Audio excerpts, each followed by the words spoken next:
and how it relates to it's all relates to 5G.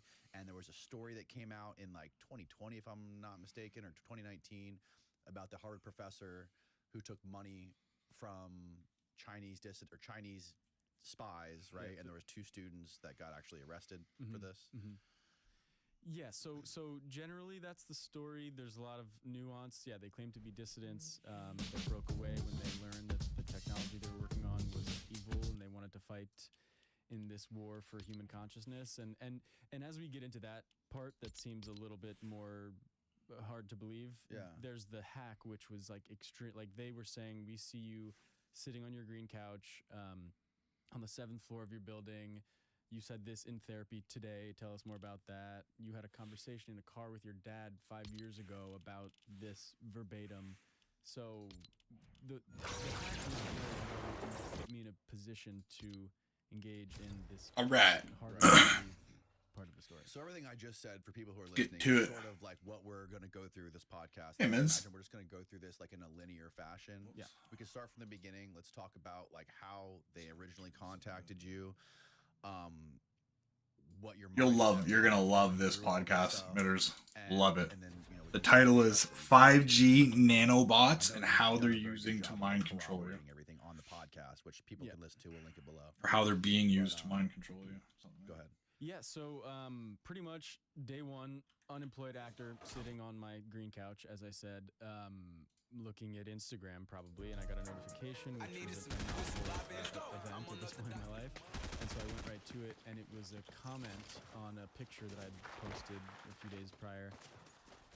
And it Okay, I mean, we can feeling good, looking good. Like a beautiful proverb or a poem or a haiku or something. It said, "A pale, frail bird is looking up at you from the perch. What is known cannot be unknown. Here the rivers meet. Very mysterious, vaguely threatening sounding, very like follow the white rabbit type of stuff." And but it also had my cross streets in there. Have my own Southwest streets, which is where I used to live. And I'm not. I didn't call this a documentary. You mean I haven't seen the first episode of that one that I asked you to download. So I don't know how bad it is yet. Like I said, there's a few coming out though, so should be interesting. Also, how do I look in the camera? I turned my ring light on, but I can't tell if my brain's too shiny or not.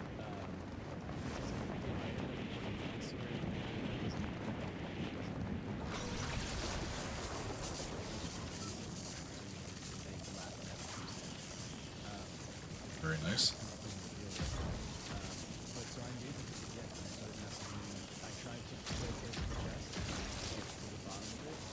If it wasn't for my stunning good looks, this stream would never have a chance. But luckily, helps bring the people in. A gnome! I guess I already have it.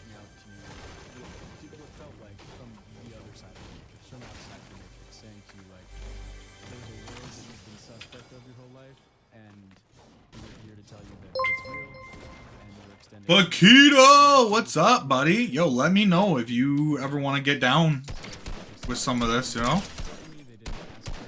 Okay, alright. Shaking off the rust. Shaking off the rust. Shaking off the rust. I'm down. I'm down for...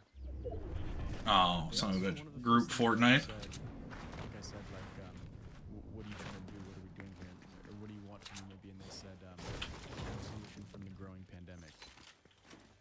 And that was on March 6th of 2019. And I gotta turn this up a bit. I still can't hear it. Fortnite's too loud. Pandemic is like a virus. I haven't played Deadlock in a while. Translator and came out weird, so I don't put too much. I was enjoying it, but definitely strange looking back, especially because once I don't know. hit and I was talking to them, it started. I kind of like my shooters to be shooters and my MMOs or whatever the frig they're called. Where the hell? Yeah, so if, just to jump forward for a second, Found it. when I was in LA, they came back. I moved to LA, it was maybe a year later, and they had been gone for a while. They came back and they just started being like, in March of 2020, by the way, I was still at the office. They were like, okay, here's how this is going to go. These are the states that are going to struggle more. Like, this is what's going to is what, there's going to be political infighting about a vaccine. They started like listing all these things that I certainly wasn't talking about vaccines in March of 2020. It was just like what's going on here was more of the vibe, I think, in March. So yeah, looking back, the original pandemic comment in March of 2019 was strange. Yeah. Another gnome. And you were. I can't collect these ones though. People around you. I think you had a girlfriend. You were seeing a therapist. Yeah.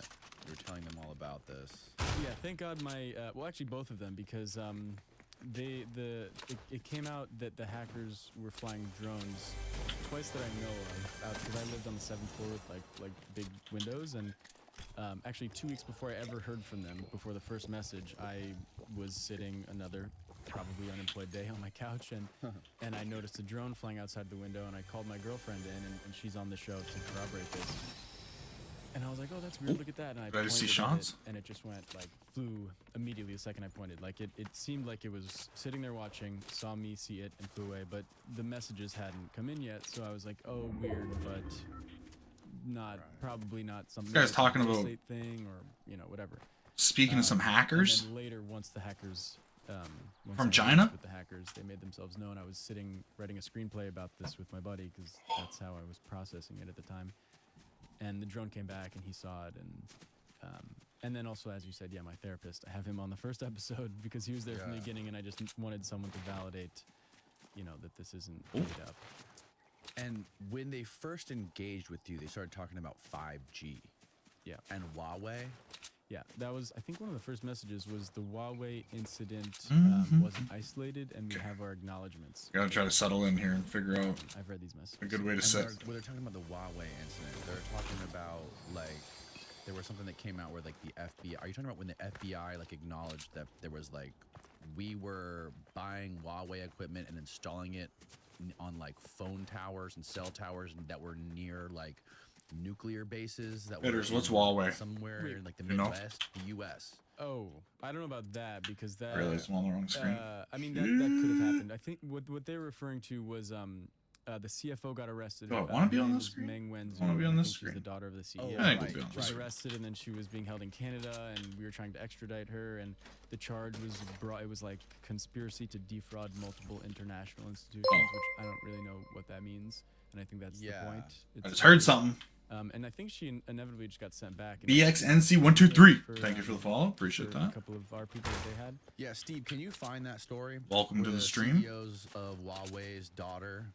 Hopefully you're not a bot, So she because was Mitters is arrested here and he is And the U.S. was trying to ready to extradite go. her? Yeah, because so that's why it was interesting what you were just saying, because I think the gist, What the at heck least are the from a bad hacker's guys? perspective, and I think also just from like a business perspective, is that 5G is I mean, we were just looking at the panels right outside. They're everywhere, all over the world. Yeah. And conspiracy aside, it's like the new technology. It's like the iPhone was just invented, and who's ever enabling that technology is going to have a lot of power and make a lot of money.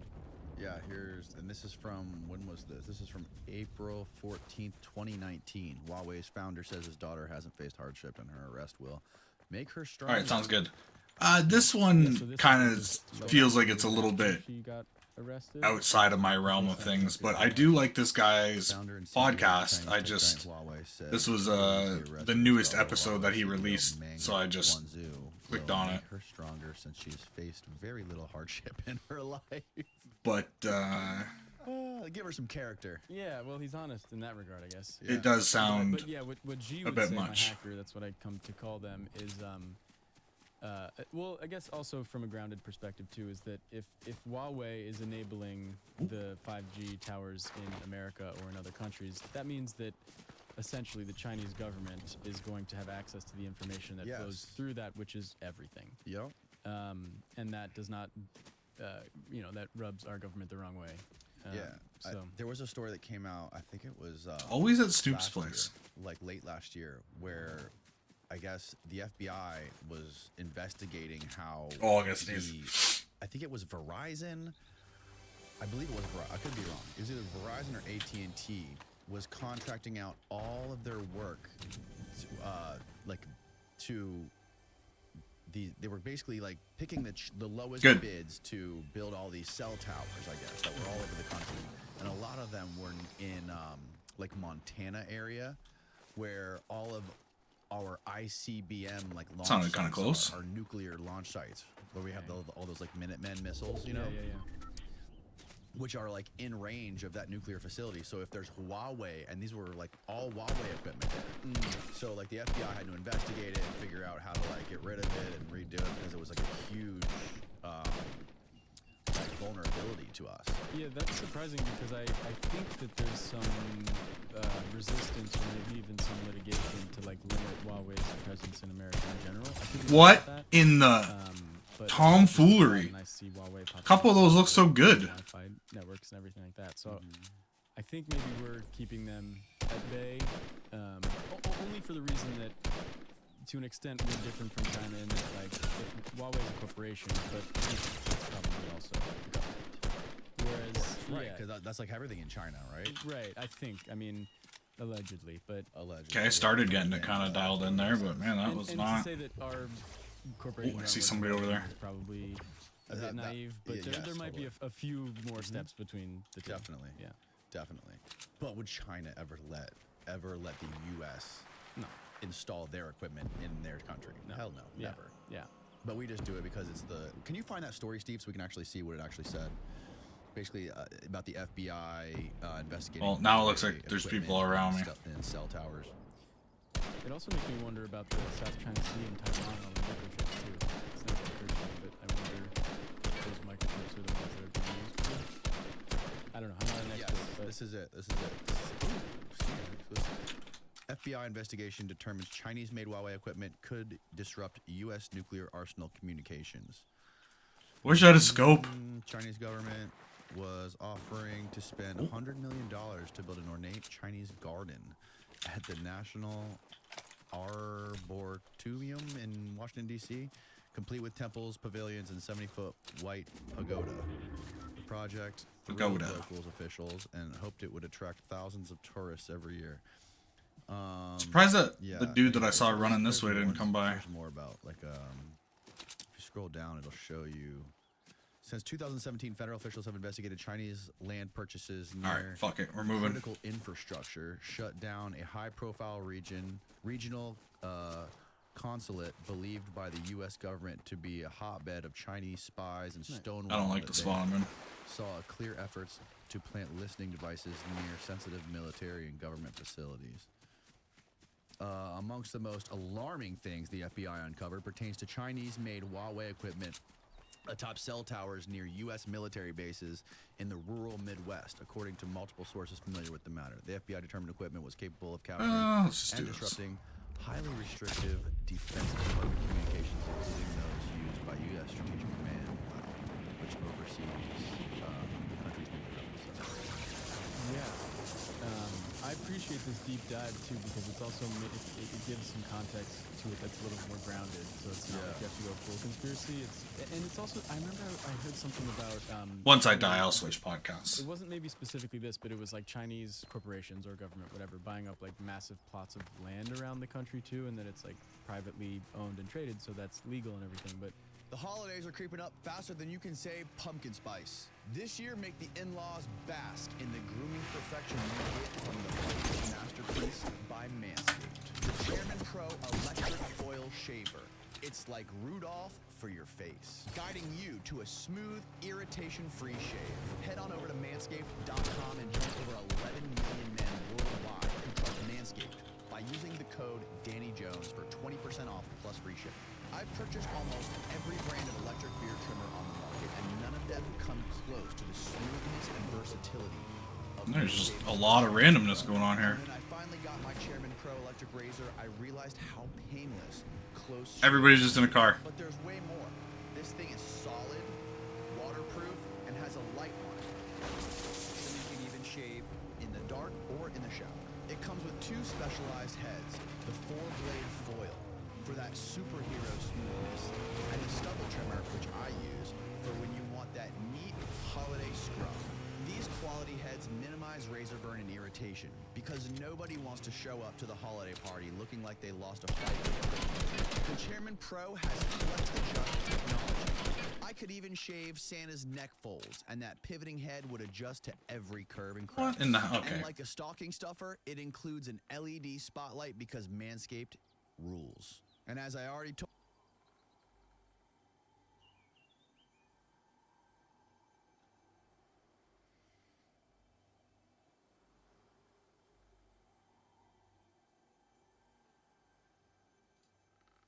Most people, most of the time, are polite, cooperative, and kind until they're not. The following is a conversation with Rick Spence, a historian specializing in the history of intelligence, Historian. espionage, secret societies, conspiracies, the occult, and military history. This is the Let's Read New podcast. To support it, please check out our sponsors in the description. And now, dear friends, here's Rick Spence. There's only 9 Rick people left. lectured about This is a weak game. I shot a bunch of people, but I couldn't kill anybody. Cults and intelligence agencies. So we can basically begin at any of these fascinating topics. But let's begin with intelligence agencies. Which has been the most powerful intelligence agency in history? The most powerful intelligence agency in history. I mean, it's an interesting question. I'd say probably in terms of historical longevity and consistency of performance, that the Russian intelligence services, notice I didn't say the KGB specifically, but the Russian intelligence services, going back to the Tsarist period, are consistently pretty I good. think I'm gonna work my. Ooh. Not infallible. None of them are. Of course, there's a common Western way of looking at anything Russian. Very often, I think it's still the case, Russians are viewed in one of two ways. Either they are bumbling idiots or they are diabolically clever.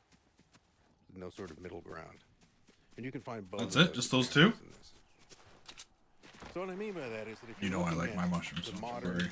SVR or FSB, which are just two different organizations that used to be part of the one big KGB, the KGB or its predecessors, the Cheka. You're really going back to the late 19th century and the Imperial Russian Intelligence Security Service, generally known as the Okhrana or Okranka. It's really the Department of Police, Shit. the Special Corps of Gendarmes. Their primary job was protecting the imperial regime and protecting it against imperial, or rather interior enemies. Revolutionaries, for the most part. And they got very, very good at that. And try to just move quick to the circle here Co-opting people within those movements. and see if I can get kind of set up and recruiting informers, get a couple agent people on their way in. provocateurs. In fact, they excelled at the agent provocateur. A person you place inside an organization causes trouble. Usually maneuver them into a position of leadership, and they provoke actions that can then allow you to crack down on them. That is, many sort of lure or bring the target organization into any legal or open status that it can be more effectively suppressed. They were very good at that. So good that by the early 20th century, in the years preceding the Russian Revolution in 1917, they had effectively infiltrated every radical party, Bolsheviks, Mensheviks, SRs, great and small, and placed people in positions of influence and leadership. To the point that, arguably, wish I could carry 2 of these jugs. debate this, but I think in the whole, they could largely dictate what those parties did. Nothing was discussed at any central committee meeting of any revolutionary group that the Okhrana wasn't immediately aware of. And they often had people in positions to influence what those decisions were. Of course, that raises an interesting question, is that if they were that good and they had infiltrated and effectively controlled most of the opposition, then how did the regime get overthrown All right. by revolutionaries? The answer to that is that it wasn't overthrown by revolutionaries. It was overthrown by politicians. That I wonder if I should go up there instead. A detour in Russian history, but I'll just leave it with this. If you look at 1917 and you look closely, this is one of the things I'd always tell my students, is that there are two Russian revolutions in 1917. There's the first one in March or February, depending on your calendar, that overthrows Nicholas II. Revolutionaries are really not involved with that. Bolsheviks are nowhere to be seen. Trotsky and Lenin are nowhere to be seen. They have nothing to do with it. That has to do effectively with a political conspiracy within the Russian parliament to unseat an emperor they thought was bungling the war and was essentially No! the temporary or provisional government that revolution put in power was the one overthrown by Lenin 8 months later. And that government was essentially dominated by Fuck, I hit him for 101. Oh no, I very didn't. quickly sort of turned to the left. I would associate with I should have that maybe tried to Kerensky. turn sooner. Alexander Kerensky was a Russian socialist. Okay, a politician. let's find something He I was actually the want to listen to. I don't care about dictator of that regime. Russian He- spies and whatnot.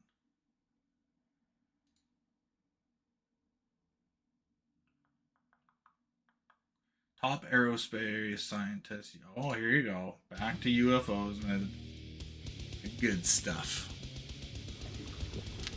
Alright, I'll be right back. I heard the roommate was home. Oh, give me 2 seconds. You are a professor of religion and religious studies, but do you personally believe in God? Okay, so let me talk a little bit about what we do in my field. In religious studies, it's a multidisciplinary field, and some of us are archaeologists, some are historians. It's like some work are living, should I combination blast of myself? those. I'm tired of being And born, even worse, our I'm black. My method stomach is hurts, so that I'm we looking for a take purse to step snatch. back Cops give a from damn about it. belief. Pull a We trigger, study killing. belief He's and a how heat. belief Get it informs to the practices kids who the hell and cares. One less worldwide hungry mouth movements on the and things like that. welfare. Religion is a First very ship 'em, don't powerful let 'em. force. People will die for their religious belief. So we're academics, and we don't actually, I don't tell my students what I believe because I don't think it's helpful. We're learning about religion. I'm not advocating religion. But I personally, yes, believe in God. But it's not part of my field. It's, we have atheists. Some of the best people in my field are atheists. Oh, okay. So it's not being a minister or a priest or something like that. I actually did get a master's degree along with priests in formation, Jesuits in formation, from the Jesuit School of Theology, which was affiliated with UC Berkeley. It is part of the Graduate Theological Union, which is very similar to Harvard Divinity School, but Berkeley's version. And then I went on to get a PhD from Syracuse University in religious studies, which is a field of international academics who study religion.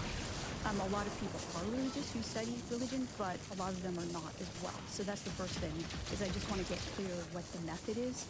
And I've been a person who studied Catholic history for my whole career until I moved over into studying belief about UFOs. And I took my method with me to study that. And we could talk about how I got into studying UFOs, because I think that's interesting. But we take the method to study UFOs, which means we don't have to believe in UFOs. I'm not out to prove that, UFO crashes are real. And this is the subject of American Cosmology on UFOs, but not my first book. So I think that's important to know, is that I'm not out here crying for government disclosure or whether or not these materials are actually real. I'm out to study the impact this belief has on populations of people, mainly people in the United States, but globally now. Did your early childhood have anything to do with your interest in religion and religious studies? Did you have a very religious childhood and upbringing? Okay, so And yeah. two-faceted. And did your studies and your work at all influence your outlook or your worldview on that? Yeah, I do think that people are impacted by how they were brought up and also what happens around them in culture. So, of course, I'm not exempt from that. That said, I didn't grow up in a particularly religious household at all. and my parents were what I would call, I'm from California, Northern California, and it was and still is an eclectic culture, where there's New Age beliefs and things like that. So my parents were pretty eclectic.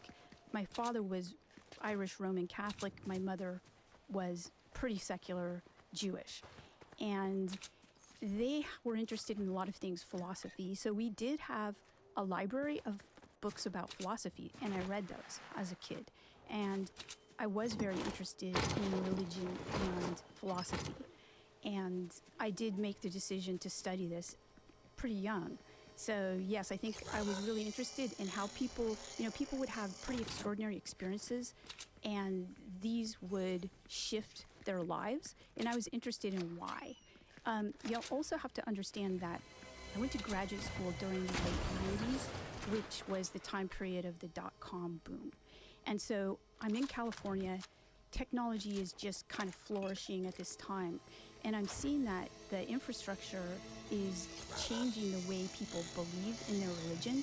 And so the digital infrastructure, and especially media technology, like Star Wars and things like that, people are beginning to have these, I would call them almost like mystical beliefs about things like the Force is with you. And it was impacting their religious beliefs.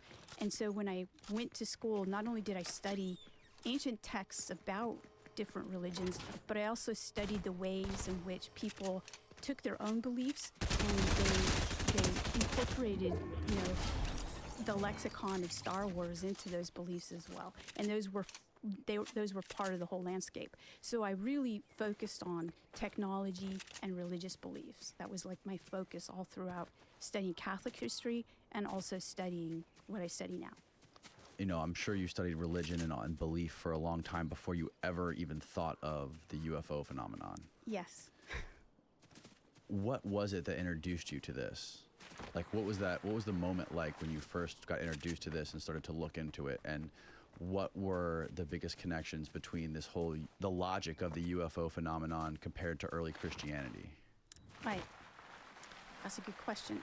This happened in late 2011, 2012. And I had just finished a very major project that culminated in a book about the Catholic doctrine of purgatory, which is an afterlife destination for souls who don't quite make it to heaven, but are definitely not going to hell, okay?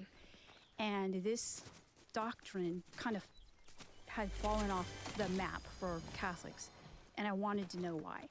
And so I did a lot of study of old materials in archives, manuscripts, and things like that. And so I also talked about Catholic popular culture and how that shifted this belief. And so at the end of that, I had a long catalog of reports of aerial phenomena from 1400, 1600, 1700, European Catholicism, that I didn't quite, in different languages, by the way, and I didn't quite understand what they were about. A lot of times people believed that these were either angels, sometimes flying houses, sometimes souls from purgatory. And so I kept these, and I knew that they were really interesting, but I didn't quite make the connection. I thought, I wonder what this is about. So I finished my book. My book was in press, and I'm on to the next book. But I'm thinking that it's not going to be about that stuff. It's going to be about a Catholic bishop who was one of the first Catholic bishops in the States. And I show a friend of mine this catalog, and I say, what do you think of these reports? And he looked through the reports, and he said, oh, these look like Steven Spielberg films. I mean, it looks like UFOs. And I thought he was silly, because I was a person who scoffed at this belief. It was a coincidence, but there was a conference in my town for people who were experiencers, UFO experiencers. So I went to that, and I heard them talk about their experiences, and I saw that these experiences that they were having were like an exact match with the experiences that I had cataloged from hundreds of years ago up till the present. And I recognized that this was a continual pattern, and it kind of blew my mind at the time. I was like, wow. So I did a little more exploring, and I started to look at primary source material from Catholic experiences, like from saints, like Teresa of Avila, Saint Francis of Assisi.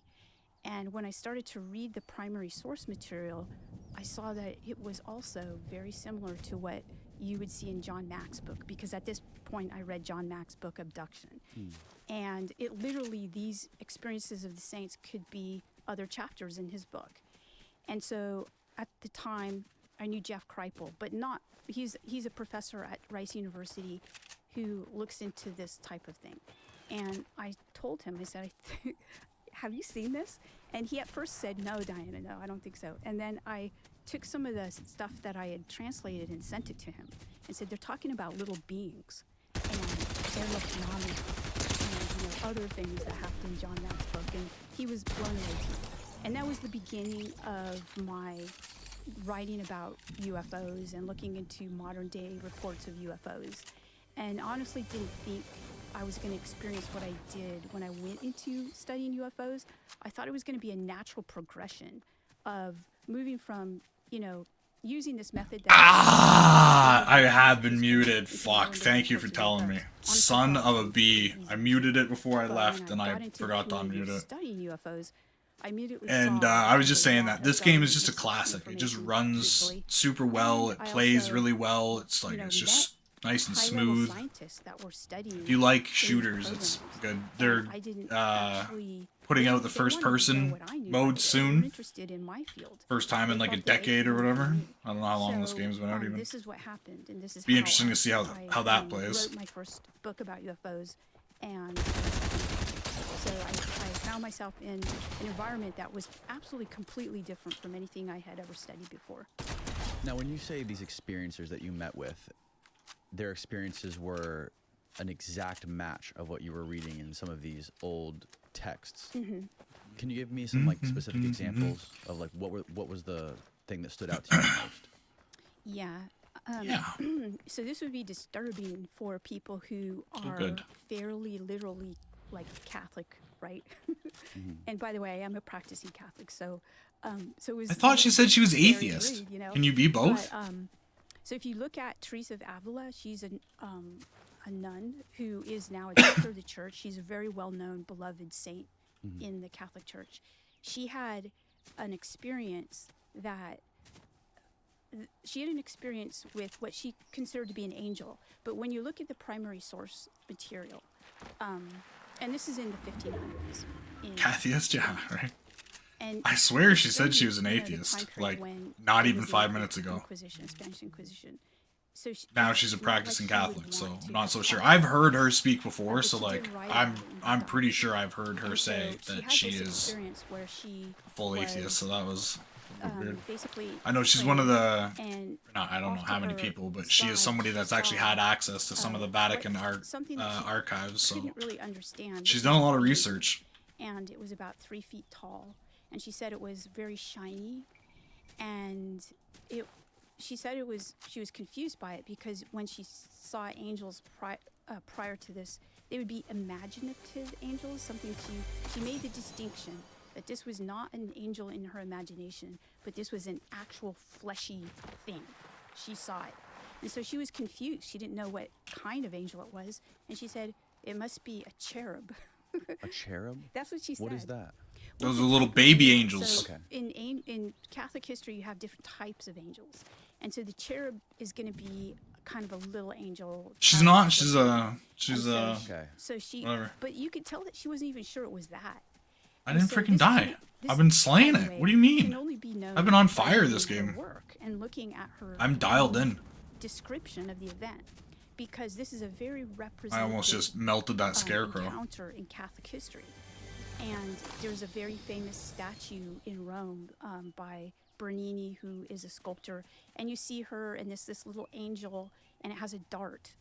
You know how John Mack talks about an instrument that people are examined with? So apparently this little fleshy angel creature examines her. And this was amazing because it was just very strange. She said it examined her? Well, it looked at her? Okay, so you have to understand translation from that time period. Okay. So let's be super clear. Okay. Okay, let's be super clear. So when I say, I'm using the word examined, but probably I should not have used that word. Yeah, because that sounds medical. It took this dart, and it thrusted into her entrails. Those are the words that she used. So, you know, it was something that I didn't expect to see. So this would be No! an example, but there were many more examples that weren't. No! I can't believe I missed that one There were a shot. lot of examples that I had. I'm so bad. I had it, I think. And I also they're in missed too old many with language. my And machine there's lots gun there. of these, by the way, at the Vatican Archive and the Vatican. I had such a good loadout. Archive, which is also known as the Secret Archive. He got 2 And shots on me really before I got models around that of rock. these kinds of things and Did you experiences. read this when you went there? Yeah, I read a lot of. I did go there, and I took one of the people that I was a scientist who was studying this too, and we both went there and looked at this. He was really interested in these experiences because Did I he hear was that also trying right? to She get said that data for what he was the studying. cherub And stuck this the is dart guy you into called her Tyler entrails. D in your book, right? The student, he keeps his name. That sounds a anonymous little- because he can't be exposed. Invasive. How long after you started researching this stuff did you meet him? Okay, I gotta put a t-shirt on. Pretty, Hold on. Pretty quickly? Yeah, It's pretty too hot quickly. with that So, light on. And how did you get introduced to him? okay, so he reached out to me, and he, you know, said that he was interested in this field, and he was working in this space program. He was a mission controller, and I wanted to know why he was interested in my work, because I didn't make the connection that it had anything to do with space, Right. you know, space stuff. And so he explained that a breakthrough in his field was going to come from my field. And so we started to communicate. You have to understand that 2013, 2014, All right. I was still pretty reticent to talk with people who were affiliated with government stuff because it wasn't my field. It wasn't something that I ever thought people would be interested in. So it took me about a year. I think I'm gonna do that. I'm gonna get a loadout, and then so, I'm yeah, gonna so just start we- driving around and try to I kill was- people. I met a lot of people. I met the people that, you know, you call the invisible collar. I met Right. some. So, yeah. So for a person who didn't believe in UFOs, had no understanding of the history, thought it was all hokey. You know, this is really a strange experience. And you met other people like Gary Nolan, who came out. He was pseudonymous in the first book, and then he kind of like revealed who he was. What was the connection between all these people? Okay, so they're all studying what they believe is the modern day, you know, encounter with non-human Right. intelligence. But they weren't studying it publicly, right? Well, no, nobody was studying it publicly. This was all before 2003. When the Pentagon, you know, reported that there were programs and that they were studying this. So this was all, and honestly, I, you know, you have to understand, I didn't believe. Even when I was in New Mexico, because I did travel to New Mexico with Gary and Tyler, and we went to an alleged crash site. I An was still alleged under crash site? This idea that they were somehow misinformed, or they were their belief was really strong, and I needed to know why they believed this, because they were both incredibly intelligent people, public intelligent people. And so that's why I went. I knew that there was a rising belief in UFOs, and I was trying to understand it, and these guys were like a key to understanding it. So Tyler had said, I don't think you believe in the physical parts of UFOs, and I want to take you to a place where you'll believe after that. And I was like, Okay. I'm taking my friend. So I had originally asked Jeff Kripal to go with me, but he said, yeah, I'm not going to do that. And so then I asked Gary. I had actually just met Gary, and he was really impressive to me, not just by being who he is, a Stanford professor, but also just really genuinely fascinated by the topic. And he jumped at the opportunity to go. And I also knew that he would. Shit, be how many the person floors that, is this you know, place? if we were going to look for anything, it would be Gary who could figure it out. And so, you know, after a while, Tyler was okay with that. But at first, he wasn't okay with that. And then he looked into Gary and he said, yeah, let's go. So we went to the New Mexico desert, and You were like blindfolded. Or... yeah, we had to accept to be blindfolded to go into this place, and we Weird. went there, took off the blindfolds, and we spent all day, accumulating what they believed were UFO debris from a crash that occurred sometime in the late 1940s, and it wasn't Roswell. And you actually found something when you guys were there during that specific day? We did, yeah. And it was hard to get. I mean, the place looked like it had rubble. It was hard well, to get. It did. It had rubble all over it. And Tyler told me that the rubble was from disintegrated tin cans from the 1950s. And this was something that the editor Disintegrated wanted me to tin take out cans. What? because she said, I don't understand why you go to, well, she understood why I went to the place, but she said, why would the government put all this stuff out in the tin cans? We just need to take it out. And even though I didn't understand at the time, I said, look, we have to keep it in because it's still data, and so we kept it in, thankfully. And what was it that you guys found? Okay, so we did find some parts, two different types of parts. One looked like, almost like frog skin, metallic frog skin. And Frog skin? Some other stuff that looked like, it just looked like, honestly, I don't know. Yeah, it was just, both were really strange. I still didn't believe, even after Gary got stopped at the airport and things happened, like Tyler said. No! And yeah, I still don't know. I still don't know what to think about that. But that did happen. That was part of studying what I was studying. And how did that alter or affect the trajectory of your research after that? Like from then on out, obviously you had met Gary, and you and Gary had become friendly. But how did that experience going to that alleged crash site affect your mind and your thinking around this whole topic? Yeah. I have no bullets. So I think that we have to see that this is, in its very most basic sense, this is a belief that would be considered by people in my field as a mythology. This idea that we have parts of craft and extraterrestrials that are backing the aliens for technology.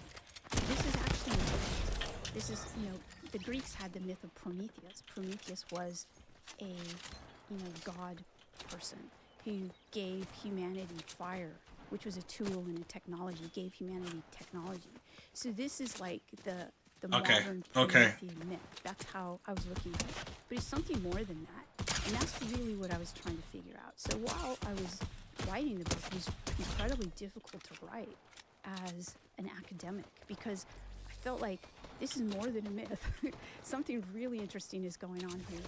And I'm in the midst of it, and I have to write about it. How am I going to write about it? Because generally, a person in my field is going to write this academic book that basically says, I was on this journey with these people, they believe this, and they keep their distance, but I felt like I couldn't keep my distance, that I was within the myth itself.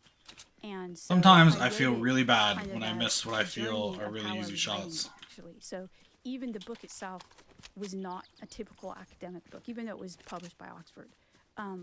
It's a book Okay. that explores Good. not just their belief, but also like Check and see the this guy's got any interface bullets. of me, a non-believer, even skeptical, going through this process, seeing the people involved, seeing how the government's really interested in it as much as people are, normal everyday people, and this being kind of a very important turning point in history, really historic.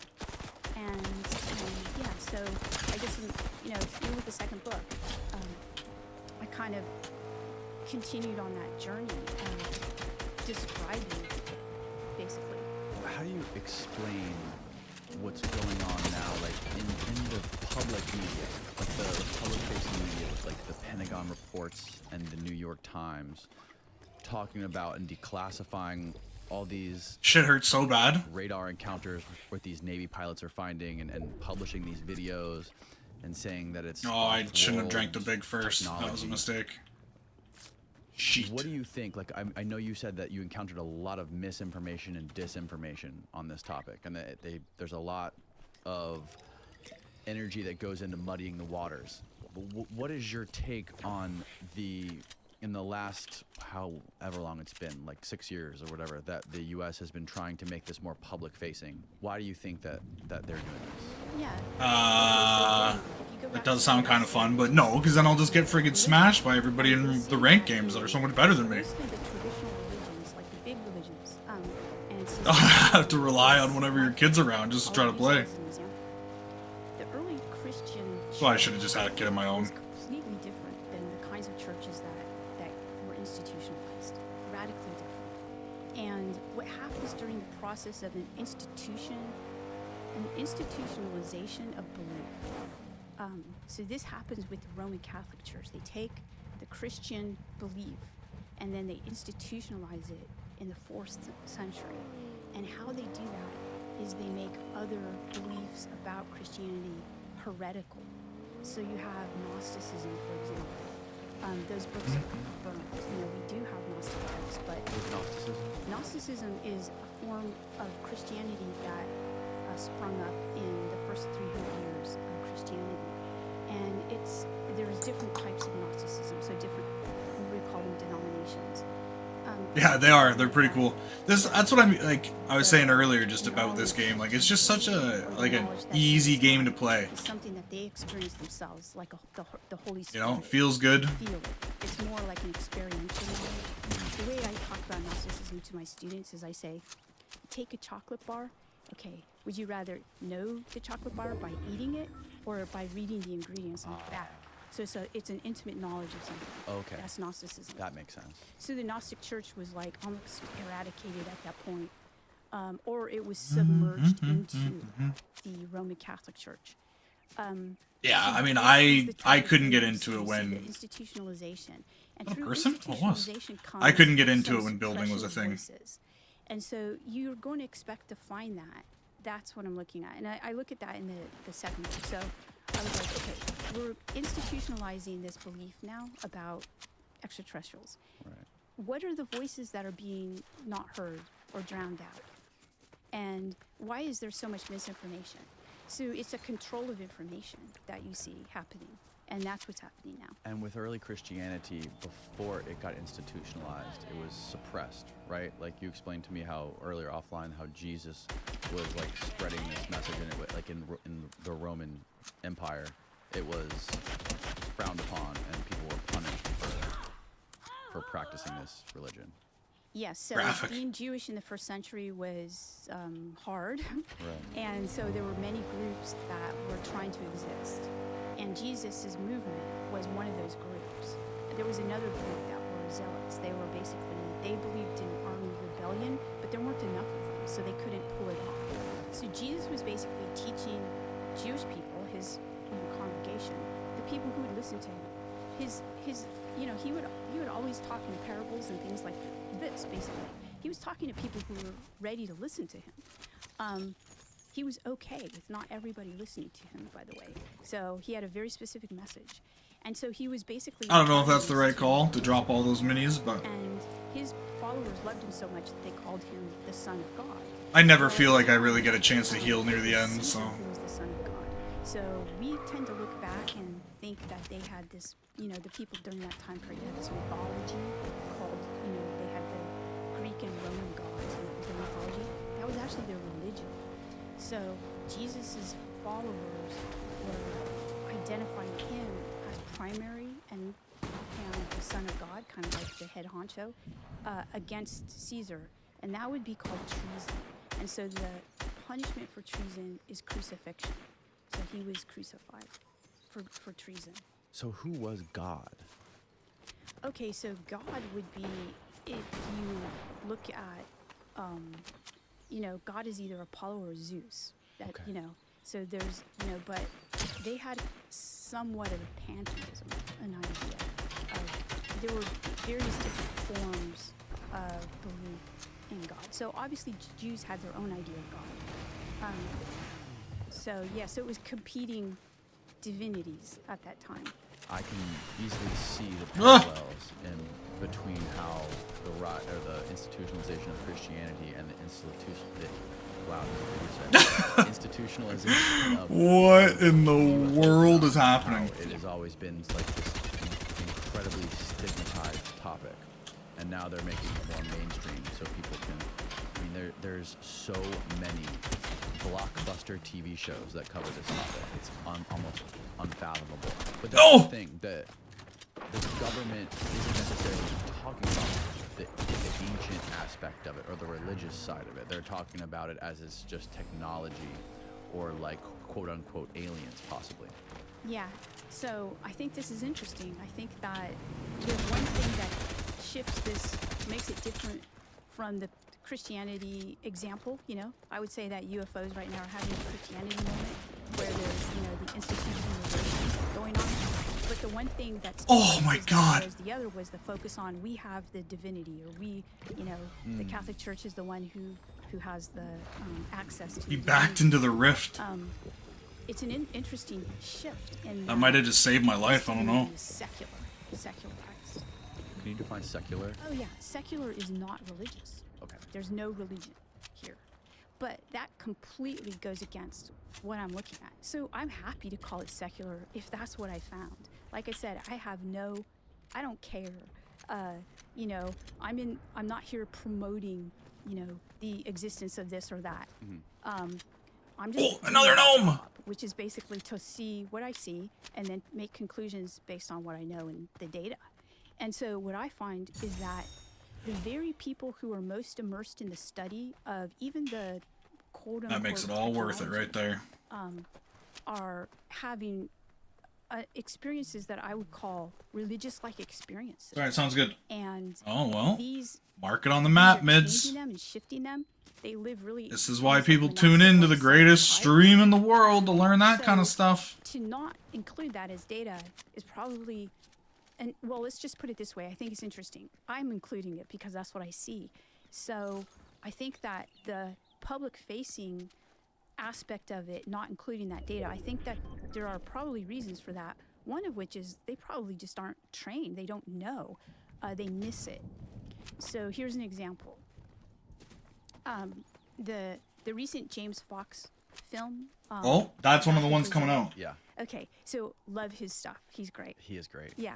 So, and I talked to him, I don't know, about 10 years ago.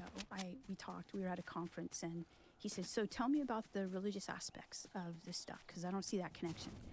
And so, you know, I kind of, at the time, told him a little bit about it.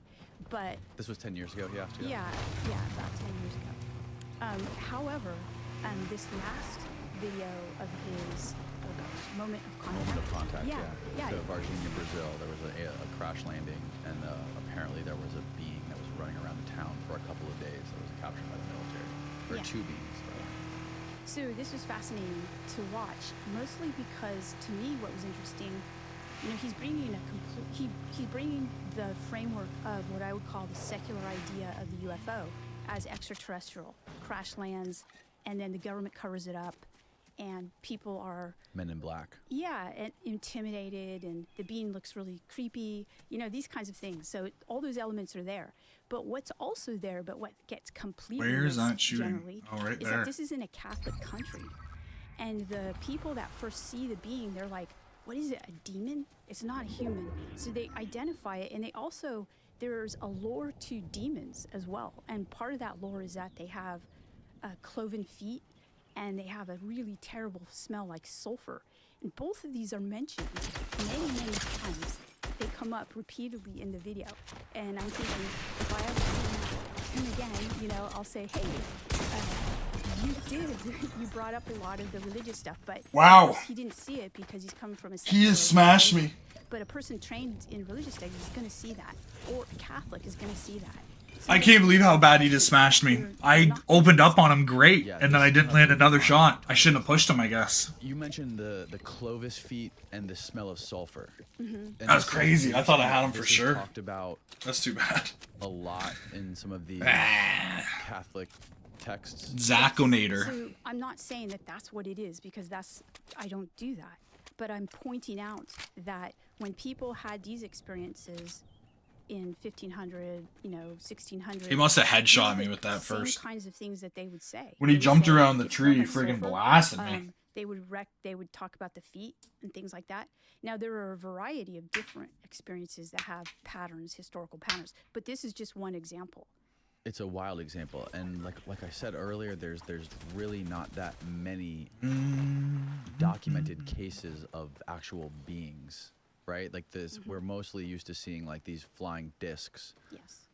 There's a couple rare instances where there's beings that are witnessed and people that have encountered these things like in their living room or in their bedroom, but there's never been a case where there's been multiple witnesses seeing this thing that was actually taken by humans into captivity. Yes. There are examples though from Catholic culture of this happening. Like that, like The drum gun actually feels pretty good. Account where she sees a being, but she doesn't record a smell or anything like that. But it more looks like the beings that populate John Mack's book, Tell if or the maybe beings the that the shirt kids shrank or if I'm just in getting fatter. Westall or Probably a little bit of column A, a little bit of column B. So There's an image of the thing. That's, I guess, in the newspaper. There was an illustration done by somebody in Brazil. Like, I don't know. how does that thing get here? Yeah, all I can tell you is how people have seen it for a long time, not just in the 21st and 20th century. It's been around. Yeah. Movies and documentaries. It's been around. I feel like they Oh shit. shift our memory of this kind of stuff. They like, do, Like yes. people's memory of stuff, especially over a decade, can get distorted. And then when you take into context that somebody's actually making a documentary that they're going to sell, there's that famous line, "Never let the truth get in the way of a good story."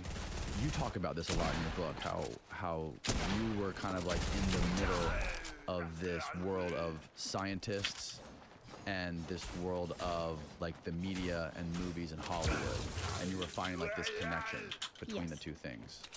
Yeah, well, it's pretty obvious. So. Oh, no, I feel like I spent a lot of time. That dude talking was here about somewhere, but technology in my book and cognitive science of technology, and especially virtual environments and things like that. And the more virtual something is, the more we place it in our memory.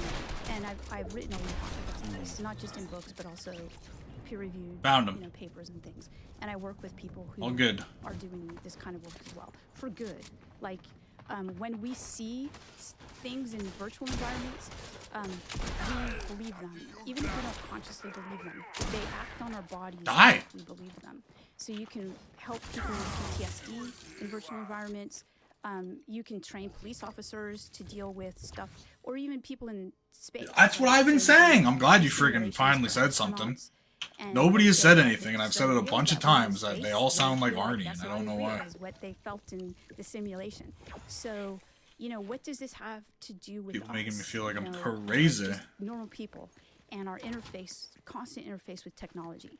And I basically was saying that we're misremembering things, and a lot of that's on purpose and intentional for selling stuff, right? So people want to make a lot of money from their digital content. And so this is an example. Jacques Vallée had this happen to him. I've had it happen to me. Jacques Vallée. So for Jacques' case, is he said that when Whitley Strieber's book Communion came out, there's that picture of the alien on the cover. I don't want to of get Communion, shot. and it looks a lot like the James Fox alien. Maybe a nicer version of it, a more friendly version. And so Jacques said that it influenced researchers, ufologists. So ufologists are people who study this topic. And so they would go to a sighting, a reported sighting, and if people had seen stuff that did not look like Whitley's cover of Communion, they would discount it as a legitimate encounter. And Jacques said, he just mentioned it. And I encountered this a lot. No, you didn't so say it first. after I said it American all day Published was yesterday. published, I had people from all over the world sending me cared. videos of their encounters. And a lot of them were interesting. And of course, now I have friends who look at that stuff and they're like, yeah, that's definitely not our stuff, or something like that. And I showed somebody who is a researcher, a well-known researcher, I showed her a video and I said, and she said, that doesn't look like a flying saucer. And I'm thinking, well, how do you know what a flying saucer looks like? Because we just don't know, because we've only had drawings of flying saucers, So when you actually, What's your thoughts on that one, that's Miz? why So in you're my next book, you're Encounters, kind of I on the did a camp focus of on anything people, unknown in the a lot of air different is types of probably people, some type trained of observers, hidden people military in the something, Space right? Which Force, totally reasonable. people who are just kind But of what normal about people. And the when you go like back depictions to them of things flying and around in what the they air saw, from, it you looks know, pretty different thousands than of what years was, ago that are depicted in like some there's biblical similarities to what we paintings see and in shit media, like but you that? can see how What's your media thought is process taking there? it and only focusing Just on random people certain seeing random types shit? of encounters. And I'll And give then you it an just example. happens to There was a really interesting coincide? example that happened it was a UFO flap that happened in Brockport, New York in the 1960s. And more than 30 people, credible witnesses, witnessed a series of UFOs. The first person to report it, and this report went to NICAP, and this is in 67, was this night watchman. And he went out into the parking lot of where he was, working, and he saw a craft parked in the parking lot. And he said he saw these three little beings come out, or maybe two, I can't remember, come out and run around. And he reported it right away, and nobody believed him, and everybody, they thought it was they just didn't think it was a credible report. But immediately after that, all these credible people started to see what looked like a kind of Steven Spielberg type UFO in the sky. And I interviewed a witness to that event. He was a kid at the time, a teenager, and he and his friends saw it. And a lot of people saw it. Police officers saw it. I don't know what to do here. I don't teachers really like saw this it. this setup And of guns. so NICAP then took their reports, but completely discounted the first guy's report because it was so weird. So there's a lot of different stuff happening in reporting. So, if the report is too strange, people won't take it seriously. But if it's kind of, It's only kind of mystical, strange. Steven Spielberg-y type UFO, people are like, oh, ready to believe it. My previous view on this whole phenomena was like it's very technological, and as soon as anyone started to mention anything about poltergeists or mysticism or anything that is paranormal, I started to like take a huge step back and be like, okay, I can't take this person seriously. But after reading your book and hearing how all of these people report all these similar experiences, even though they don't understand what it is, but they describe it to you. Like, for instance, the guy, Gray Man was his name. Yeah. He had a crazy experience with this being hovering above him at night, and he described it to you, and you said what he described to you was to the T, the Saint Michael, the Archangel. Yeah. He didn't even know it. So like that was the point in reading your book where like I had to put it down and take a walk. Yeah. I agree. So who is this guy, Gray Man, and was he similar to Tyler? Well, he worked in the same field, and he has to be pseudonymous because of that. So he works in the same field, but he's not from this country. He's from Australia. So, and he was really, really careful about Australia? things that he's told me. And so he had personal experiences that were of this. Man, I had a lot of kills for you in that last game too. At least it felt like I seeing it did. I don't know how as, many I like, had, something but in the sky, like aerial phenomena, and also personal experiences. Pardon this brief interruption, but I want to take a second to talk about our sponsor, Verso. great. Now, if you've heard this podcast before, chances are you already know how obsessed I am. Sponsor, with health and sponsor, longevity, sponsors. Which is why one of my favorite guests to have on the show is nutritional scientist and neuroscientist Dr. Dom D'Agostino, who actually introduced me to this stuff. Verso is a company that is dedicated to translating scientific breakthroughs into products that hold the potential to increase longevity. The problem with aging is we accumulate these zombie cells, or old damaged cells that linger beyond their useful life. Do we? Zombie cells infect other healthy cells, speeding up the Man, aging Mitters, you must process, have so many causing zombie things like cells. hair loss, wrinkles, arthritis, cancer, dementia, and everything in the realm of aging. What scientists have realized is that we can manually induce autophagy, meaning the cleanup process of the old zombie cells and replacing them with new ones. Verso's new Clean Being, which I take every night, is a powerful blend of senolytic molecules that help promote the body's natural cleanup processes like autophagy and apoptosis, promoting better cellular health, supporting lower inflammation and natural cardioprotective functions, while boosting protection against age-related diseases.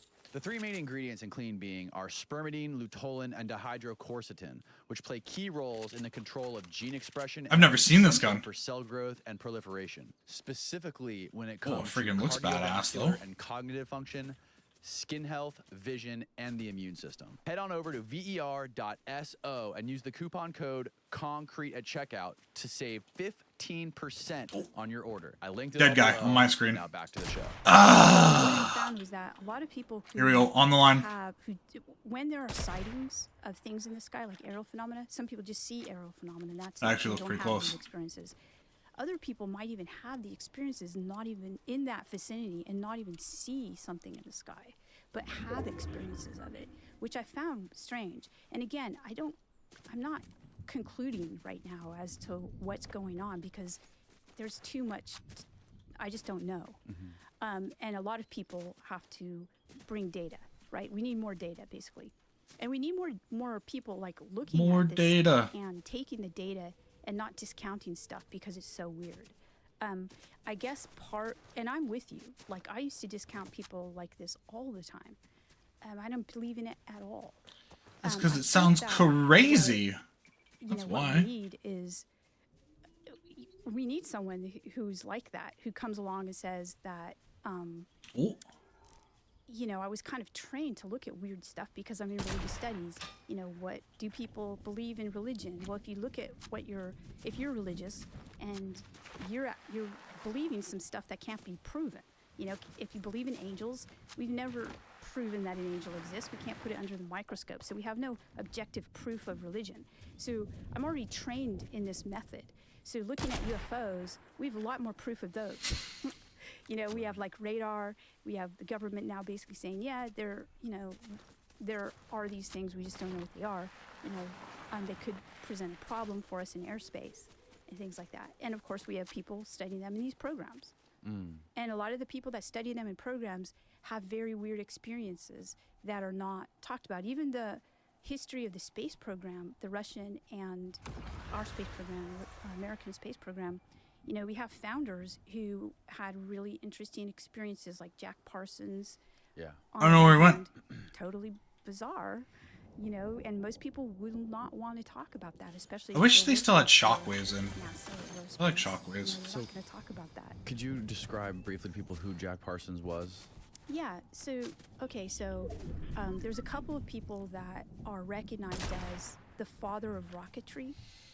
They basically created the calculations to get us into space, to get us out into space.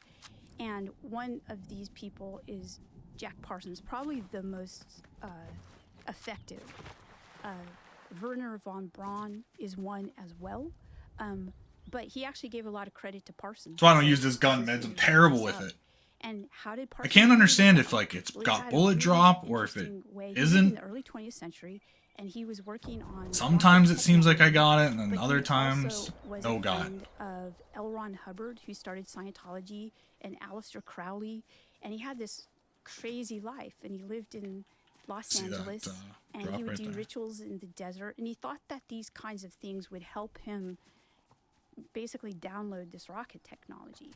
And it's weird, but as weird is Konstantin Tchaikovsky on the Russian side, who didn't have the same belief system as Parsons, but believed that he was in contact with angelic presences who would also I think I'm just gonna allow stand up him on this to, hill. create this rocket technology. So that's what I'm talking about, is like the people who are the most valuable to this program are the people that are doing this stuff that most people would have discounted because it's so weird. What was he doing hanging out with L. Ron Hubbard? They were And I'm interested to hear your take on Scientology. okay. Well, Okay. I don't ever talk about Scientology, to tell you the truth. I do teach never? about it in my class, not publicly. Okay. Is that something is it on purpose, or is just no one's interested? No, everyone's interested. Oh, okay. Yeah, you could get sued talking about Scientology. Right, I right. don't talk about it. Yeah, I've Is that had at me? people on here talking about Scientology. L. Ron Hubbard, I think he was one of the most prolific science fiction authors of all time. Like, he wrote more science fiction than anyone. Yeah, and he started a religion. And he started a religion. Yeah. Well, Yeah. sounds a little sketchy. Kind of interesting there. Where were we? What were we talking about? I lost track. Okay, we were talking about Jack Parsons. Yeah, so we were talking about how when you scratch the surface of the UAP UFO topic, and you look at the people who are the most successful at I want up on this zip line. moving I hope the I don't needle, die trying to do it. you're going to find that their lives are imbued with this kind of mystical practice. And what is it about these people that they are able to do these quote unquote downloads? Swim like that a they talk fish about in the talk sea. about in the book? Like Tyler has this specific protocol that allows him to connect with nature and this network of nature. Yes, so a lot of the people, basically, even if they don't know they are, in my field, we also study monastic traditions. Like, there's a history of monastic traditions, people who are monks and nuns, and they tend to live in communities with each other and work on their spiritual growth. I feel like I dropped do here things on this like building. Pray a lot, Yeah, no study a doubt, lot. eh?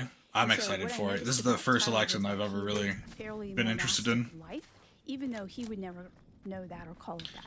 It's gonna But be he had these what I call something to protocols. remember, I bet. They were physical and spiritual and mental protocols. And what I noticed was that a lot of people who were doing the same kind of work followed these protocols. And they enabled them to download information that they were interested in. They could be useful things like technologies, or other things like artistic things, projects and things like that.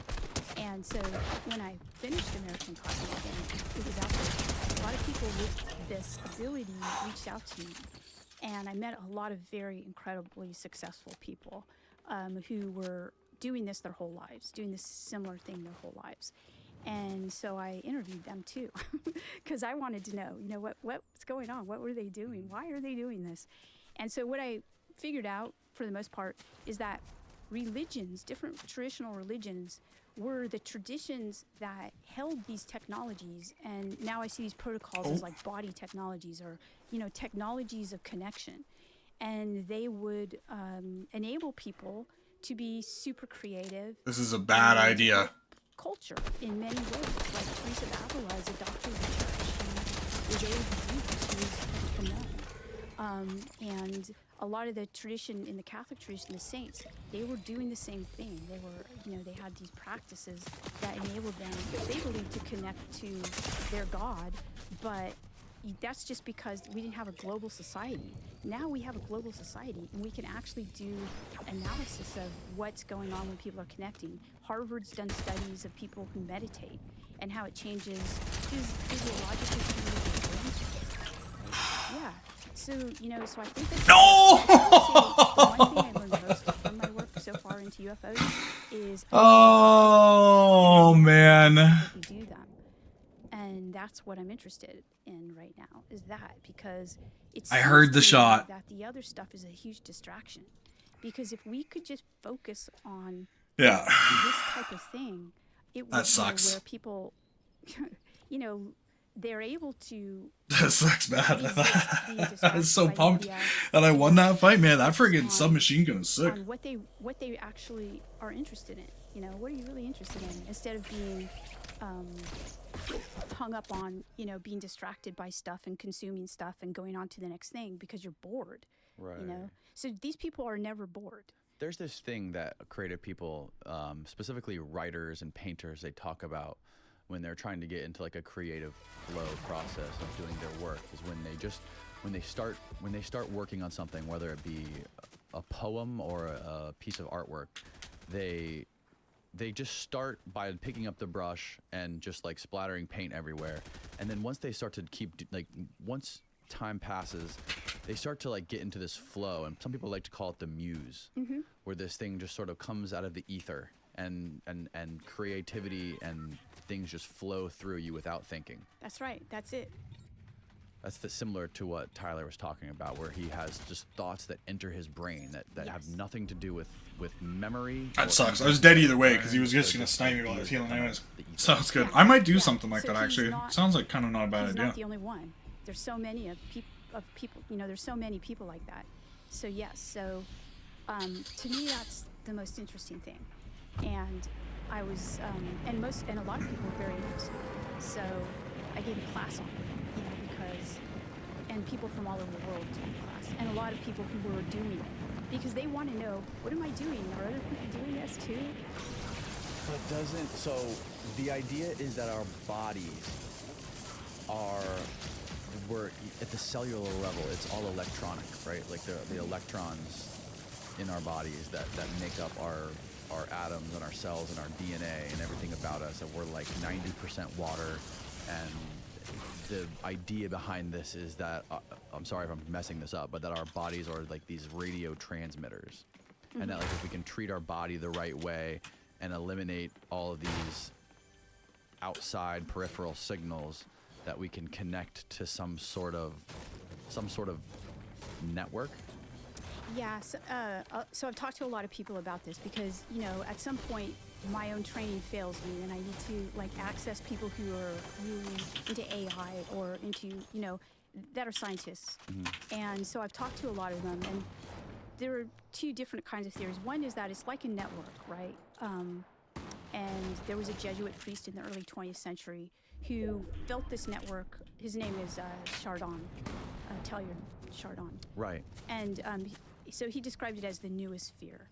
And so he felt this network when he was on the front in World War I. And, you know, there's a lot of tension going on there. And he felt like this was going to connect with technology in the future. And he felt like, you know, his work is... I think he killed the other different dude, ways, right? but I interpret his work as basically saying that there's almost like a new form of a human that's going to happen in the early 21st century.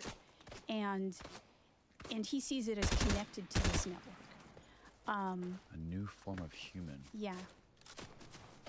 And so I met a lot of people who believe this too. So he's a very well-known philosopher in communities of people who are creating AI. And so the belief systems of people who are creating AI, I interviewed them too, because, you know, because really I was interviewing people who were in Silicon Valley believing in aliens and reverse engineering things, you know, for American Cosmic. Well, the whole world has shifted. AI is something that wasn't a big deal. I mean, it was a big deal in that time period, but it's now become super public. And so during the time period that American Cosmic was published and then this book here that I just finished. It's just all at that stupid I place. focused on people who were in these communities of AI. And a lot of them know about this idea of the organic network that's now somewhat infiltrated with the actual other internet, and how these, you know, how your body's impacted by It's competing with the internet, right? Kind of. I mean, let's put it this way. Some of them said that they do detox from the internet in order to connect to the original, I guess, you know, network, in order to come back and code, which is so ironic. But yeah. There's a deeper meaning here when it comes to like our evolution. We have the I couldn't choice tell if to it was either footsteps or develop gunshots technology behind me. I as a didn't see. tool, or develop something that is gonna make us sort of irrelevant, Yeah. or trample us. Yeah, there's like Lag a there? fork in the road. Right, a fork in the road. That's a good way of putting it. Chardon saw this. It's Chardon. one of his warnings. Chardon. You know, and so the person who is included in the book that is this person that we call Moon Girl, right? And so she's one of the major creators of AI back when, you know, 20 years ago. And so she's now seeing the fruits of things that she created, you know, come alive in a sense. And so she's the one who explained a lot of this ideal tuning, and that, you know, that we do have. There's to too many have footsteps here. I don't know what's going a on. good understanding that, you know, there's a lot of talk of the danger right now of AI, and so she's saying that there's a positive aspect that we can take right now, and we can utilize this, and it'll be helpful. But it seems like she also believes that AI is going to be sentient. What is the connection between this way of tuning the human body and being able to experience some of these paranormal aspects? Some of these Yeah. having these paranormal experiences in connection with it. It's pretty well known. What is the in agency Buddhist card? Communities of meditators, and also within Catholic culture, that if you pray, I mean, we're talking about the monastic traditions. If not, you know, not everyday Catholic is not going to be praying and singing that, or they might, but generally no. So if you're doing this kind of practice where you're becoming sensitive to, you know, what happens during meditative or prayer sessions, sometimes you'll see something that is like what would be called a UFO or an entity, and it might disturb you, but that's why there are Wow, look at all the shields. Holy so that's crap. why monks and nuns, you know, they live together to help each other through these spiritual practices. So they would say, I know that in specific Buddhist communities, they say that's just a distraction. That's not your goal. You know, so if you see these things in the Catholic monastic community, you would tell your spiritual director, and they would most likely say the same thing. Don't focus on that. Okay. You know. Now, are there Good, I think. good and evils? Like, are there good Yeah. beings and evil beings that people report? Yeah. And what determines whether these people experience good or evil? Well, within the Catholic tradition, definitely they would call it good or evil. Within the Buddhist tradition, they would probably have unhelpful and helpful, right? They wouldn't like put a value judgment on it, in my opinion. I am not a scholar of Buddhism, so just to be clear. Okay. Snoop, my within brother. the Catholic tradition, what would happen is if you started to have locutions, which, you know, you hear things or you see things, you would go to your spiritual director and you would tell that person, okay, this is happening to me. And you would work through it, and there would be tests to find out if this was a Thought he was gonna get away. thing or a good thing. Does whether it you taste pay good, attention huh? to it. It's definitely something that I bet you it does. Cream has cheese and always stuff been like that around really in makes that Catholic stuff really good. culture and is still around. So let's take the example of sightings of the Virgin Mary. Okay. All right, so people see the Virgin Mary. All right, it's kind of an often. If you go online, you'll do maps of Virgin Mary sightings, global. There's a bank that's right down the street from here. Years ago, there was the sprinklers went off. And Is Snoop just on my stained side the now? Glass Is he on just the hanging side out of with this me? Glass building, which was a bank, and it created this stain that looked just like the outline of the Virgin Mary, and it was all over the news. And a church ended up buying the building and making it now a church today. Wow, that's amazing. Yeah. A church bought a bank. There would often be these stains on the windows from the sprinklers, right? And they were all different kinds of shapes. But this day specifically created this shape of a Virgin Mary, and they never cleaned it off. They in fact did something where they coated over it and made it permanent. Wow. And then a church ended up buying it. Wow, that's Yeah. really neat. Yeah, it's wild. But it's like it goes. Oh, I'm low on bullets. Believing is seeing. Like if you believe something, you Yeah. see it everywhere. Yeah. So okay, so say somebody sees the Virgin Mary, and this person seems credible, right? They don't even want to talk about it, but they do see it, and they go to their priest and they say, "Look, I saw, you know, this." Here it is. Oh yeah, I remember that. It's really beautiful. Yeah, it's like 10 minutes away from here. Wow. So there are committees at the Vatican that assess these sightings and assess whether or not they're from God or not from God. And so these kinds of things get assessed. And that's not in secular culture. So if you see something and you're like, whoa, I saw this, you know, people are like, okay, right. But if you do see this in different religious traditions, there are committees set up to deal with that kind of thing. Is this similar to? No chests up You here. mentioned something in your book that there's a person. Excuse me. I can't remember the name of this person, but there's a person who determines who is a saint. Snoop Yeah, there's a whole Dogg. committee Snoop that does Dogg. that, and Dogg. it's called. There's a postulator. So Postulators, Snoop that's what it was. yeah, and I've met one at the Vatican who was also, I think he's still there. He's not on the internet No. or the email or anything. Now, what is this spiritual aspect of the phenomenon? What does it have to do specifically with, going back to Gary Nolan's work, brain structure? And he talks about specific brain structure and a specific part of the brain that is developed, and I think it's like what? It's like 1% of the population? I don't know what percentage it is, but he was studying. I don't know if Gary's talking about it with respect to spirituality or religion, but he's definitely talking about it with respect to people. He was who shooting at somebody over access here. This data that allows them to do downloading. That's what I meant, yeah. Yeah, Right. yeah. So these are like high functioning people who are downloading information that's really helpful, generally technologies. And it's the caudate putamen, the part of the brain that he was looking at. What is it called again? It's called the caudate. I caudate. think it's the caudate putamen.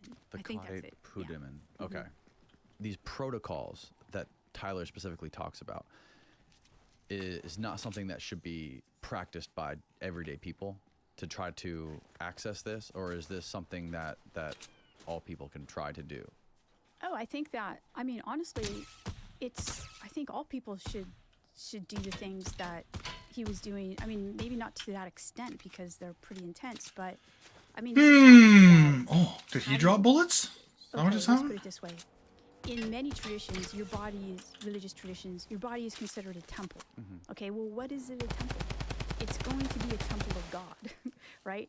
So it's a temple so this idea has been around for a while. We just forgot about it. And so it's being, I'm looking at it and saying, hey, this has been around for a while and these people are doing it to great effect.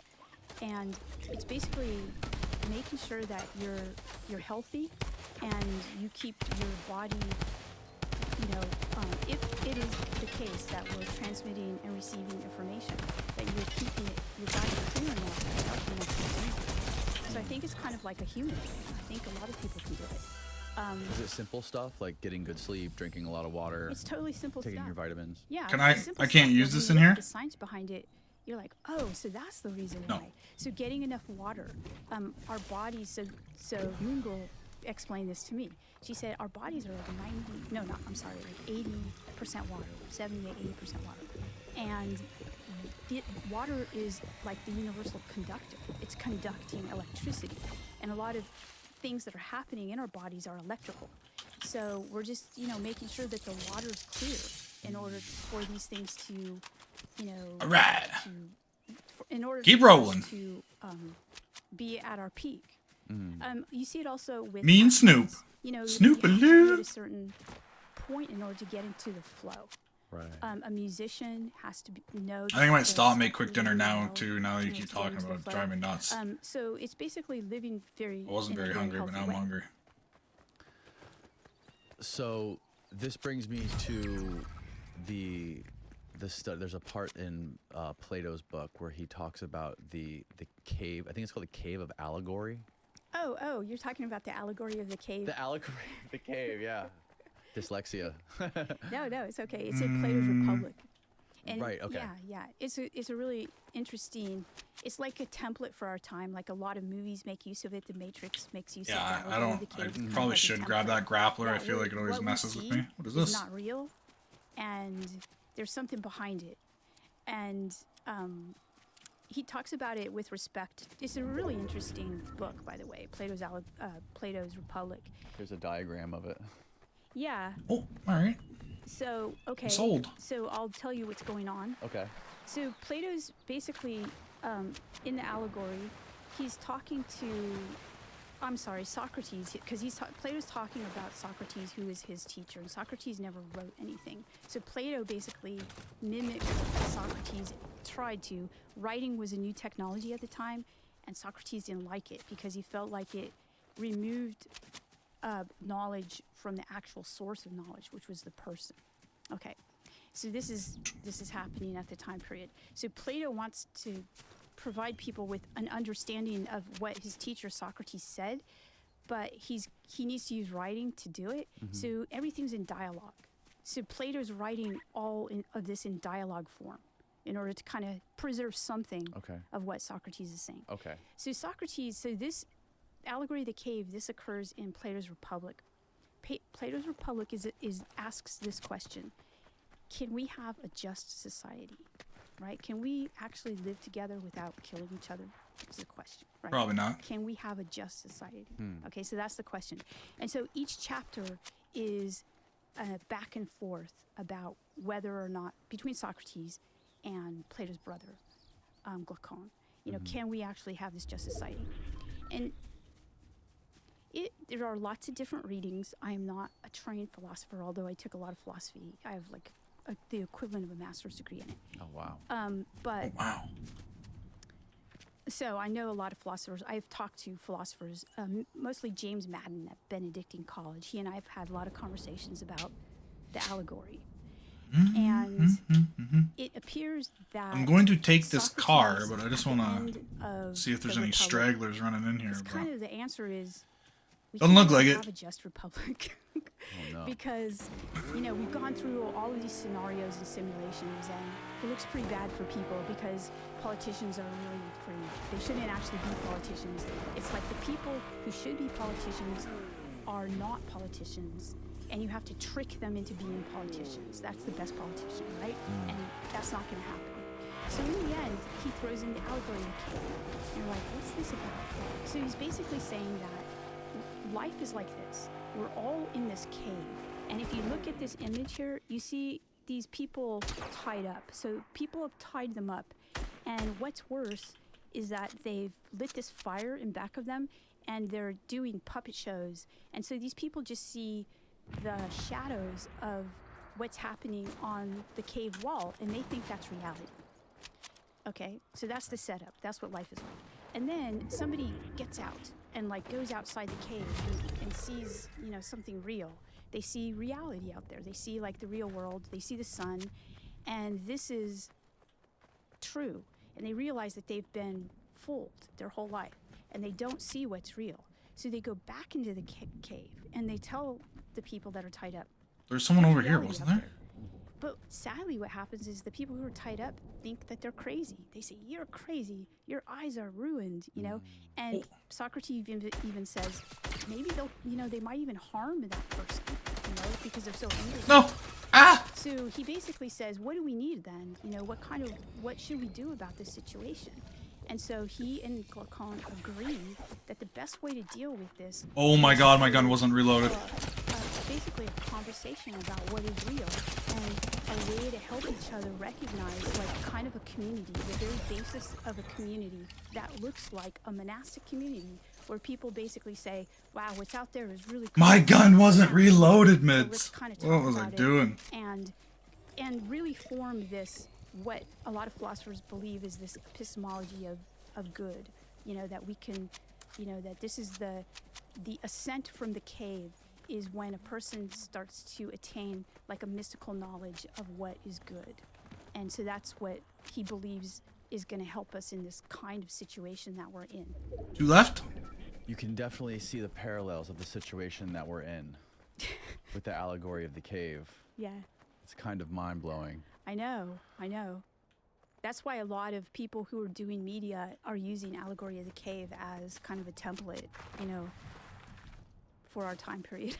But I think it's actually just the way that has been. By the way, I want to say that this is a Western thing.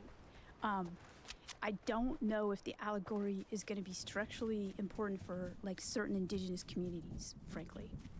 When you look around, you're like, wow, they don't actually have this situation where, you have government. And, Socrates was killed by his government. Right. was a pretty dire situation. Like it seems like right now we're in the cave, but it seems like the way to break it or to break the chains is through this philosophy, and through us finding out, like finding and discovering that everything that we're looking for is within ourselves. Yeah, I honestly do think that this is a template, that it's structural for at least this type of culture, and the way to remedy, maybe you can't fix it, but you can remedy it for yourself, and that's to do what Socrates suggests. And so I think it's really important to do that. Will this be a fix-it for humans? I don't know. And is there a fix-it for humans? Maybe not. But if there is, we have to look at these kinds of things. So I find correlations to early Christianity too, because when Jesus was talking to his community, and by the way, this would be something that they would have known about, because, you know, we're talking about a very Greek-informed Jewish community in the first century. So there's a called Hellenization. So they're very informed by Greek thinking, and there's philosophical communities of math mystics, basically, who sometimes are vegetarian, and they're practicing these protocols. Socrates and his group practiced these protocols too. A lot of them didn't start learning and utilizing math until they were, because so it's really interesting. So, when you start to learn about that time period, Jesus' time period, you start to understand that it was very sophisticated what they were talking about. Oh, I barely even hit him. Also, in a sense, being Fuck! Socrates of his time, basically saying to the people. I thought that was it. I should have ducked behind that rock, just not stood there. That's my fault.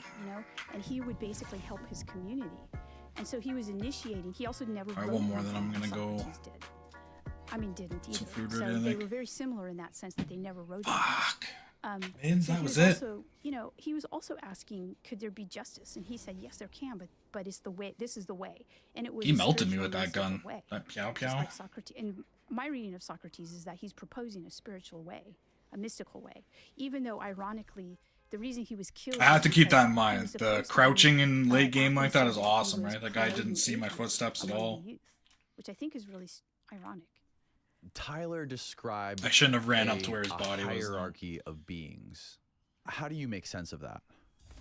It was really interesting to me. So Tyler's information about the protocols I thought was so good and interesting and helpful that I asked him to guest speak in my classes. Oh, really? Yeah, prior to the publication of American Cosmos. So he would guest speak in my classes, and my students loved him, by the way. So he would, it would be standing room only when he was around. And students would come, and pack into my classes. And he would basically talk to them about... And then I'm going to fire up some UO, get my and societies, do a and little bit of that. Thing. And during the time period, he was really open about his beliefs. And part of what he used to say was that there was a hierarchy of beings. And he placed God at the top. He was Christian. And then he placed angels below God. And then he placed beings, like off-planet beings. He called them off-planet beings. And then he placed, and this is where it gets really weird to me, factions in the intelligence community. And then normal humans. That was the Okay. hierarchy. Factions in the intelligence was community. Tyler religious before you guys? When you first met him, was he a religious person? He was religious in a pretty normal way. Okay. So he went to church maybe a couple times a year, non-denominational Christian. He was very, very spiritual, but his spirituality wasn't. I mean, obviously, when he met me, I taught him a lot about what I knew. And when we were at the Vatican, he experienced a pretty intense religious experience. And so now he's very religious, like Catholic, goes to church, works, I think, stuff. After his experience at the Vatican. Yeah. And that was nothing that I promoted or wanted to happen, by the way. It just kind of happened on its own. I was fascinated by it. No, he was not. He wasn't super religious. All right. Okay, so God is at the top. God is at the top. Angels are below that. Yeah. What in his view are angels?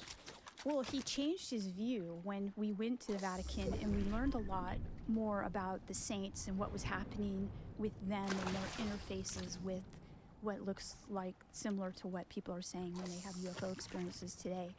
And he started to understand it from a broader perspective, and he thought perhaps that the things that he was What the hell? studying had to do with angels.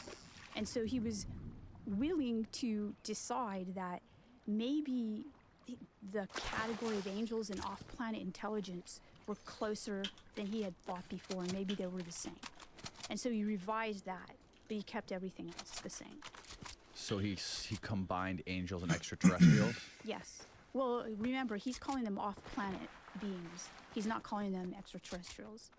Okay. Is there a reason? Isn't that the same thing, though? Not to his mind. Because I Not think to he's his keeping an mind. open mind as to what they are.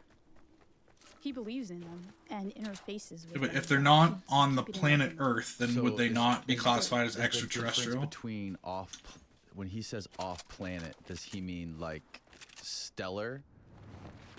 Or is he talking like, are we talking multiverse, like different dimensions? Yeah, so these are the Oh. questions that he had. Okay.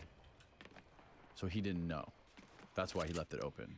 I mean, I think that he believed and that they're in space and that we encounter them, in space. And we encounter them in space. And they come down too to our atmosphere. I So don't think have that any heals he or any calls them shields. off-planet. They're not terrestrial. I'm just gonna go to this anyways. So he claimed that we see these things in space.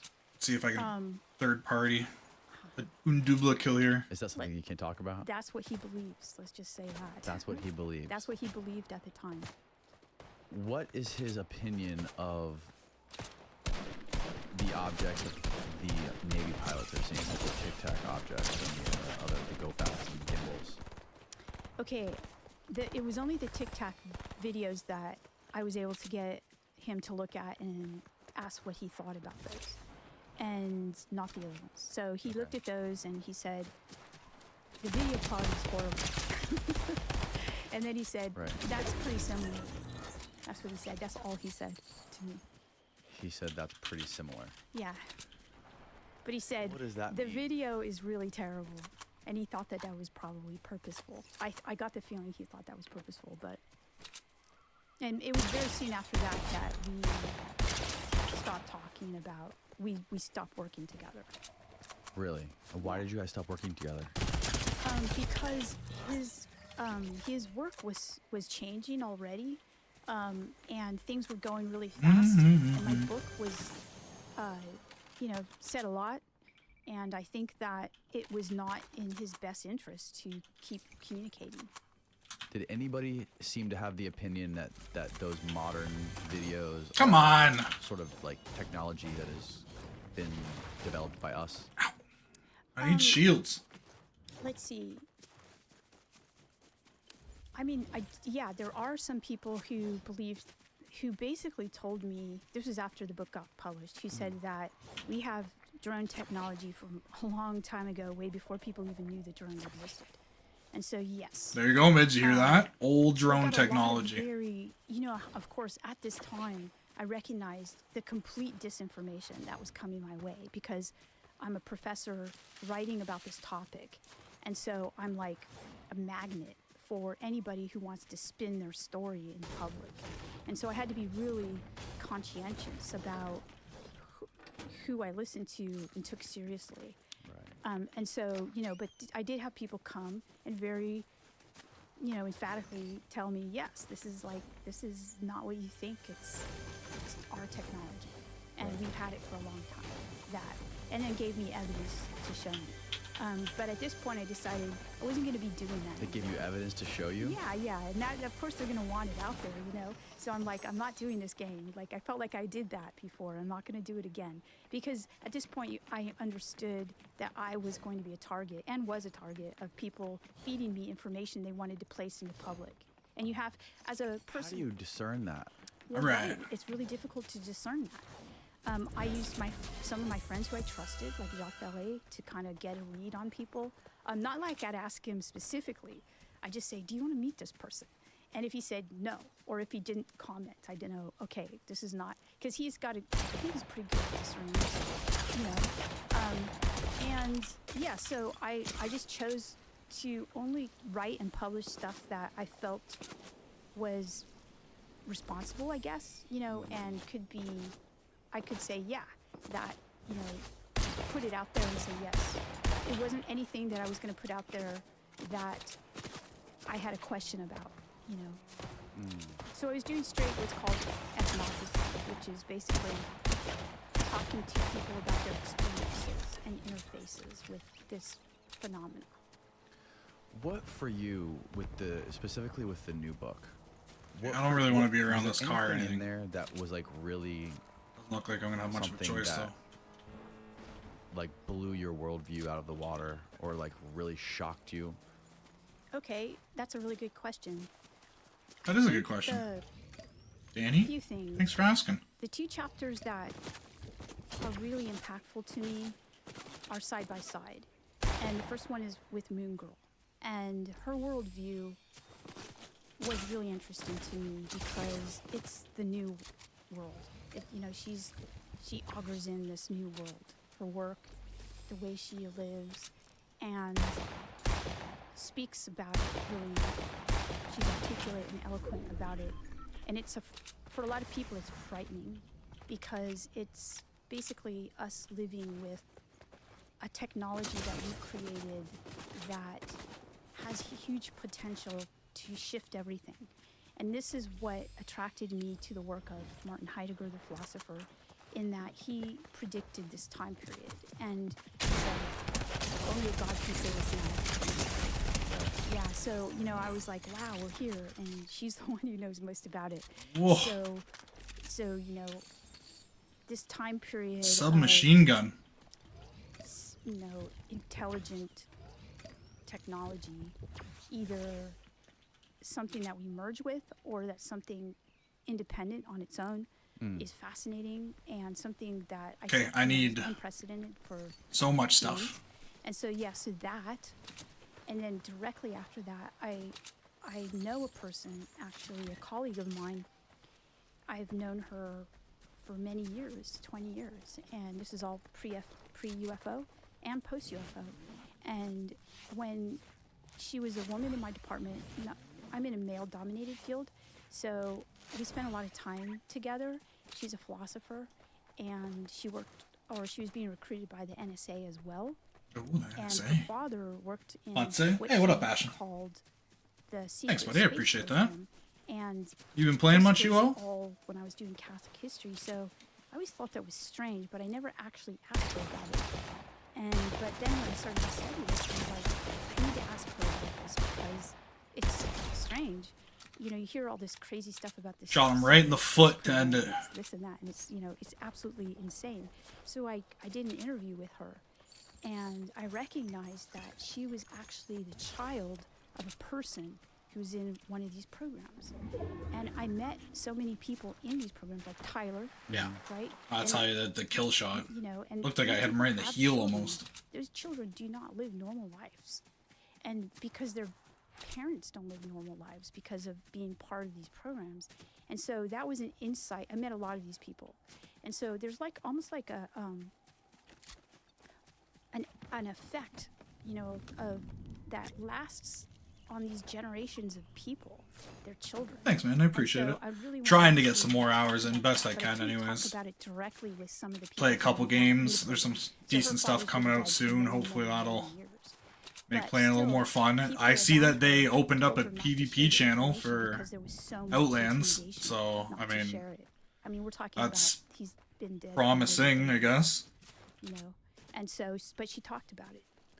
It's so unsettling to think that Yeah, there's they're doing it. This is deep layer Danny of fear Jones, and I believe secrecy his name is. Let me just double embedded check. deep in Danny our Jones, and government this is and in the world that you don't see, her or name is normal Diana people don't even Walsh. think This about. guy's name is Danny The Jones. deeper you go into And this she topic, it's is just like, the a, more of that you see. a researcher into like biblical studies having that and idea that you have, like, there shouldn't be this, things like that. basically being kind of really frightened of it, not wanting to and like do it. I heard her a long time ago. Like I said, originally I thought she was said that she was an A lot of them were atheist, but saying, she's been getting into this now, "Listen, and then it's she better started to getting tell into you like no." the UFO stuff, but Yeah. only because she was And at the so that Vatican kind of doing changed, research and then there, and having them then tell me exactly she saw why. some stuff, and like It's what she's better talking about than now no. is other And people so that she's that discussed shifted with, my like people that are, you know, perspective. high And in just- military or and whatever, but then they've seen these things or some had wisdom. these instances. And She's so like, I and I have no thought, reason to and believe these so people I are decided to lying, focus on the and there's lots of religion documentation aspects about it, but, of you know, this. I what do you want do to go until into you know? this, the secrecy of that chapter is the one in the book that just kind of talk about it. It's a safe way to talk about it. To say, yeah, it's there, that exists. And some people believe that it exists for good reason. Do you think that Nice. there's people that are like this girl's father who passed away, scientists that are deep within the shadows of governments who are very much aware of this spiritual mystic thing that Tyler's a part of? Yeah, I do. And you think they're trying to purposely hide it or weaponize it? Trying. Because like all the trying. history of the evolution of technology. Some days it feels like I know what I'm aiming at. Other days it's competitive not so good. capitalism. Where my mixed strength with really science for the needs to purpose of improve is war, like my right? up close Like we're fights when apes people with like nuclear roll up on me. weapons, right? And I've been just getting like better at it. how I've found this machine gun's kind of my bread and butter, but and that's what's sort of inspired a definitely lot of the just in most general incredibly need to innovative be- technology throughout history. So like it's need to get stronger at it. Do you think that that is why they're keeping this a secret? Okay, so yeah, I'm not I bad love- at it. I That's loved what you seems just to be said, okay. like the rundown of kind of the state Except of I just can't do it of with an actual technology. sniper But I rifle. Like would- this is I an would assault change one rifle with a thing, scope. and You get me that's that bolt the people action, who and I can't hit create it a are thing. often not the people who utilize and operationalize it. Yeah, the shotgun's awesome. Okay, I so love the doing people who that. create it, they probably keep this stuff, Hitting a grab clip and then patents roll or, into the shotgun and just grab the bopping somebody in people the brain themselves is a really and use them. satisfying thing. But those people are not out to wage war. Generally, they have hey, this is helpful for humanity in this case, right? Okay. Basically, in So- the middle of the Whether you take map. any scientist or doctorate or whatever, whoever they are, researcher, and you give them millions of dollars, say, here, run free. Like, do what you know what I mean? We want Yeah. you to figure out everything you can about this. Like, that essentially is what it is, right? It's these people with agendas giving money to scientists and smart people. Yeah. So that happens. Scientists and smart people. Okay. All right. So that's Six that's left. one way to look at it. Another way to look at it. So again, after American Cosmic was published, lots of very wealthy people who do want to operationalize technology. got Maybe hold I of it, won't even still turn off have the it, stream. I'll okay? just And they'd switch like everything to over, let talk it to run. me and I maybe don't think it's gonna connect take them me with very long to Tyler do or dinner people and like stuff. that, right? But I always feel like they're looking for this, this idea of the reverse engineering the What data. the hell? And what I found is that the data actually exists in the people. So, the data is passed down through an oral tradition. It's not kept in, Somebody in bunch a of car? computers. You can't access the data, then put an AI on it and work with it that way. It's actually a transmission from person to person. And also it's got this spiritual kind of mystical guise to it that a lot of them aren't adequately prepared to understand or even see. So I always felt like I was going to give them a disappointing answer. Can you do this for me? Kind of thing. And I'm thinking, That's a even if I little do bit it too for far you, away. You will not be able to access this because you don't understand what it is and how it gets passed down. I should have went So there a though. lot That's of where all the friggin' UFO shields were. communities, the people who work in them, are passing it down in orally transmitted tradition. So it's something that And there's lots of reasons for that. And Like- part of it is just to keep it super secret because it's not Super secret. I can't take my phone and get it from you, like with a program or an app, right? It's in your body. And it seems like something that even if somebody wanted to, it couldn't be used as a weapon. It's not something Yeah. somebody can weaponize. Yeah, and that's kind of cool. Okay. Because once you discover it, Not on my mountain, it's bud. like a whole nother thing, like a whole another universe inside you that you can Oh, he's got a sniper. Why Ah! would you want to keep it secret? Why would good people want to keep it secret? Okay, so I think that we have to understand that we're living in a world of kind of like wars, right? Like there's a lot of war going on. Get that the is not outta here. actually the war we see in No Ukraine. way It's he not hit me with kind of that. war. It's more of an informational war, but it has real effects. It has effects on people's mental health. It has effects on what they believe, what they'll buy, what they won't buy, whether they're vaccinated or not vaccinated. You know, this is actually real time happening. And so, All right. that those interests, you know, are secure. It's all right. I don't know. Can you still see the scar in there? On this, It's this that's going on. It's better. Um, Honestly, so- my arm's pretty good. Our security. It still it gets a little bit of a usually to weird infiltrate the feeling boundaries of sometimes, but for the technology most part, it's through like I different can do push-ups and stuff access again, which is points, nice. So you know? that's When you that's a open your huge bonus. computer, At least you're I already can a do some of vulnerable that. target. I just gotta get my Whereas if leg you didn't fixed have now. that, That's you the wouldn't be as vulnerable, and war would be fought. that's in the the way serious of- one. Okay. Yeah, You're saying like- like a mind war. Yeah, virtual warfare. So what you're describing is like human beings. We are so Yeah, I'm not bad. That's we it. are My upper almost body totally is cyborgs because seems we're to be always okay glued to again. our I've phones. We I've spend most of our I time started staring at rehab iPhone screens probably or like whatever, 2 and months it's ago easy now. to be that kind of Yeah, that it's just media doing is the very same easily plus getting manipulated worse for the most by part. somebody who Like has not an agenda. awfully worse, but Yeah, but, and you know, by the way, this is nothing worse. new. Right. I learned about this Slowly, when but I, all right. I'm just gonna switch the university. So I thought I was gonna some. be a doctor. So I What was do I taking want? classes in UO Outlands. and I was at a great No, what do agricultural I school, want to do? University of Doing California, Outland Davis. stuff. And We'll do all my doing nutrition Outland classes, I thought I was going to learn stuff. about how to make people healthy UO. and things like that, but I didn't actually. I learned about how we can make square tomatoes through genetic engineering that sell. And yeah, they didn't have any nutritional content. And how Edward Bernays, my you know, gosh. Yeah. shifted the Yeah, you four guys food are. groups and That's things like that. why I was And my asking if mind you've was been like, around it "Whoa, at all, okay, right? so Like, this is what it's about. now's the time. And so, yeah, so Alright, I gotta this is move just all my the world we stuff. live in, right? Open Edward up all my Bernays accounts. is a wild character. Yeah. I watched yeah. a documentary on him by Adam Curtis. Have you seen that one? Yes. Where I guess he's the guy who brought consumerism to the United States, right? Like he's the one who Yeah. developed it and like brought the subconscious mind into marketing. Yes. Yes. Really, One eh? of one of my favorite Why parts not? Just about that the way that it documentary is, how or- he consulted with, I think it was either an agency Just or it was couldn't get with into it. the company itself. I think you have to Betty get Crocker. you have to be able to And get there a was couple cake good mix rounds. They were in. trying to sell more of. People weren't buying it, and they did a focus Yeah, I group. mean, where, I I'm guess they with you on studied that. how That's why, like, I try to stream and I try to do like societies and stuff, but like going into a dungeon and just hitting mobs just fucking just drives me nuts so fast. Well, let's just put on the instructions. try. Crack an egg. Yeah. And But now I they just felt don't find like it fun, They were doing the you work. know. They And didn't now have that boating guilt anymore, and PvP they is started kind flying of off the shelf. Yeah. right? So it's like, Bernays is kind of, all over What do our you do? culture, made huge inroads into right? everything. What do you So do? everything you have to think about from that perspective, like what we eat, Mm. everything, the brand.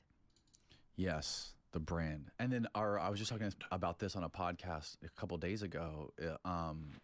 The food pyramid Yes. is like exactly. upside down. Yeah. Yeah.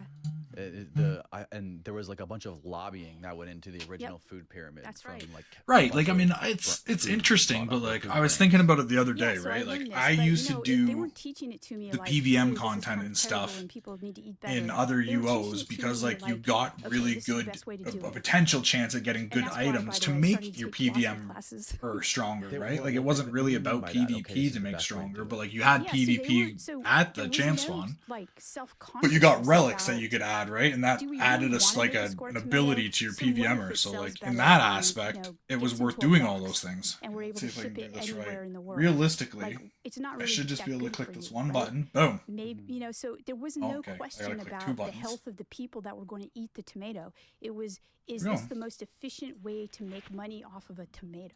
Right. That's what I was learning about, and there was no self-consciousness at that time. I mean, I'm hoping that it's changed since I was a freshman. Right. There's this great quote in this show called Westworld. I don't know if you're familiar with the Westworld. I need to watch Westworld. I've heard But lots it's about it. Anthony Actually, I should Hopkins. probably He's make a point talking of to one that. of the robots that he made, and he's talking about. All right, sounds good. I'm gonna bounce for a minute consciousness anyways is and, like and peacock make dinner and feathers. go have a puff. So And he goes, look at some of this the is just gonna sit kind of pieces, the greatest creations like that this for a humans have minute. ever made. I'm gonna He roll says, quick, look at the Eiffel Tower, look at Mozart, look at and then I'm gonna Rembrandt. make dinner. All of it is just an elaborate mating call, peacock feathers. And it makes me, that really made me think, like, even going to people like Elon Musk, right, like, who talks about this grandiose idea of I wanna make our species interplanetary. I wanna send, do all these great things, eliminate carbon emissions and all this stuff. It's a terrific story, but I always question, like, is it really all just about becoming richer and making billions of dollars? Is it making more and more money? Like, I always question, like, these crazy billionaires. Like, if I was Elon Musk or if I was Jeff Bezos, like, what is the motivation really? Like, when you really drill down deep into the core. And I always wonder if it's just a big elaborate display of peacock feathers. I would Peacock suggest no. feathers. I have, of course, thought about this, but a lot of it, yes, is, but a lot of the great things are just done because of pure love and enjoyment. A lot of think of the quote unquote stereotypical cliche starving artists. Well, a lot of artists were doing their work and they were starving, but they were doing it anyway because that's where they felt most alive. Absolutely, philosophers are, the philosophical work. This is not a mating call. Right. They're basically like doing this to survive, to live. A lot of them were on the edge of suicide because they saw the cave and they were like, is this it? I don't want to do this. I don't want to play that game. I don't want to play the game of the big peacock feather. I'm not going to do that. I'm not going to engage. And Turing is a great example of that. Yeah. A lot of people throughout history, you're right. Yeah. So no. So I can tell you, no, it's not all about the big P. It's just the ones that we know about because they're so, just like Plato says, they're so out there and we see them and they're so in our faces. And, and Socrates said this in Phaedrus, in this book, Phaedrus, that Plato wrote. He said, once writing happens, he was criticizing the technology of writing. He said, once writing happens, people aren't going to know stuff. And it's going to be really horrible to be around them because they're going to be completely I'm paraphrasing, all about themselves. And they're going to be insufferable company instead of actually people that you want to talk to because they know some stuff and, you have a good conversation with them. They're going to be all about their ego, basically, is what he was saying. So he was That was a terrible filter. Writing to ego? Terrible. Yes. Yeah. So, like, saying that is it the idea that people could Okay, my peeps, I will books and gain knowledge? Be back shortly. I'm gonna pause this. I'm gonna open up another one, just throw in some tunes.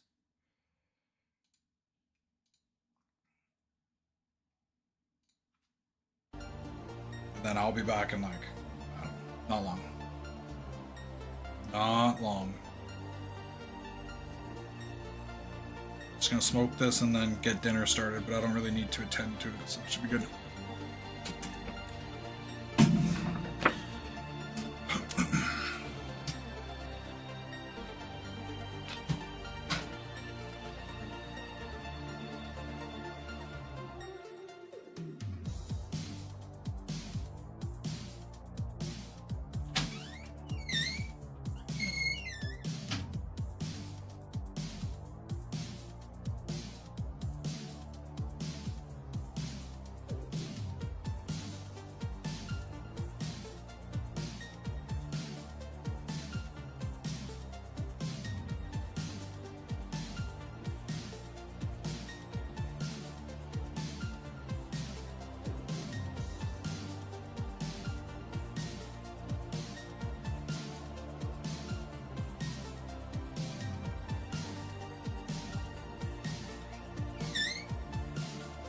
Great pants.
I am back.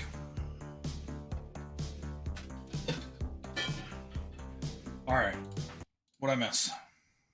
Reading about it, Anything? But not actually having but it. not actually having it. Yeah, and it's really interesting too. I happen to think this is really an interesting point. I in do too. history. I think about this all the time, actually. Me too. Yeah, I do.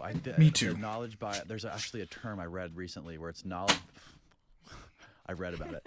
Knowledge by association or by All right. acquaintance Let's look versus no, I think it was versus knowledge by association, because everything we see in media, I think, you know, every single YouTube channel that's a guy who's a talking head who talks about politics, it's just all they're doing is reading the news or reading Twitter and reporting on it. Yeah. They don't experience stuff. They read stuff. Yeah. And or they listen to stuff and then they report it back. Yeah. It's even on like the news, like the television news, those people aren't experiencing much. 150? Maybe there's situations where guys like go 250 overseas ones? into a war Yikes. zone and like experience being in the middle of a I'll take that firefight just with in bullets case I flying do. everywhere and like meet people. What are these There's definitely that, numbers? but I think most of it Oh my on God. TV is, especially when it comes to like the talking heads, all of it is what you're talking about. Yeah. Secondary knowledge. All right. Yeah, they don't. So Socrates identified this as actually, when I look back at this and I reread him, I see it as a turning point in the Western culture, in the sense that he actually referenced knowledge. Actually, that let's just go do some people stuff. would get from their actual environment. It almost sounds like, I can't prove this, but it almost sounds like he's talking about a download experience within the context of the I environment. don't really. What where, was it? It was you know, you have crawl indigenous cultures and where people have so much knowledge about the Dark environment, matter. right? They can hear things like if you and I went out into Let's the do mods forest, first. like the rainforest, like in Brazil or something like that, and they would be able to hear the different sounds in the forest and know exactly what was going to happen, like either rain coming or, you know, whether a dangerous animal is going to be there, or, you know, what the state of the forest. You and I wouldn't hear that at all. We would go in there and we just hear like what we would consider to be forest noises. We would be able to, so we don't have any intimate experience of our environments, right? And so, so Socrates was actually telling Oh, do I have scrolls? Plato about this Yeah. and talking about how there was All a right, place when so it people learned begins. from the trees and they had this knowledge, but Socrates made a joke and he said, but you guys, you're so young and knowledgeable, you wouldn't know about this. So he's basically decrying this loss of this intimate knowledge, and that technology was actually going to foster it even worse, and it was going to create a type of person that was egotistical and think they know everything, and they were going to be horrible to be around. And I thought that was really funny. But I agree with you. I see that. I even see that in my own field, like people talking about a topic. Like in my field, there's a push to publish. We have to publish a lot. And I just can't do that. I have to actually I have to do field research. I have to go out to communities of people who are doing this kind of thing in order to get information. Like how else are you going to Those are get that kind of cool information demons. other than Exactly. being around them? But a lot of people don't do that. They actually just read a bunch of books about it, and they go on Twitter or wherever, and they get that information, and then they write a book like every 2 years. And I just can't understand how first they could think that that's responsible, but, you know, put it out there for people to read, because you don't actually know about what these people think or what they're doing. That's why the data that's happening in the UFO community, you know, are you actually talking to these people and listening to what they say? So, yeah, so there's this whole, you know, difference in knowledge. Yeah, and some of the people that sort of like take the ball and run with it are sometimes very charismatic or very This guy's blood procking it economically up. minded, or know how to make money and know how to capitalize on certain things. Yeah. And sort of run with it. And some of the people that are actually like experiencing the stuff or doing like the real work and the real research, sometimes they may not have the skill and Do I just go to the lower people level who and just have the randomly knowledge try maybe to have a nuke stuff? better Or way of connecting with people and communicating a message, you know, so sometimes I guess it can work hand in hand. Probably. Yeah, like a lot of the people that I found that interface with this phenomenon, Dead people. they don't have big platforms. And even if they did, I don't think a lot of people would be able to understand what they're saying, because they're so, really, a lot of them are so intelligent and out there. Kinda you know, scared and me. they're talking sometimes in mathematical terms. who's going to get that? Who's going to understand it in popular culture? Right. All right. Let's talk about Jacques Vallée. So Jacques there's Vallée. a chapter in your book where you mention what I think was one of the most fascinating parts that stuck out to me the most was you go to his apartment in Northern California. Mm-hmm. Can you describe what happened there? Yeah. So, okay. So I know Jacques, and Holy, this thing is strong. worked together and are colleagues basically for a long time.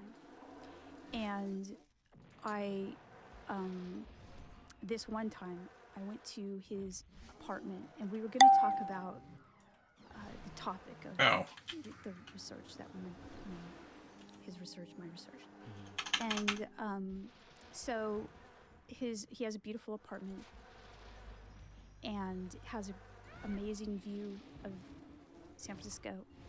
And so we were in his apartment, and he showed me his library, which is really Holy nice. crap, the amount of hit points on this thing is nuts. Historical things from the history of Oh, ufology oh. in the United States, and things from European. Oh God, what is history, happening? Like looked like extant, copies of books about angels and things like that. So it was amazing, and things that belonged to Alan Hynek and things like that. And Alan Hynek was the guy who started Project Blue Book. Yeah, he was one of the someone killed people it. and the head of Project Blue Book, like the main scientist. And Jacques worked with him. Yeah. Okay, I Jacques gotta worked with run that. out here anyways. Unfortunately.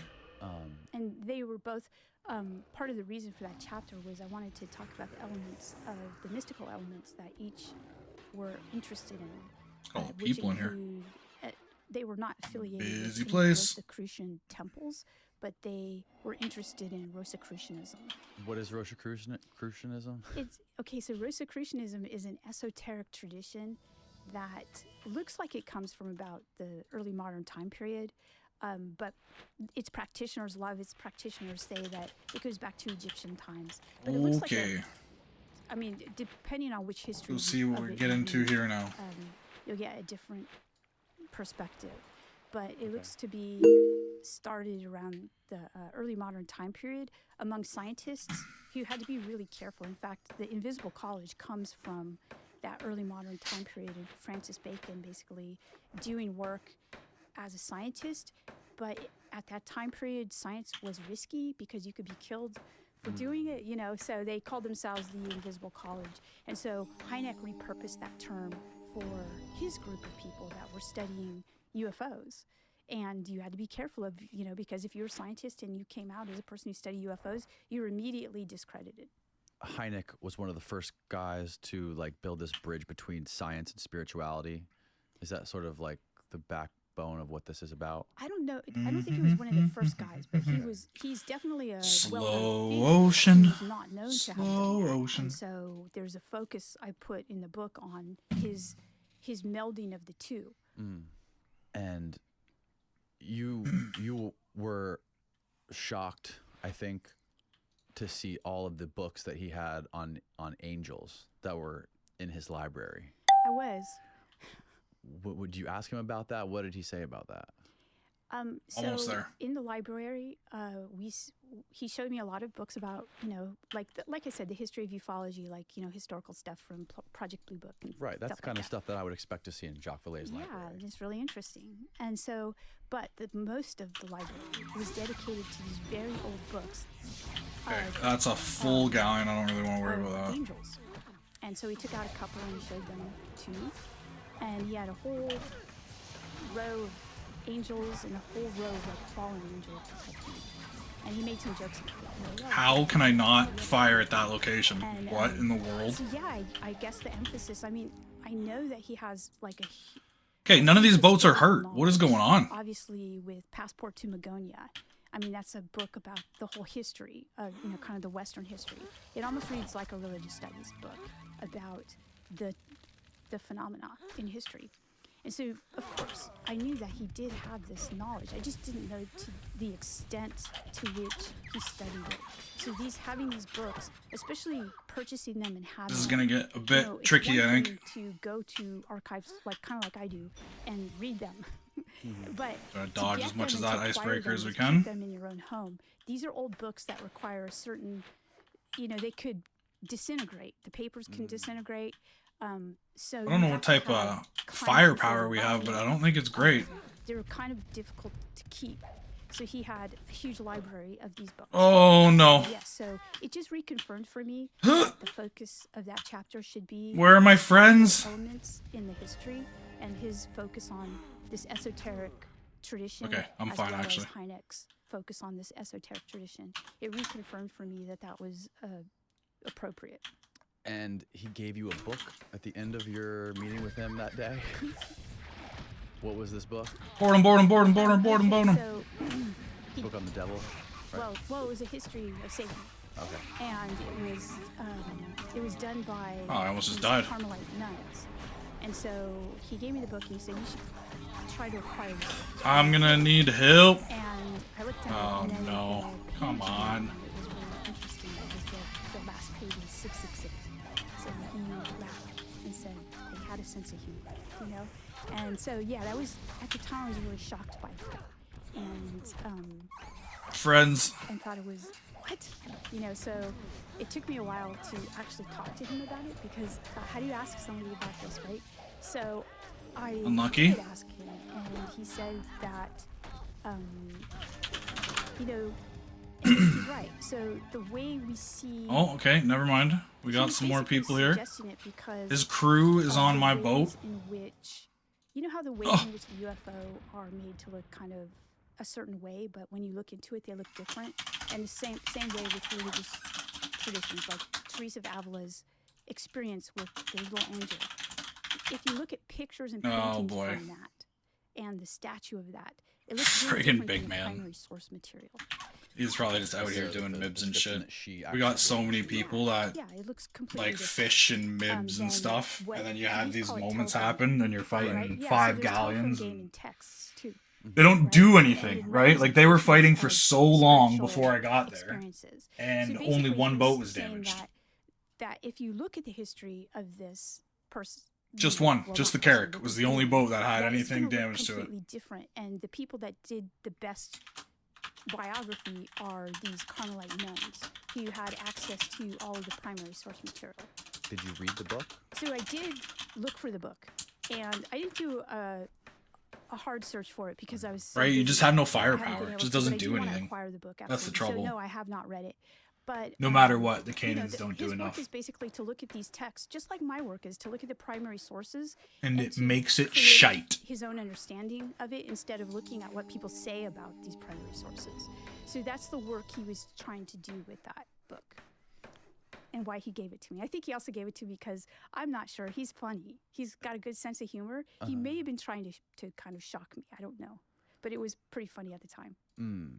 So I'm sure you've done a lot of. I really should outfit I'm just like interested in this because like a speed I'm galleon or interested something. in the devil personally, Okay. and It's just one of the famous quotes. I wrote it's it down just here. better, One right? Of the, More health, the old more sayings that I love is more the devil has always firepower. been the church's best friend because he kept him in business. You've heard that, I'm sure. Yes. And I had a guy on here recently who was teaching me all about the devil. He did a little documentary on the history of the devil. Lucifer, and he basically said Yeah, that it Lucifer looks was like never real. we are not. Well, I winning, mean, so- that's like saying God has never been real, right? So we can't actually prove the existence of the beings that people believe in. not Okay? looking There's good. no microscope. Okay, this being exists. Right.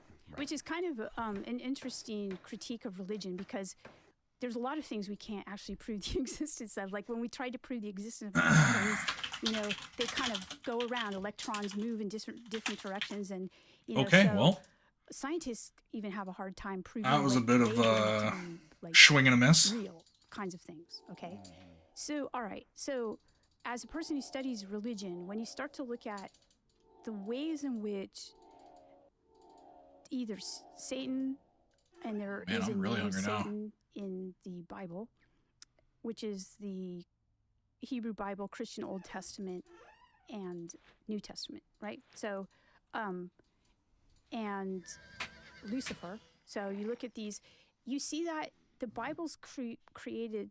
It's basically a bunch of different books put together, and they're written by different people over many years, hundreds of years. Why? Okay, so Why isn't my death the going up? depictions of like the Satan in the book of Job, for example, looks to be like, Because I didn't have it turned on. God, right? So if you look at that depiction of Satan, and then you look at the depiction of Satan in other texts in the Bible, they look to be terrible or something completely different than that. I mean, that explains a it lot doesn't look for. like there's like a cohesive Oh my god, I didn't have it person turned on. or entity.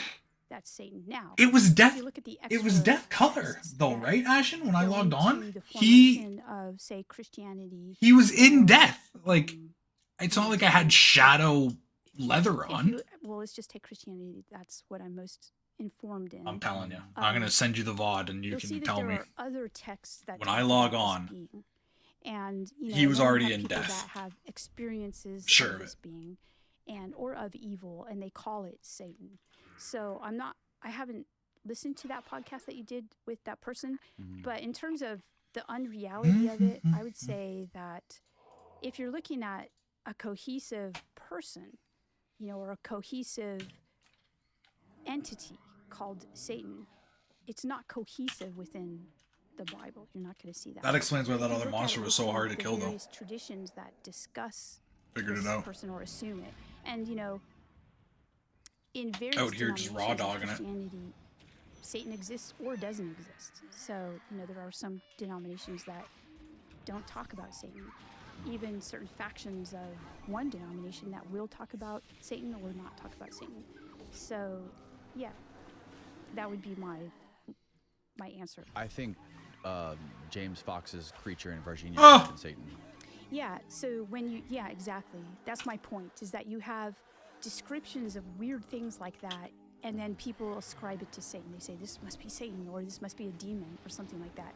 And you still have that within Catholic cultures. If you have a UFO sighting and there happens to be the smell of sulfur and, these beings that look like this, they're going to say the same thing because they still believe in that. That's still their culture. What did Nietzsche mean when he said God is dead? And you talked about before, like you weren't a fan of Nietzsche until like there was this weird. You talk about synchronicity. Where was the one that I was killing? Yeah. And how it was a synchronicity in itself. The fact that when you picked up a book by Nietzsche. So synchronicity, when you do field research in religious studies, you find that I was gonna say, no guard matter me, what please. religion or denomination, synchronicity for people, meaningful coincidences, it's like the engine of spiritual belief. So people in the Catholic, when I was doing my book on purgatory, a lot of Catholics were telling me there are synchronicities and them saying, so it was a sign from God, And I noticed this in the UFO community too. People had like a lot of synchronicities. I did too. And people ascribed meaning to them. Like, I must be on the right path because this is happening and things like that. And of course, when these things happen, it's pretty death interesting. cure. It's like, wow, this is so interesting, right? And I've had those experiences and have them all the time. And of course, I step back though, and I don't want to ascribe any kind of overarching theory or meaning to them because they could just be by chance, right? And so Nietzsche, and so I've been thinking about this for a very long time. And it wasn't the first time I picked up a book by Nietzsche because a lot of my friends wanted me to like Nietzsche. They gave me books and they'd say, read this, you're gonna love Nietzsche. And I would start to read him and I hated his philosophy. I was like, this guy's What terrible. about his philosophy did you hate? He seemed really arrogant and he was very sexist and racist, and I really didn't want to fill my head with that kind of philosophy. So I didn't think he was really that interesting, and so it never stuck, right? So one day, it was on New All right, Year's, going down. Oh boy. and I was not out there partying with everyone, but I could hear everyone partying. And I decided to try to get some sleep, so I went to bed. And at midnight, everybody was partying so much. I heard everything. I woke up and I was like, what am I going to do now? And I saw this book by Nietzsche by the bed. So I picked it up. What and do I try opened to it up kill? randomly, and I opened it up. By the way, it was the Gay Science. And I opened it up Gay to, Science? I think it was Aphorism Is that what you just said? 273, but it was book 2, which was Saint January. Do you think that's a Saint person or is that a January. bad So it's guy? about the Where saint. is? And I was like, okay, it's like the January. It was January 1st. So I thought that's a weird kind of coincidence.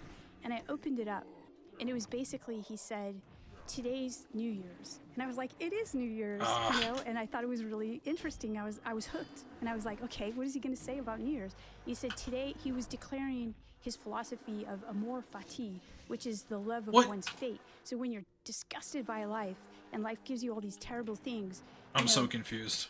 just look away. Like, don't try to fight it. Just look away from it into something different and more beautiful.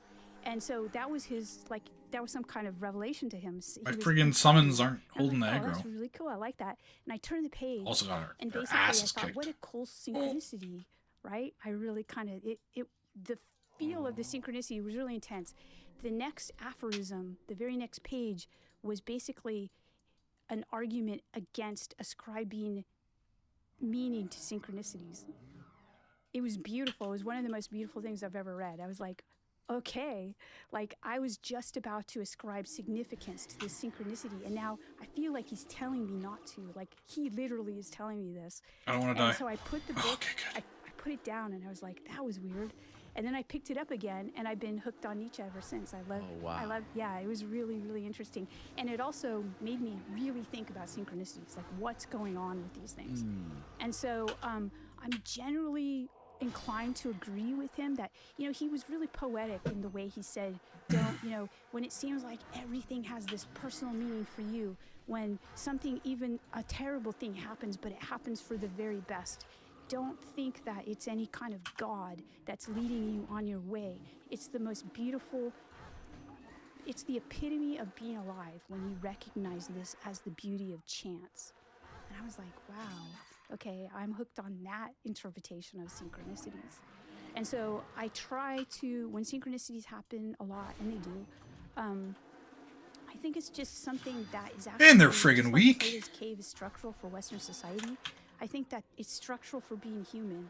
Like people. I still from wonder if indigenous there's something that I'm cultures doing also wrong talk with about this as template. well, and they say Oh, that that scared rational me. science doesn't actually understand that when you're really in tune with your environment, like these things they just happen and they're part of being human, and it's part of what makes being human fun and interesting.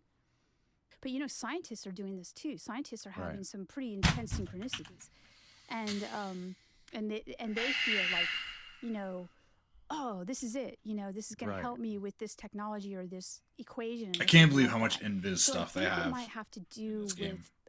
with learning or being open to. Like, who being thought that taught was fun? by That your having the environment, mobs just life, be you know, invisible to everyone all the something time. like that. I mean, I'm was a still, good to idea. tell you the truth, I'm still trying to figure it out. Yeah. Do you think that this whole thing that's going on right now with technology and Seems like pretty dumb. ChatGPT and UFOs, do you think that this is becoming like a new religion for When Dota, Western I don't know, society? probably No, I not. don't I think played it's becoming a new religion. I think yeah, that, hit me for that 101. people are. There's a religiosity. I played Fortnite Okay, for a couple so hours already. A religion is something J-Rod. pretty discrete. It has a beginning and an end. There's usually I a believe we person even got associated one with it, win. like, you know, a figurehead.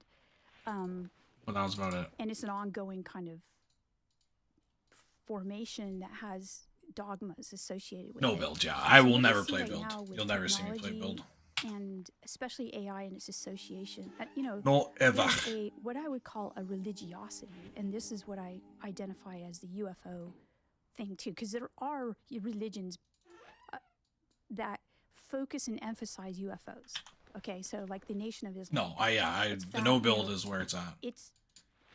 There's a belief in that religion. It's that the there's only a mothership, stuff that I care to play. and that in the end times the mothership's going to show up again, and that these little UFOs that people see, All I'm they're concerned about. part of the mothership. They're little. Really? Yeah. This is Nation of Islam. So this is a distinct UFO religion. But what I see right now is this pervasive belief in UFOs kind of on the rise, given credence by the U.S. government. Am which I is, going to be dry you know, loaded? with Pentagon reports That is going to be the real and a lot question. of the media associated with it. I'd And say this it's is kind of 50-50, this, probably. You know, a lot of times we can't prove. Seems that like there's all sorts religious of people things that just like exist. to loot people. We base it on Which, I testimony, mean, and that's very similar to what people getting one happens shot with all the time UFOs, makes you sense. know? We have testimony. And That was things awful. Like that. So I see this kind of as an effect of technology, the decentralization of religion. That's what I think's happening. What do you think of the whole Bob Lazar story? Okay, so I I can't say I believe it or disbelieve. Okay, I'll be out in a sec. Thanks. There's so much about it out there. Dinner. All right, I'm gonna check my obviously, body. He himself has been discredited by a lot of people.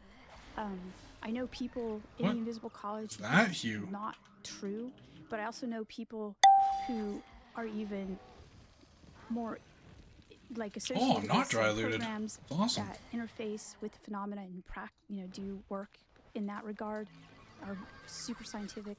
I mean, people that do like back engineering stuff. Well, they say they do. I can't say whether they do or not. I don't know, but they claim to. Okay. And they believe him, and they say that a lot. They believe him. Yeah, and they say that they. I'm just gonna pop out. believe that Do all they this said and then that he's now. This is like stuff I can't confirm that they grab say, food real quick. Okay, so but they say so. It's really confusing to me too, just like for everyone else. But Nice. I hope it doesn't blow up on you now. Out there is that What a downer that they was the said other was day, that eh? Be all excited about if this it and then get information's told that gonna it might come just out, melt. It's not going to come out through someone like with a PhD telling you this. It's like it's going to come out through these people who can be completely discredited if needed to be. The thing about him is like if he is this incredible. Yeah, that was a tough whistleblower, go. like, Okay, blowing the whistle be right on back one 2 of the seconds here. government's most secret programs in the history of the government, right? Like, The piece is putting a that, hole in my head. how is he Can't still see it. getting like government contracts with this company and doing all this crazy work? Because if you think of like some of the whistleblowers of our modern time, they're not still working with the government and living freely in the United States. I know. That's one of the perplexing things to me.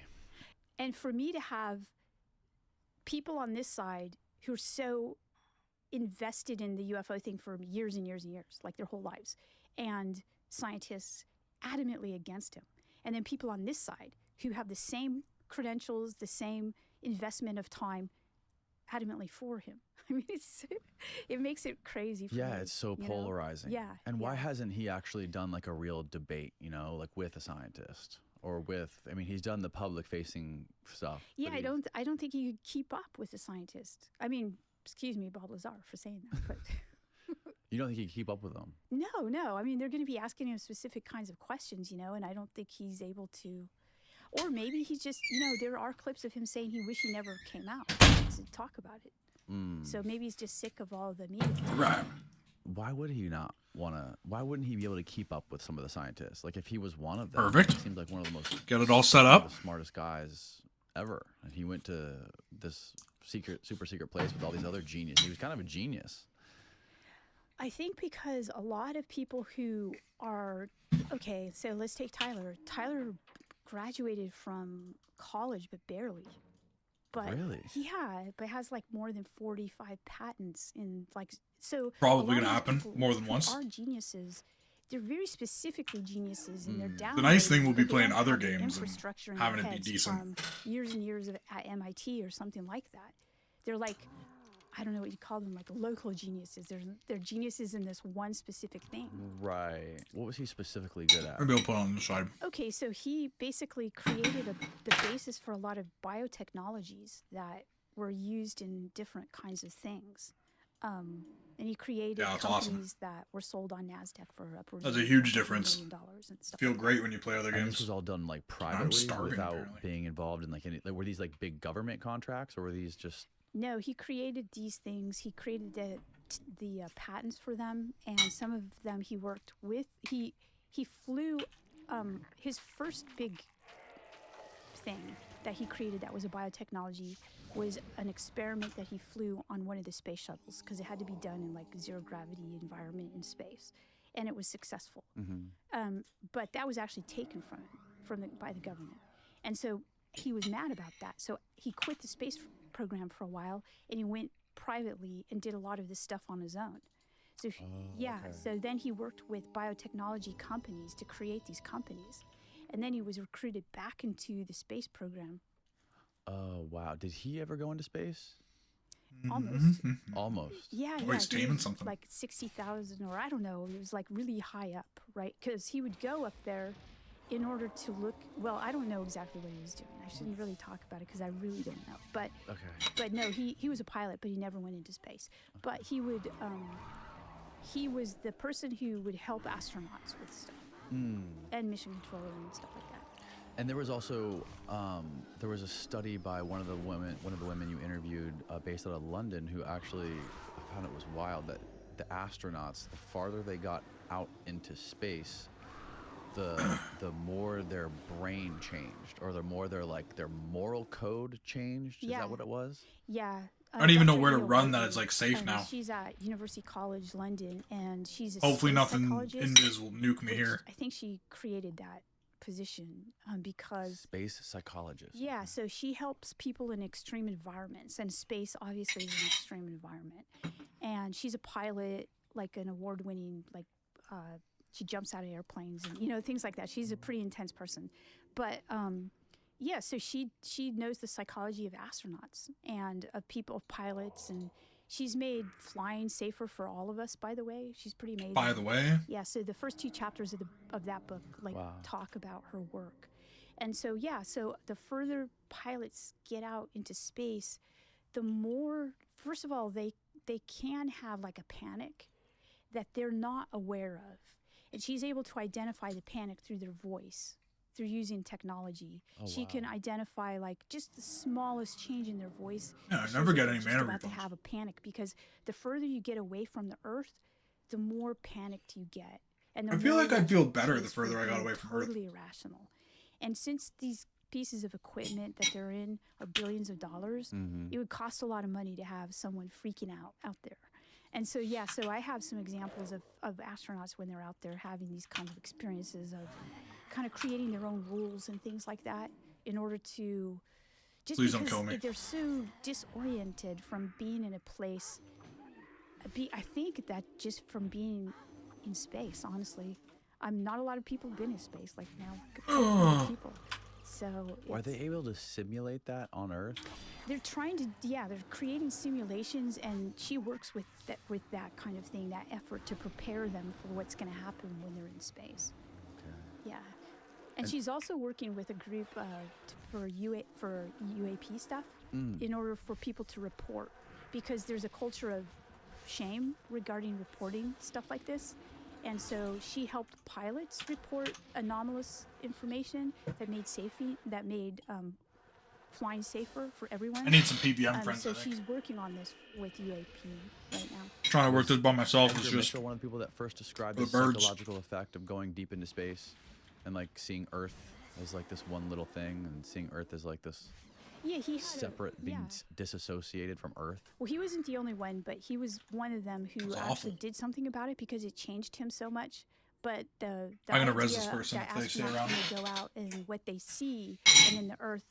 Obviously, William Shatner just had this experience with Jeff Bezos's.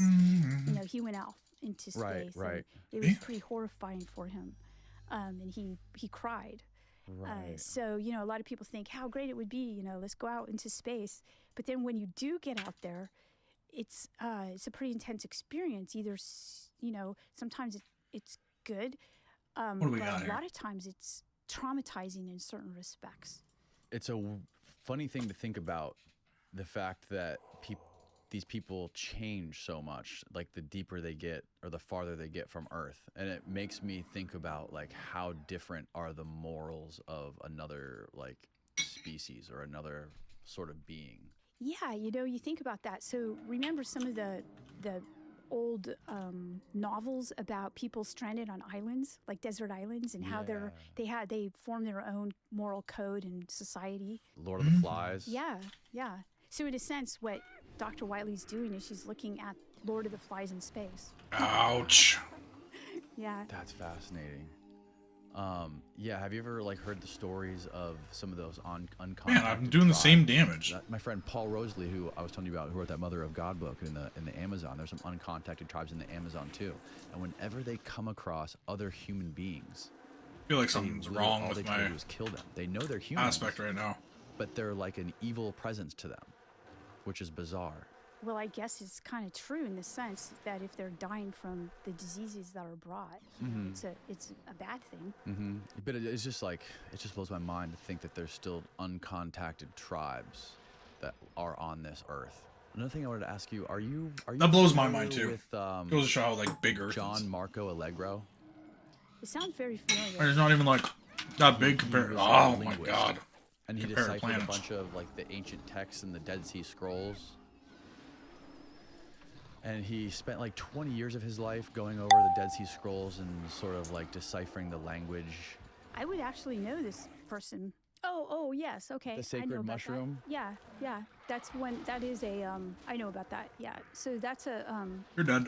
Where did God come from? What do Bible stories really tell us? Who or what was Jesus Christ? This book challenges everything we think we know about can you zoom in a little bit more? About the nature of religion, the ancient fertility cult, rites and symbols, the sacred mushroom. I do as like emblem when this and Danny Jones guy embodiment tries of to read divinity. stuff because he's The not a very secret good reader. meaning of biblical myths, the language me of laugh. religion that links us to our ancestors, the sacred mushroom and the It's cross. like hearing him get through Sets it. out John Allegro's quest through a family tree of languages to I don't find know truth if I get there in about time. where Let's Christianity came from. try anyways. So you've never heard of this guy, but you've heard of that idea, I'm sure. no, I know about this book, yeah. Oh, okay. Yeah, and I know about this idea. I'm fascinated to hear what your thoughts are on that. Okay, so it is the truth that I don't think I a got there lot in of time. religions What is going? incorporate Oh, I didn't salvage my you know, boat. mushrooms or peyote or some type of, plant medicine sucks. into their rituals. But if you look at Christianity and how it developed, like the first and second centuries, you don't actually, if you're going to see some of those rituals and rites, they're going to be imported from the Hellenistic denominations of Christianity. You don't actually see Jesus doing this. My boat didn't get you know, sunk? He's actually Guys, am I gonna recall to my boat and is there gonna be a bunch of he looks people like there and am he's I gonna part die? of a group of Christians that are affiliated with John the Baptist. Guess we have to are, find out, right? Against Rome and, doing fasts and mystical practices. So it depends on All which right. version. Christianity has different branches that branch off of it. So I'm not discounting that. It's just a podcast, there are certain Posty. branches, but you're not going to see it in Jesus Just a movement of podcast. Christianity. Okay. I don't believe it, at least. There's the other book by Brian Marescu. Brian Marescu, yeah. I just left my boat The up. Immortality Key. Yeah. And so, he does a good job of looking at these kinds of elements as well. Got pretty lucky there. There are a lot of I mean, I would just sink it, but since there I are got a lot ways to of go, I'm just gonna religions repair it.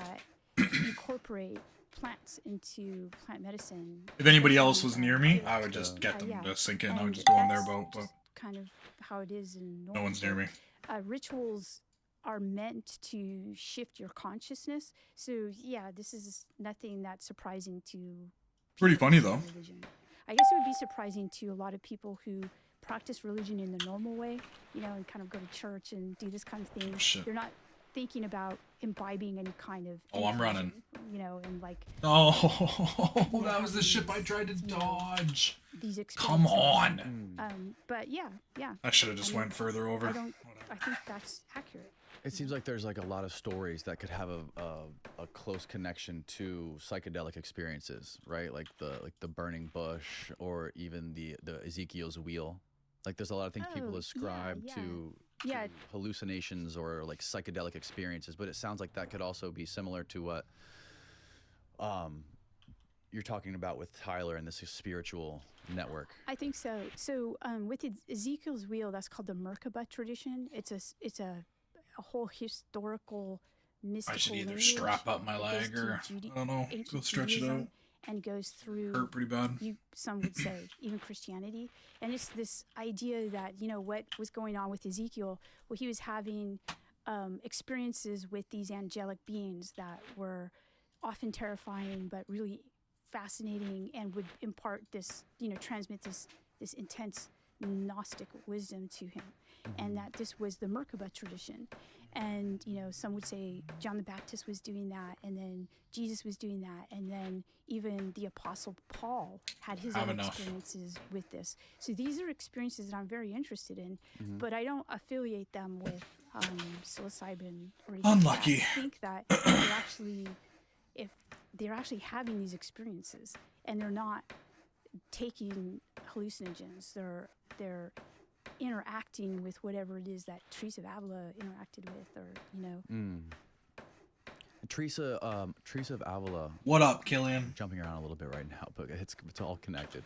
Teresa talks about like bilocation, or there's a connection with her and New Mexico. Okay, good. that's a two more Spanish nun also. Oh, someone different. Yeah, in the next century, who's and she's having, so you'll know about her actually in the southern United States. If you go there are actually churches dedicated to her, because there's the belief that she was bilocating to the New World, near New Mexico, and, you know, in the Southwest. Fixing up my freaking boat. And she's called the Lady in Blue. So if you Google the Lady in Blue, you'll get all kinds of stuff about her. And so she was basically believed that she was yeah, I did pick it today. Basically teaching the gospel. Can you notice? And every day, no, Indigenous Americans. No, I probably shave it like once a week, once every 5 days, something like that. Spanish. It gets kind of grown in around the edges, so it's basically coming to colonize. Gotta keep on top of it, otherwise it just looks terrible.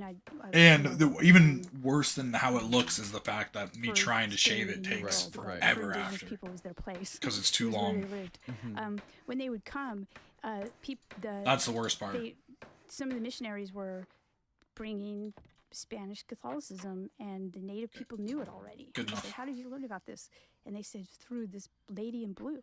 Wow. Yeah, and so, and then when those same missionaries went back to Spain, they heard about her, and so they asked if they could meet her, and she was a cloistered nun, and she described her experiences of coming here, and she described the foliage and the people that she met, and that type of thing. I actually cut myself. I don't know. I can't really see my camera because I have my map in front of it, but I cut myself right on this cheek today. I hadn't cut myself in a long time. There's a lot of, like, you know, there's a lot written about it.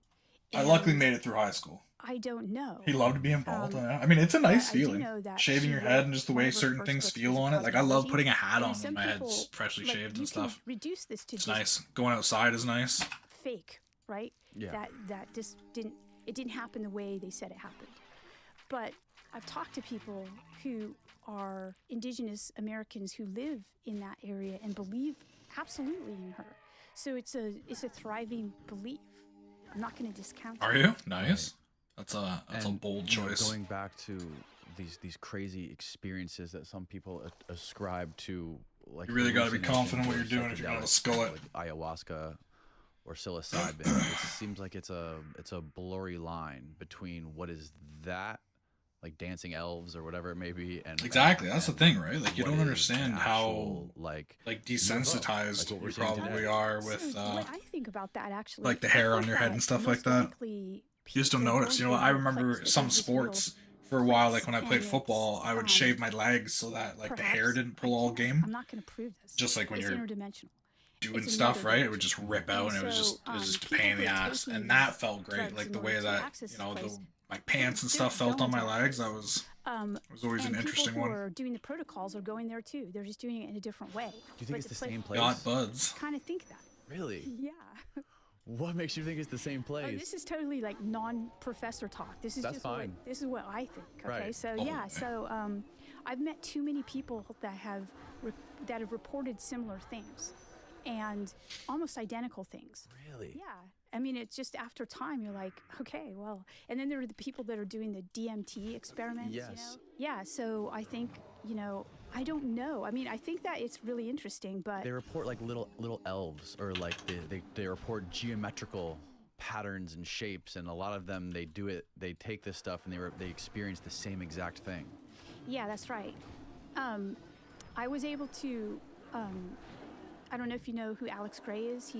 Yeah. Okay. So I was not something to take seriously. With he and his wife Elson. Or something not to take seriously. And they were explaining what their process of, you know. I'm picking up what you're putting down. and they would. It's no. They would take No judgment. ayahuasca, I understand. and As long as we I didn't talk to understand each what you other, mean, we're but all they would good. have the exact same vision, And they I do. painted. And Really? yeah. So that was when I first started to really consider, wow, what's going on here? You know. So is there a way that these things can come in our reality? And is that what, like, is that, do you think I there's used a, to like, comparing these wax my EMT back, experiences and the or stuff have that Alex people wax Gray my back and for his that wife matter. were experiencing and painting it, do you see any And then you guys want to hear the story? like, telltale signs? This is a pretty funny story. that So I had a connect this friend to some of who this biblical did all stuff? that stuff, right? Okay, Like she the biblical went to stuff. So whatever, listen, the biblical stuff a is university or whatever for it. And one night we're all just hanging out having a couple drinks. And she's like, "Oh, do you want me to do it?" And I was like, "Yeah, sure." So she gets all her stuff out or whatever and gets so she had one of those like things that like you pour the wax in and then it heats it up and you can like roll it on. People are talking about these experiences. So we did that. She had it up, heated up and all that. And she went to roll it on. And for whatever reason, as she did it, she literally snapped like the entire housing for the wax. She like just broke the device in half basically. Like I don't know if it was already cracked or what happened, but access this information and bring it down and create. and it spilled hot wax all over my back. So he was saying that the human being is the bridge all over it. between I was that covered. reality and this reality. And that's what I found really interesting. And it also gets me back.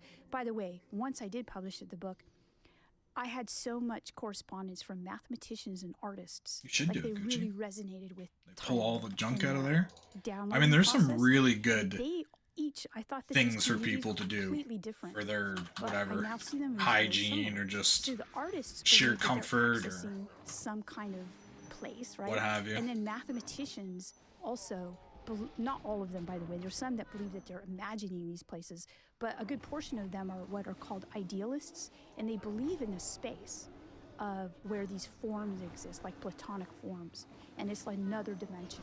And once they was they can bad. bring that information back. I was to pretty our burnt world. for a while. So that goes back My to skin the was protocol. more than just a So little what is bit it that tender. humans are doing, what if we are these bridges, and part of our job is to keep our Ugh. our ability Uh-oh. to Uh-oh. maintain Right. And so we can go to that reality. We can go escape this space-time reality and go to that dimension. Please by following die. These protocols or by taking these compounds, compounds that come from Earth, and then it appears that these things can also transcend into our dimension, and that's. Wasn't worried for a possibly what we're second. seeing. I think so. Yeah, I think so. With the space program, it looks like that's what was going on. Nice, But they weren't taking nice. hallucinogens; they were actually. The Skullet really is They a were doing it crowd naturally. favorite. Yeah. There's no doubt and, there. as always, I think people need to understand that they should, if they do No, stuff like Ben, that, they that need was to the do it last time. responsibly. Because think about the churches that do it, like the Native American church. The use of peyote. It's done in a. If anything, I'd sacramental probably way, in a use way that like they believe that is Nair the product benefit or of whatever, the something like that. Tribe. But I don't worry about it anymore because culture. it's not And like it's I not even done for recreation. hang out with anybody or go outside. Nobody sees So my I back. think So intention is really important. don't worry about If it. the intention behind it is to, for the best good for all, I think it'd be great. I think that not everybody, but even just a small percentage of people, like 10%. Yeah, so I got lucky. I don't really Because I have think anything like the that. effect would- Like it's would- I just have these like and we're two not little talking about patches like taking this hallucinogens and things like that. where We're each of my talking lungs about, would be that have like a little bit of hair. Spirituality. Yeah. It's like fuzzy, Yeah. so that is what I used to get rid of. But I think it's a neglected part of humans right I don't now. worry about it anymore. Is there any possibility that these things could be us from the I mean, I have a future? hairy chest. Okay, so the UFO phenomena That is is like true, us but- from the future. It's not bad I anywhere mean, else. okay, if you're gonna give, let's see, could it be us from the future? Could it be us from the A lot future? of people believe that, and I've recorded their beliefs in several of my publications. My belief. My belief. Yeah, so my belief changes all the time. Right. So I never actually say what my belief is because it changes too much. Right. Right? And I'll always talk to another really brilliant person who's like, then changes my mind. And I'm like, oh yeah, I believe that. But I definitely have had my mind changed about time and us from the future. So Okay. my ideas of time, being there's no, because a lot of the people that I'm talking with now, they don't even have ideas that time, there's this linear progression, and they don't even speak that way, like the future and the past. They're now, their language is different. So that's changed the way I think about time. So maybe. Why are you still I can't attacking say me? yes or no to that. Is it us for the future? I don't know. I mean, if it is, why are they doing this? Like, why are they hurting us? Because some of them do. So, some people have burns and stuff, so they shouldn't be doing that. And that's part of what Gary's studying also, right? Yeah. Like the Havana syndrome style burns and brain damage. Yeah, I wouldn't think that would be us from the future. That's You another don't thing that think bo- us from the boggles my future mind would about hurt the whole us in the phenomenon. past? Because like before I was introduced Humans aren't to really you, very kind to each other. to your work, So I was like really I don't know deep if I into subscribe to the idea that going That's back what to I mean, Peru, right? Zimbabwe, Feels like that's and something the that we would do. proliferation and sightings of UFOs over nuclear I mean, bases you'd like to think during the that Cold future War. us would Like, maybe there's a be crazy- more there's a great intellectually map diagram that advanced was or done on the morally James Fox's advanced, so maybe they Phenomenon wouldn't, documentary but that showed all the nuclear tests around that the feels a world little bit in correlation with all the UFO fictitious sightings to around the me. world, how they correspond so like perfectly. And then with the Rua Zimbabwe thing, with like these creatures coming down and communicating with the young kids, the school children, and telling them technology Zimbabwe. is bad. That was one of the main things that those kids were getting like projected into their minds, like technology bad. That like these things were trying to protect us. True. or Yeah, protect but our you just planet, think but about it was, from like a cruelty.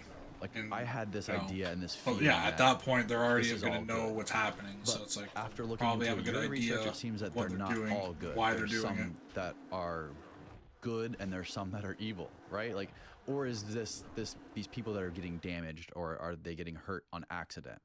Yeah, I think Gary's of the opinion that they're getting hurt on accident. Maybe. He could have I mean, changed his opinion yeah, since I maybe. last talked to him about that. But You got to isn't think at there- some it's point like, stuff like that, like it's just collateral bad damage, science, right? Like, maybe. At some point, Um, that stuff's not going to be however- a way to do it. As many good experiences that I've heard, and I've now heard many, like thousands, I've heard as many bad experiences.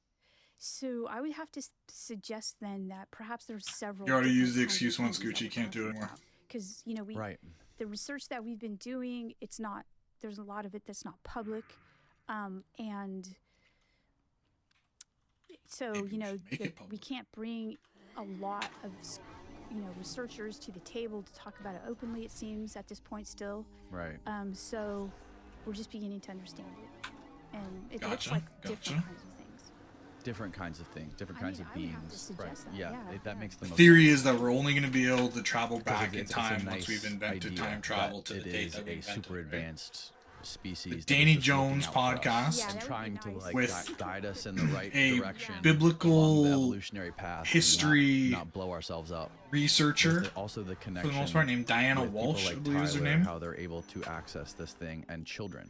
And they're Like, talking the biggest about cases throughout history are just like how Zimbabwe, her the Westall School. There's so many research there's so many has brought her to depictions of these wondering things, or what recordings of these like things coming to God school and angels and demons interacting with and their kids. correlation with things like do you make of that UFOs and connection? shit like that throughout Yeah, you see- history. Okay, so you do see this connection also And like within when you Catholic listen to it, she scholarship, originally because says the like she didn't Virgin believe in Mary and anything to kind do of with appealing UFOs or to whatever. Like children she was a as well. straight up religious So, studies, blah blah blah blah blah. She's like, but I after don't all know this that I time think and all about it. these I think accounts that and all the especially people you when talk to, kids- she's like, I think the now I best don't know. It's like what she examples just said there, of right? a Like she phenomenon can't tell are you what her school beliefs are because they examples, change all the because time the kids because of grow people that up are giving her and more they maintain information or their more story, information she and finds they're and not going back on it, and they believe it still. all that stuff. And they still have the same message, and that's I don't know if I'd quite call her amazing naive. because you have corroborating evidence. Seems With Westall, judgy.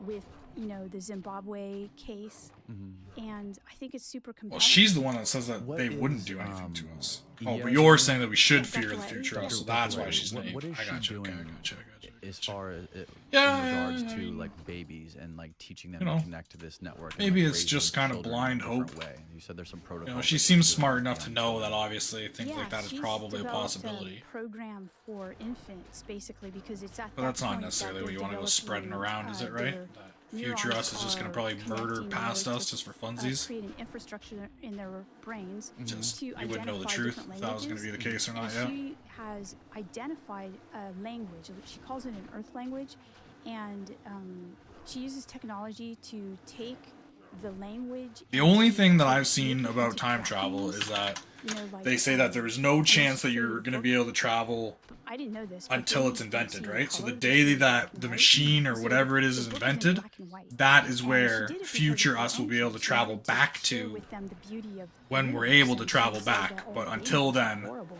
you'd So never it be was able out to of go any further necessity that back. she Like, did you'd never this. be So able to go, she's created this. you know, whatever.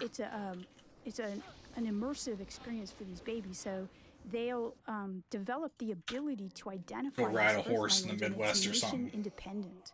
So it's not English. It's not French. I don't know. You know? I don't know. Yeah. I don't know. So she's Hard to doing tell. I this, mean, if you can go and, forwards, why it's can't you go really backwards? successful. That's interesting. Is this something you can buy, this book? Or is Yeah, this something that's actually, linked? Oh, really? Yeah, it's on I mean, Amazon. chances think that we you just can are put extinct Earth are language pretty in, and it'll come up. And she's working Oh. with parents and babies, and Gotta seal she's off. doing this. That's really interesting. Yeah, it because is. that's it's close to what Michio Kaku talks about with when he talks to type 1, type 2, type 3 civilizations.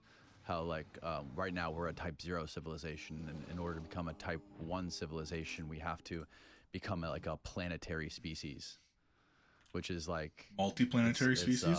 like all connected instead of like divided by nations, that we're all like together and not warring against each other, and having a one world language. I mean, we already have like an internet, right? That's kind of like we're on our way, we're on the path to having like an Earth language. But that's fascinating hearing that. Yeah, it's a really cool program.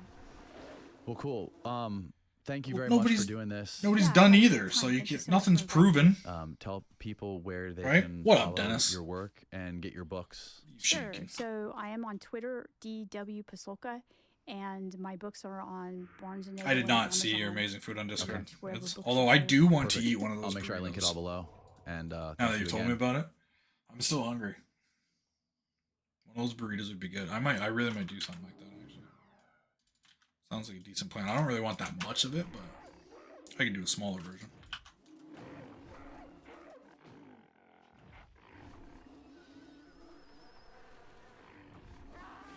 Well, they've proven some things that time has changed, right? Like they've been doing certain things with atomic clocks and putting them in space and traveling around the world and et cetera, et cetera.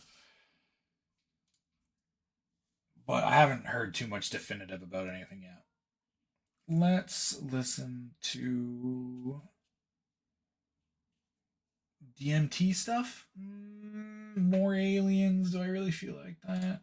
Sure. If you I know take this guy. seriously the possibility, which I Gallimore, do, I follow him on Twitter. that DMT does allow us to interface with some other intelligence, whatever and wherever that might be. It kind of looks like some kind of communication technology. Then my question is, well, how do we develop it as a technology? If we take seriously again that we're interfacing with some other intelligence, which is a remarkable, mind-blowing possibility, then how do we develop it? Welcome back to the transmission, my friends. I have been spelunking Yeah, I don't know. into the realms of Hard to speculate high on. weirdness, the esoteric. Seems like there's been a lot of testing lately that has shown a lot of weird stuff about a lot of different And I can things that confirm from experience people were pretty sure wasn't the case, but now is the case because You're tests gonna have proven that find it is, instead but people thought before that it wasn't, so definitely runs the gamut. in gonna be an terms of interesting couple bit. I mean, there is a and profile congressional UAP hearing in 9 days or something like that. of said high weirdness that never ceases to melt. I can't imagine that'll be the our case. collective Okay. visionary molecule. That's one of those things that sound a little naive in itself, right? If the technology gets out there and people know about it, you'll just have black market stuff, right? People will build it. There's lots of smart people out there.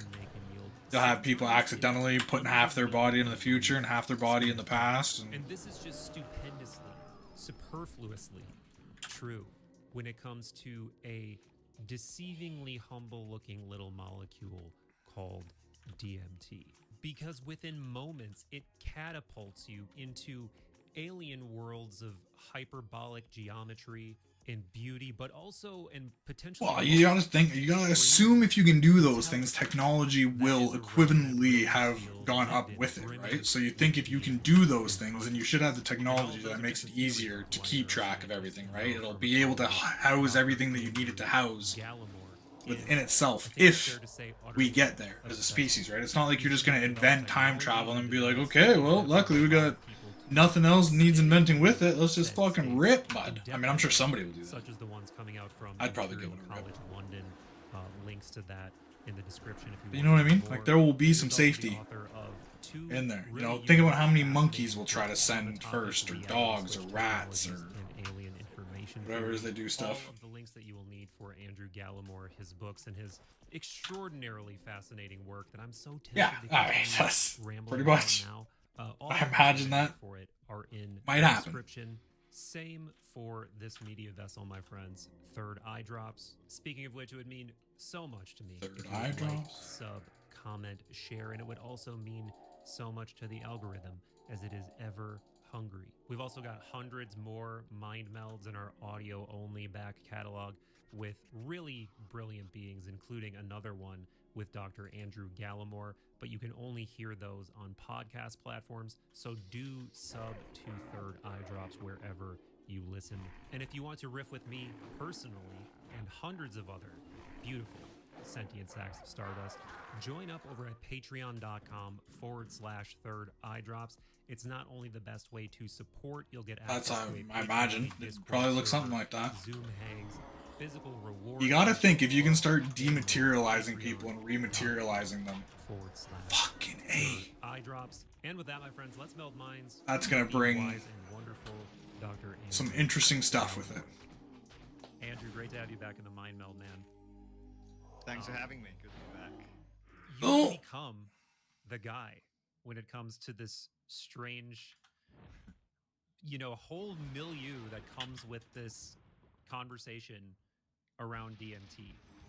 And Why do I feel so I know weak? enough of your I wonder. history and I don't know your what it is about my points ago summons, that but this is a topic I that feel you've always been terrible. interested in. I gotta talk to Ever somebody and since, see if I'm even you supposed to first use experienced summons. has totally captured your imagination. But did you ever expect that you would become like one of the because objectively, I think you've probably become one of the first people that people who are interested in this topic think about. There's because I mean, you've been on so many podcasts talking about this. You've got 2 books on it now. You've been involved in helping to plan out some of the research that's going on. So in many ways, it's got to be kind of surreal. I would think. Well, Oh yeah, that's right. I forgot they made I- changes. I don't know. I mean, I still look up to a lot of the elders within the A lot of the I hate that word, elders. psychedelic community. This Andrew Gallimore guy Yeah, that's sounds like this, actual what we're hearing, but he lives collection in Japan. Us that are interested in DMT. He does all his research there. I don't know. Japan's starting to It get certainly pretty wasn't, heavy into the psychedelic research. a spokesperson for the machine elves or anything like that. Yeah. Machine elves. But my aim has always been to be able to spend my time thinking and writing about DMT and talking about DMT and trying to get to grips with what I consider to be one of the most profound and important mysteries in this world. And yeah, I guess I've been lucky that there are at least a limited number of people that are interested in listening to what I've got to say about it. But I miss yeah, Pain Spike, I'll tell you that. I And kind of it's wish I had also enough like, necro for Pain I Spike. really think as it continues to penetrate the zeitgeist and people's awareness, it's just going to become, that much more. Man, I don't know if it's definitely maybe omnipresent is too strong of a phrase. That's what I was going to say, but Oh, I think we can safely say that it's gone from a small group of people who are like plugged into the most niche aspects of the psychedelic community to thousands and thousands of people. I mean, you were not at Psychedelic Science last year, right? no, this is one of the really large. That's really the big Yes. one, right? this is just gonna Yeah, take I me don't- friggin' all I week don't to like do these this thing. big conferences so much. No, I wasn't. I've never been. This is the MAPS Okay. one, right? Yes. Never yes. been. Yeah, Well, it's in the States.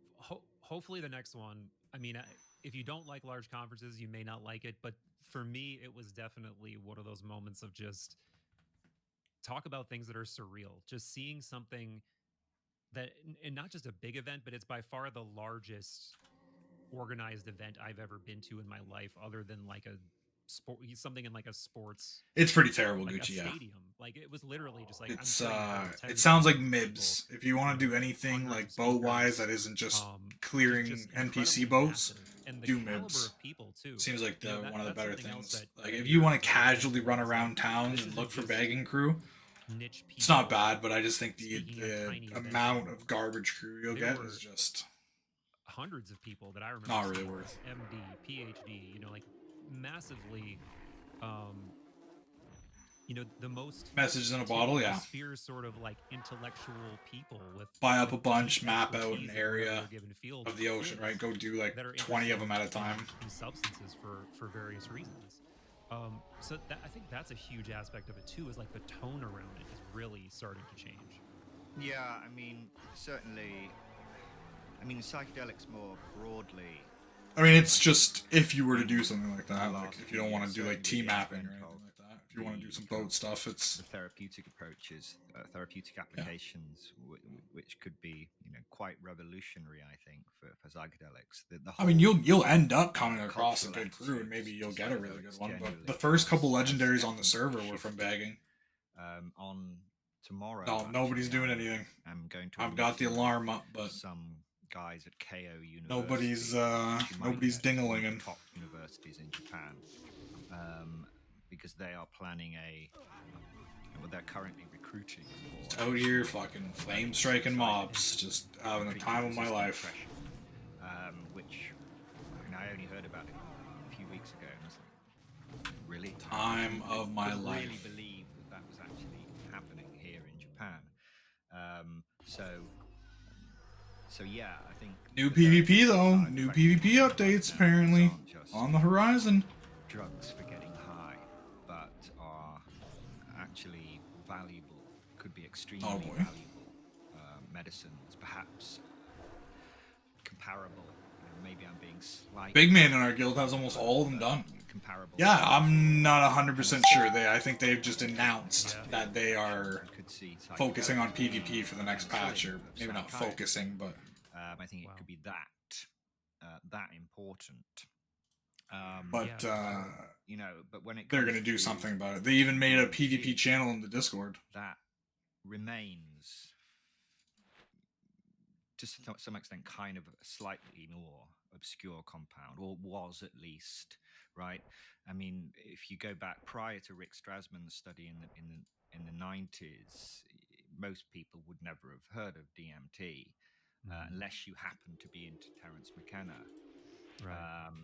It really is an obscure molecule. But I haven't even looked at the channel yet, so like I don't think they've announced like, oh, we're planning on doing just Luthia said we're getting to it. We're gonna do something with PvP.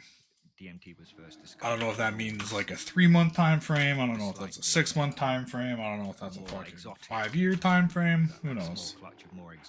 Really hard to tell with these guys, but now that's completely changed. I was at a party. My next door but one neighbour back in the UK, and a very old friends of the family. I was at a party just after Christmas, and there was this guy there who asked me what I did, and I told him, I write about psychedelics, and he said, "Oh, have you heard of DMT?" I said, yeah, well, funnily enough. And the conversation started there, so it does pop up. I don't know. I mean, I hope they do something major, but like I hope it's major, because it needs to be changed. If they release another PvP patch and it's just terrible, like if it just seems like another nerf again, I don't know what I'll do with this game. Like they made boating so bad. It is so shitty compared to what it was now, as far as like enjoyable to play, just playability in general, trying to outplay, like any bit of it just is bad. They neutered every little bit that you could do to try to play the game on a boat, and it has absolutely killed my fun. It was quite clearly a molecular structure of absolutely killed it. I didn't want to look too close, but it was quite obvious to me exactly what it was. She had a DMT molecule around her neck. Which completely took me by surprise. I thought maybe she just picked it up at a store and thought that looked pretty. So I asked her, Well, I asked okay, her. okay. I said, "Do you know what that is?" She's so that yeah, she's DMT. She knew what it was. She'd taken it. She was very interested in it. So it's kind of surprising where this molecule can kind of pop up. It's no longer this rare, exotic, underground niche psychedelic. Yeah, actually it's becoming much so more it's mainstream now, and hopefully. like I was watching you a bit today, and you were just farming like this too, right? Like I don't know what else you do anymore, in the process of editing, unless you're gonna go PK with like 5 or 6 people. But make you don't want to do that shit. DMT even more broadly known. So that's the plan.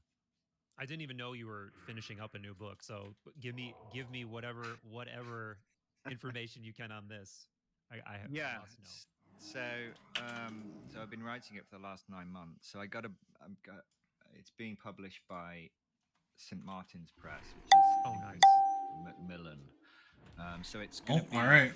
so it's one of the big 5 Speaking of boat stuff in the English language. So it's going to be, I think, as far as I'm aware, well, I'm pretty confident actually, it will be the first kind of mainstream big 5 book devoted entirely to DMT. Amazing. In its entirety. So that's basically the idea, is that I'm working with an editor, Brian Murarescu's editor, and Graham Hancock's editor. So the same guy that worked with Brian on The Immortality Key and has worked with Graham Hancock on a string of books. So he knows what he's doing. The idea being to really discuss the whole history of DMT, where it came from, and science's continued struggle to come to terms with, to try and make sense of this molecule and the experience, what it might mean, and where we take this into the future, with the implications for reality, really, and our place. All right, let's see what we got going on here. Is the sort of things I want to tackle with the book. I can't say too much more, but don't that think will be out in the new year. So sort of they need me on this guy, but that's exciting, man. Anyway, that's exciting. Speaking of reality and our place in it, one of the things you often, when you talk about DMT, you refer to it as a technology, which I think is really cool. But at the same time, like when I think of a technology, I think of like a Bjorn Ironside, and I can for sure see a particular use case. Come here, Bjorn, you little butthead. Absolutely, riff on what I see these potential use cases being. What the but hell? This guy's when you AFK. use the word technology, is there he's a back. particular use case that comes to mind with DMT? Oh my god, I didn't have it loaded up, guys. I didn't have it loaded up. I mean, there's a couple of reasons that I refer to it as a technology. I mean, first of all, if you take seriously the possibility, which I do, that DMT does allow us to interface with some other intelligence, whatever and wherever that might be, it kind of looks like some kind of communication technology. So that's kind of the basic reason. But also, I think I used all my mana, I didn't even have my bow up. So annoying. When you think of something as a technology, technologies are not static. At least this guy's not out with the other guys, so they're always developing. A technology is never complete, so to speak. Right. And so, once you start referring to DMT as a technology, it gets you away from plant medicines or spiritual devices or whatever, which I fully respect, by the way, of course. But when I think about DMT as a technology, then my question is, well, how do we develop it as a technology? If we take seriously, again, stop punching me. Some other intelligence, which is a Dick. remarkable. I'm probably just gonna end up getting ganked here, but then how do we develop it as a technology? And that's why my work with Rick Strassman was to that end, which was to take this molecules. Okay, how do we use it? How did we reach the optimal administration? An idiot. Multi-client PvP. Glass pipe. Nailed it, bud. Smartest man I've ever met. and I would disagree with that. I think Where you that's going? certainly not the case, right? You know, vaporization is an extremely effective means of administering DMT. Ow. But clearly, there are better ways of doing it, and the whole Yes. DMTX, the old extended state DMT, was about seeing DMT as a Oh. technology. It's okay, what's the best way for this to interface with the human body and the human brain so as to maintain the state, and also going back, kind of thirdly, if you like. DMT has always been used as part of a technology, whether you consider the molecule itself to be a technology. You know, ayahuasca is a technology. Yeah. Some people are offended by that idea, but clearly, you know, the Well, at least it looked extract like to I concoct stopped disparate plants bringing together an extra person launching. to elicit Looks like they're okay. pharmacological synergy. This is a pharmacological technology. They just kind of kept drifting around. Yes, it was. I don't know if but people in other sunk or ways, didn't extremely sink, but sophisticated and all right. still, Well, that's about they the just gist of can't that. explain how they achieved that. So I really have to start making sure that I put that on. Maybe I should just make it as a use item type instead of use last item. That's probably better. this is also utilizing technology. Probably better. So DMT and technology, they kind of go together. I don't think it's sacrilegious, you know, or diminishes the molecule in any way at all. In fact, I see it as respecting the molecule and respecting the space and respecting the possible intelligences extant within the space by, you know, I would say not just bursting in and looking around wide-eyed for 5 minutes and then buggering off again, but to actually learn how to use the technology to spend time and to establish a relationship with the beings within the space. And we have the tools. We have modern. We have the tools. Tools, and we should bring our best tools to the table in that endeavor, I think. Yeah, and we're doing that.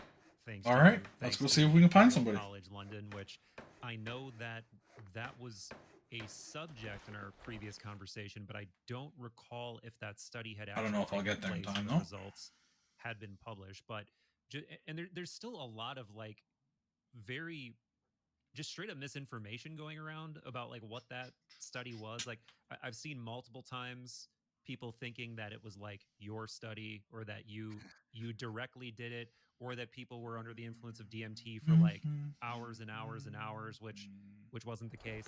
But I only have one spyglass on me. You were involved got a lot of in charges. helping to conceptualize this technology, which essentially uses the same technology one would use to go under in surgery and have be administered whatever anesthesia to stay under indefinitely in the right amounts and all of that stuff.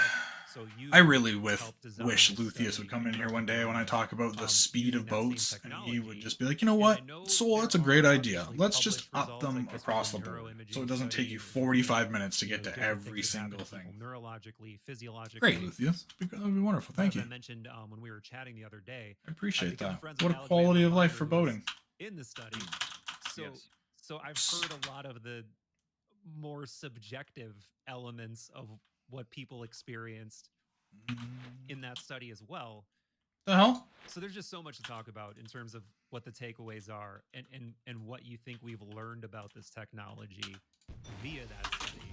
But first of all, correct me if I'm wrong, any of that stuff. And second of all, what do you think the biggest takeaways from that study are for you personally, like on a philosophical level, but also in terms of what was learned? Yeah, so I mean, I do. Oh no. Great pain. Oh no. Multiple. Bad guys. I wasn't Oh. involved directly in the Imperial study, but I still read it online. You know, I'm running these studies, and it's kind of a little bit embarrassing. I say, no, they have to have the credit for this. You know, I can't God. take any credit for what Imperial College have done, what they've been able to achieve. The only thing I can take a small amount of credit for myself, Rick Strasman, is lighting that. Okay, actually this looks fine. I'll just end up distracting this idiot, and they'll just kill that galley. Getting people interested in the possibility. Works for me. Of this Have this little raider boat help me out. DMT. Box him here, Take hopefully. the name as well. Rick Strassman did. We proposed this. It was an idea that this should be based on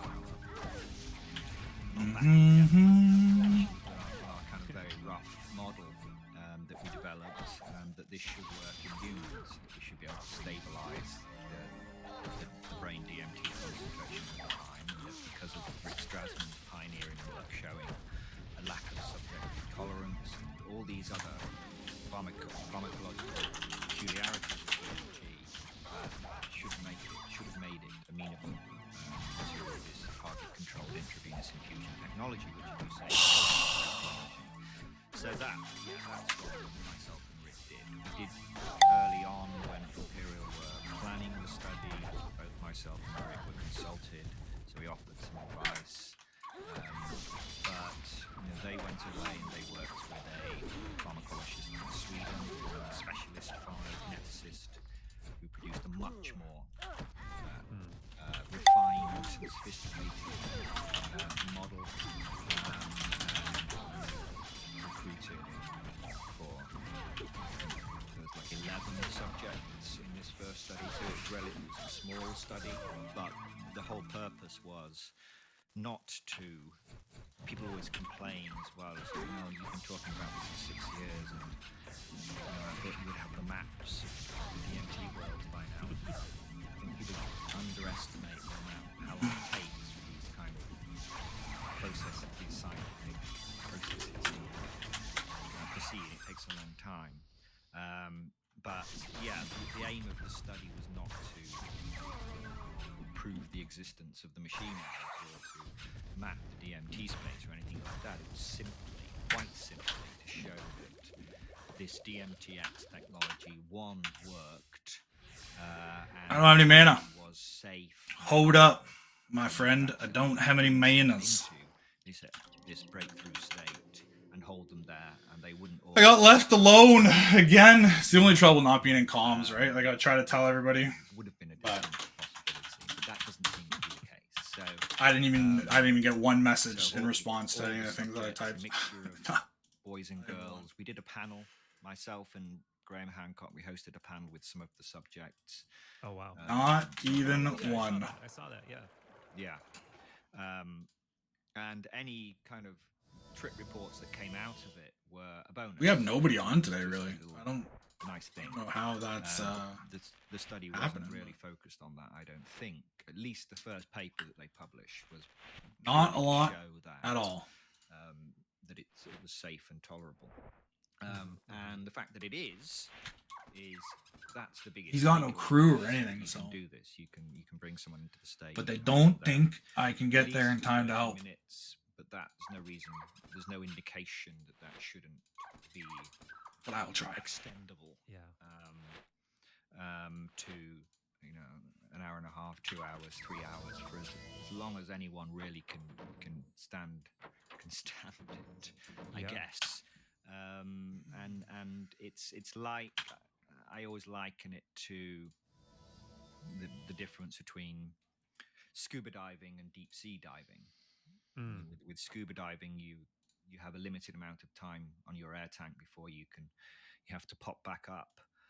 Whereas with deep sea diving, you might have a line that's connected directly to the boat, and you can stay there for a much longer time, and it opens up effectively a whole new underwater world that you can explore in much more detail and for a much longer period of time. I don't know what any of those places are. With DMTX. Okay, well, looks like everybody docked. Unfortunate series of events. Because you can hold someone in there for such a long time. I went to 2 fights and I've just, I guess I only sunk once. Is your hyperdimensional That's a good point. So to speak. All right, let's plan experiments. You can think about the two-way transfer of information into and from within the space in real time. You can think about how you measure neural activity in real time and establish communication with the beings, map the geometry and the topological structure of the space.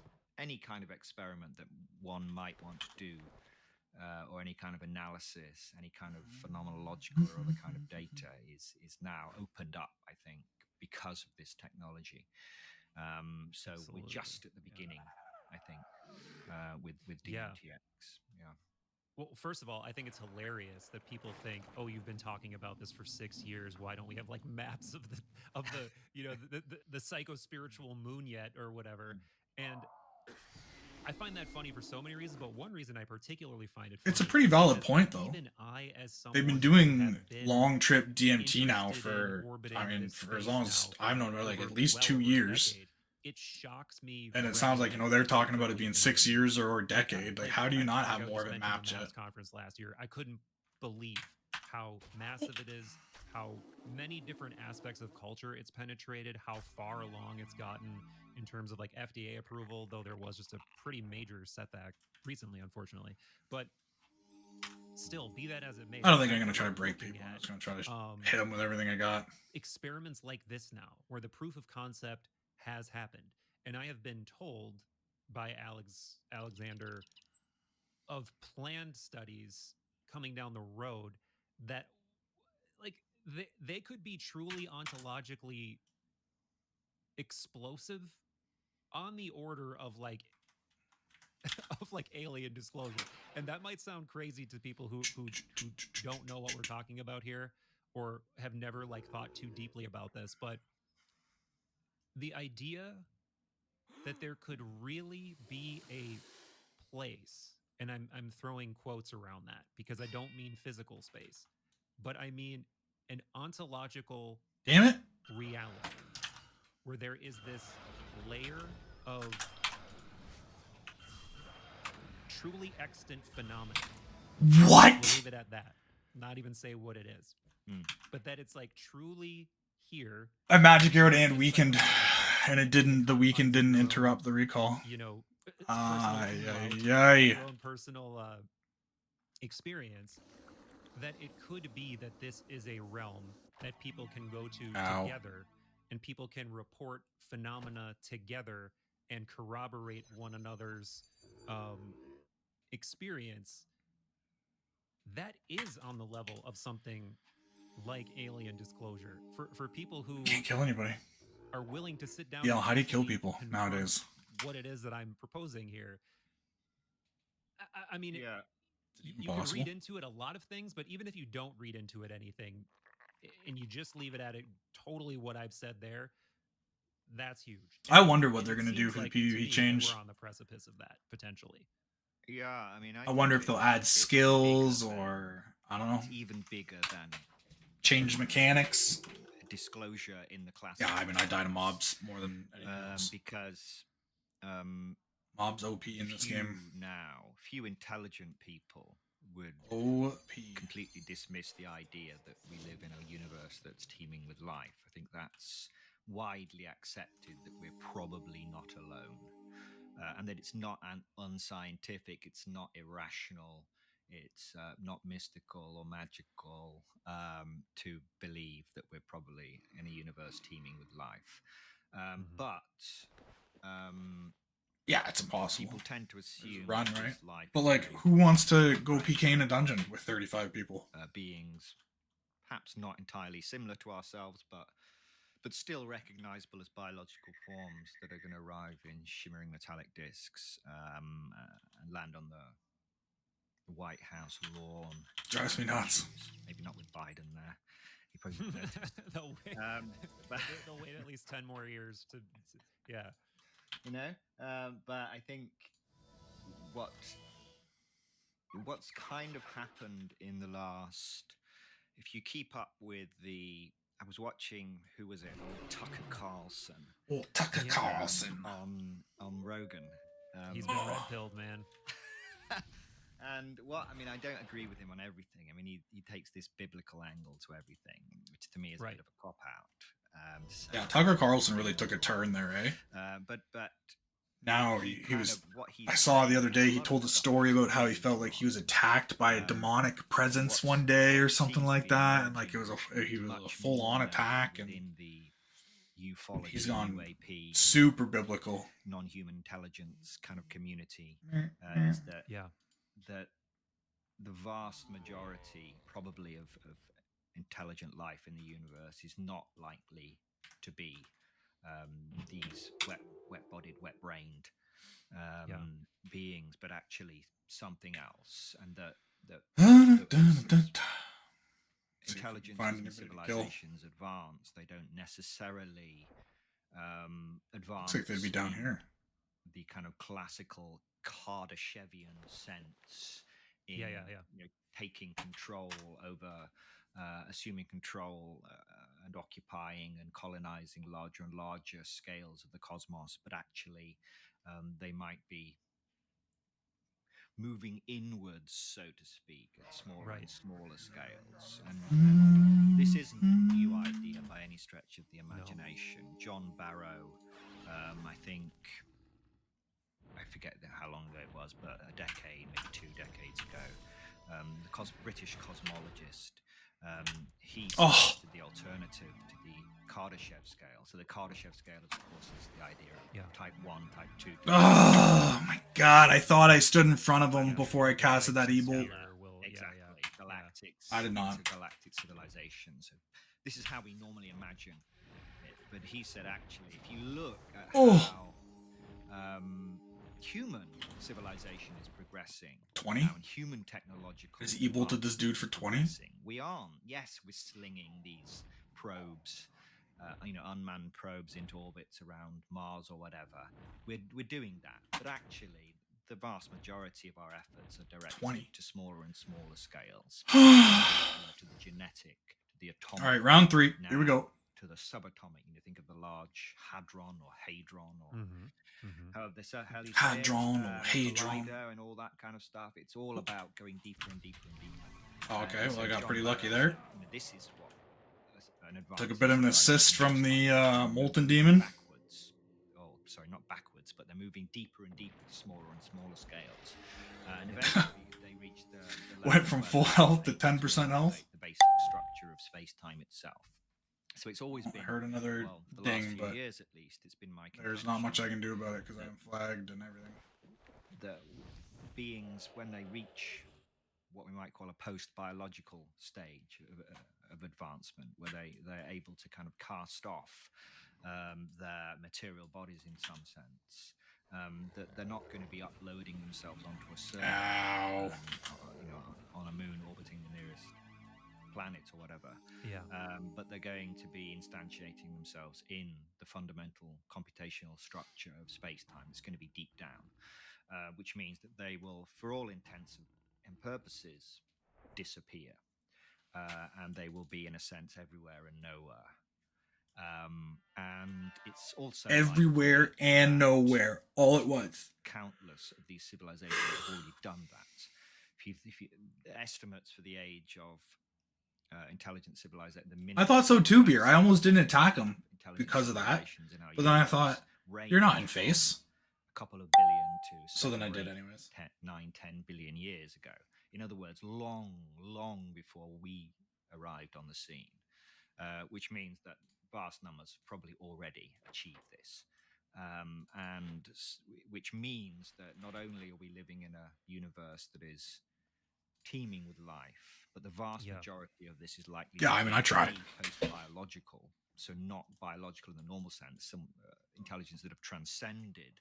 I try not to really hold any favorites for the most part, just attack everybody and go from there. Embedded deep in the basic fundamental structure. And so basically it means that there are these intelligences that are literally everywhere and nowhere, far more than there are humans or other biological civilizations in the cosmos, and that in itself is kind of a remarkable thing.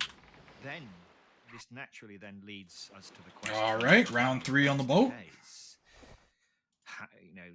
Do we just have to admit defeat and say we could never communicate with such an intelligence? You tried to kill me? Imagine a being arriving on a oh, that's right. That's right. I was in there. I was like, why was I there? But that's right. I was there. Yeah, and that was me. Yeah, don't kill me, dick. 25,000 years in the future. But the idea that there were these beings that are effectively have disappeared, that are everywhere and nowhere. Yeah, I went to the boss. I'm trying to get should fuck, such an trying to get environment into of doing like a bit encounters more with stuff this just in kind general, only right? Like I don't exists mind going to within contesteds and the fighting and embedded stuff. Like now that we in have which allied they with wish to communicate Doc with and us, some of those guys then and the most NKB, obvious like and most efficient they do way a of bit doing more that stuff. would be through our So brains, I can try to do because our brains a bit more provide stuff. direct You know, like I did. There was a ability to boathouse manifest eye doc. That was in fun. physical form. They I haven't provide been to the one of those information in put into our brain, forever. which would basically provide that interface between us and them. Now the problem, of course, That was something with that is different. that It was neat. to anyone who experienced that, it would seem like voices in the head. It would seem like hallucinations, Right. and it would be explained. They got away the guy, as by the way. such. That's why I docked. I Indeed, that didn't need seems my to be help. the case. So we have. They didn't need it. So this is why I take seriously the idea that DMT. I haven't really taken a break. More of a break from streaming than anything. Like I just can't play as much. I'm still dealing with this lag issue, so like sitting like this just it gets a bit irritating after a while. Like I just have to get up, gotta move my leg. It's just You're revving me up now, man. my You're quad's revving like me up blown now. out. So There's so many directions with this that like tilt up my wonder whiskers for so many different reasons that I have trouble selecting which one I want to throw at you first. But and this kind of something that stuff jumps just into doesn't mind right really now interest is, me like, anymore. So like there I've are basically just so boat many possibilities. Like that one that you just laid out, that there could for the be most some part. sort of, you know, That's linear ideal world. I sit here with my evolution leg where up in we a splint, reach and then I the just listen for the collective alarm to go, and then I go intelligent play for 10 beings minutes at a time. reach this state of technological advancement where we're able to instantiate That's it. ourselves, our consciousness, into immaterial forms, and you know, just reach levels of consciousness and sophistication that I need to do it. My are quad's friggin' weirder than we blown can apart right possibly now. even So imagine. And just gets a sidebar, little you know, tight Terrence McKenna after has a while. It mission feels good in the in terms splint, of, but like, I can't wear it and sit you here know, because it like how some of the puts a things weird he pressure said just on the bottom of my leg. sound in retrospect. But But I'll one get of it the on things he soon. was I'm absolutely probably almost fucking done. I'm not dead really. on about is that Definitely don't want to the work any level more of of weirdness Moz. and I feel like I novelty did is plenty just there. going to Do more tomorrow, I continue guess. going higher and higher and higher. And speaking of things that I can't believe are just changing at breakneck speed, the last decade has just been breakthrough after breakthrough after crazy novel, you know, planetary event, one right after the other. Like, Thanks for hanging out, buddy. for instance, the fact that we're on another thing we seem to be on the precipice of is Not near having as fun some when it's just kind me of, in here. you know, AGI, like advanced. All the bad stuff still more happens, but advanced none of the good general, really. artificial intelligence, and of course that's debatable, but just one example. But there's another possibility, and it's that maybe we've been living in an ecosystem of different kinds of Oh. beings and intelligences all along. And I know that you're. How do you have such a cool door that doesn't work? Probably a touchier zone for you to go in. Oh, But because boy. I'm not, I can speculate about it and, Oh. and say that every civilization Oh. that Oh. became spiritually advanced, let's say, Who's that? is there one of them that didn't believe we lived in an Oh, ecosystem? okay. Of I'll just leave beings? you guys. Like, the Greeks certainly did. The Indians certainly Okay, did. fine. The Chaldeans certainly did. You know, like it's Would have been a little the- tricky to try to the kill all three of native them culture anyways. certainly And I was did. down to 20 health, so that was... So it seems like there's just like this gigantic, impossible to swallow truth that is just so gargantuan that it looks like it's not even there or something. It looks like it's like, well, this can't be the case. It's too impossible. There's too many things that we can't explain. Yet it seems like, you know, and maybe this is like some kind of fallacy where we're you know, just the way that humans are tuned to think, where we get these biases, like we start drawing correlations and we think, well, it all must be because of this, you know. Bum, bum, bum. But it seems like that's something that's been orbiting in the zeitgeist, in the cultural milieu forever, that we do live in this ecosystem of beings and they're not all physical. And you're going to have a hard time really convincing grimy there. me otherwise with any of the standard materialistic arguments, because, and I'm not saying you, I'm saying anyone in general, because it is just too weird. And there are just too many possibilities and things that people have experienced over the ages. Okay. Forget you then, Yeah, Pickle I Boy. think it's gargantuan. Man, my for resist is us going up. in Great. little This is going period of phenomenally modern well. history. Please don't die. It would be a truly gargantuan thing for us for various reasons, but it isn't a gargantuan thing if if you speak to indigenous peoples in Amazonia who use ayahuasca and other plant-derived visionary preparations. To them, it's these people, these beings, these discarnate beings are just members of their tribe. They're beings that they've lived with and communed with and interacted with and developed deep relationships with for millennia. To them, it's as normal as me speaking to you right now. So in a sense, they were, this is something I discuss at great length in the book, is trying to I'm gonna have to change this template, I think. Not being able to hamstring is not doing me any favors. And we're kind of catching up or kind of reframing. Man, everybody has friggin' tracking. They all know I'm coming. To make sense. No, I missed. No, I missed again. Oh, that's so bad. Okay, forget it. 3 teleport misses in a row. Yes, But they wouldn't have said, "Oh, there's post-biological intelligences embedded in the deepest structure of space-time," or used words like that. But they're describing the same thing. They're describing an intelligence or set of intelligences that are indistinguishable in many ways from spirits. These are just other names. You could, what is a spirit? It's a discarnate intelligence, discarnate being of some sort. The words can often trip us up. I don't think they're that important. Man, stop trying to teleport at 11.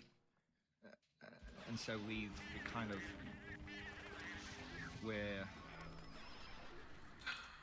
very getting nuked to mobs. I think, to accept that possibility. We painted ourselves into this corner where This is not going well. We've put ourselves onto this pedestal.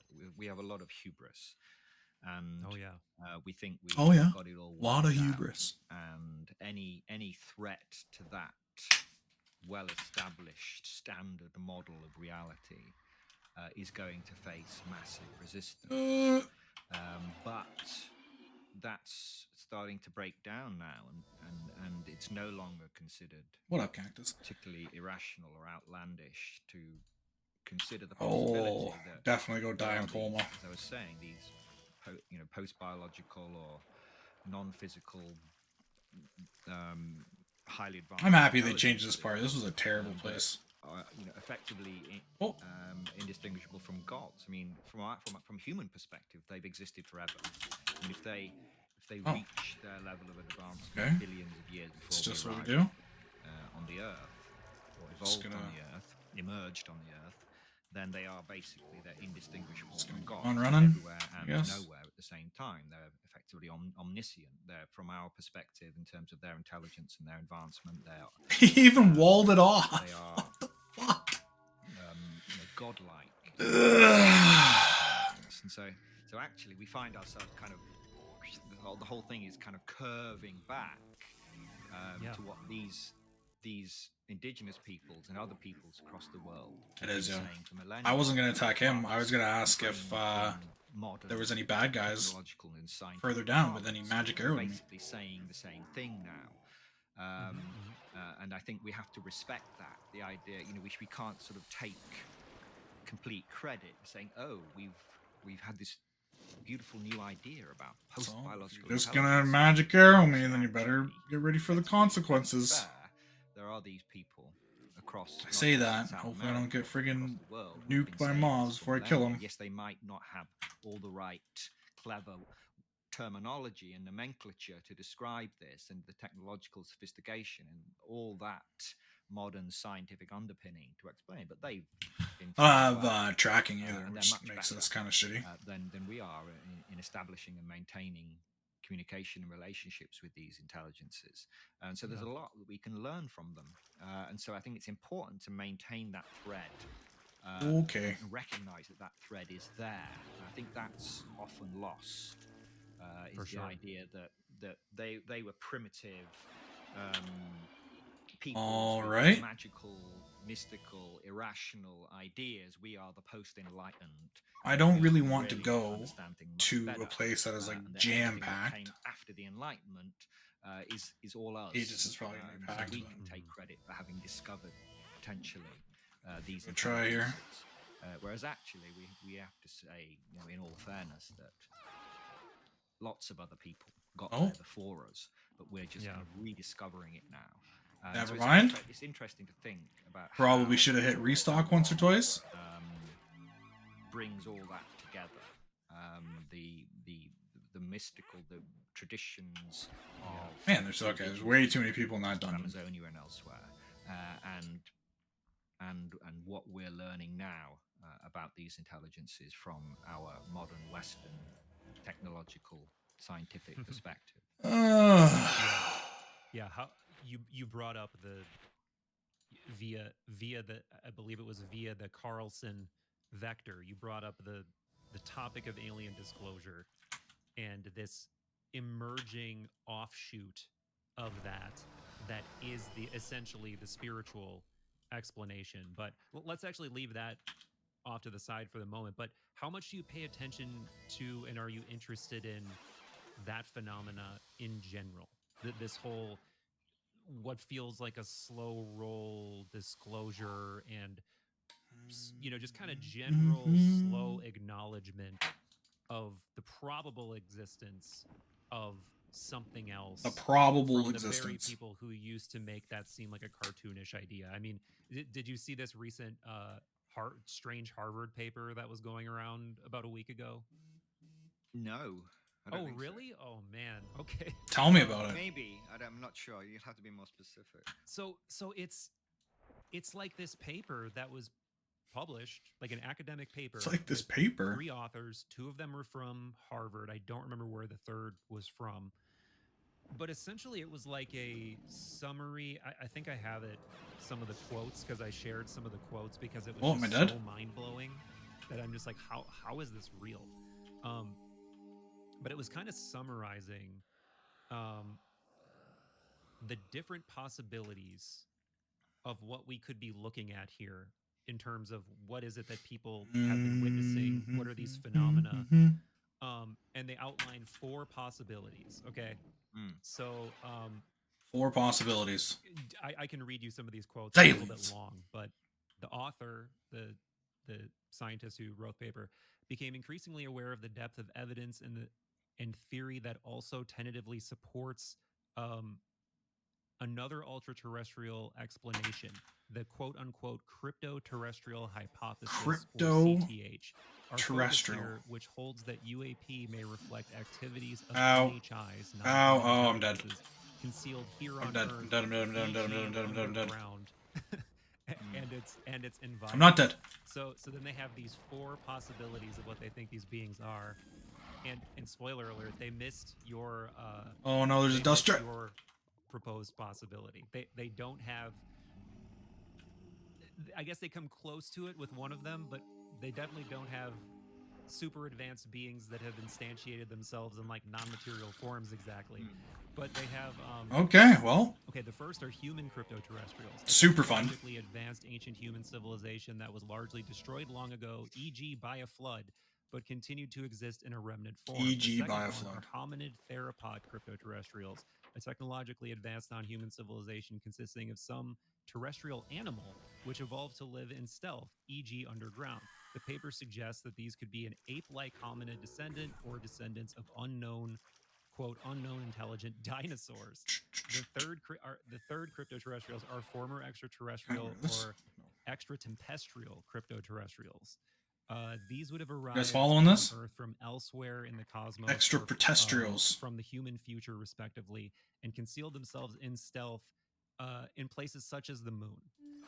Theory 4, and this is where it starts to get kind of close, and this is the Carlson choice. CT4H are the quote magical crypto-terrestrials, entities which are less like homegrown aliens and more like quote earthbound angels. The paper says that these relate to the world inhabited by humans in ways that are less technological and more magical, giving examples like fairies, elves, and nymphs. So I checked that this was real. And interestingly, Harvard paper the talking about paper fairies. has been pulled down, but Oh. if you and I'll post the link in the episode description. In like Internet Archive, you can still see the paper and you can still see the entry. But I think there was so much backlash and just fervor around it that it attracted a lot of attention, and people were just like, "What the hell is this?" There's supposed to be some bad guys down here. But this is two. I don't have their names in front of me, but I did check.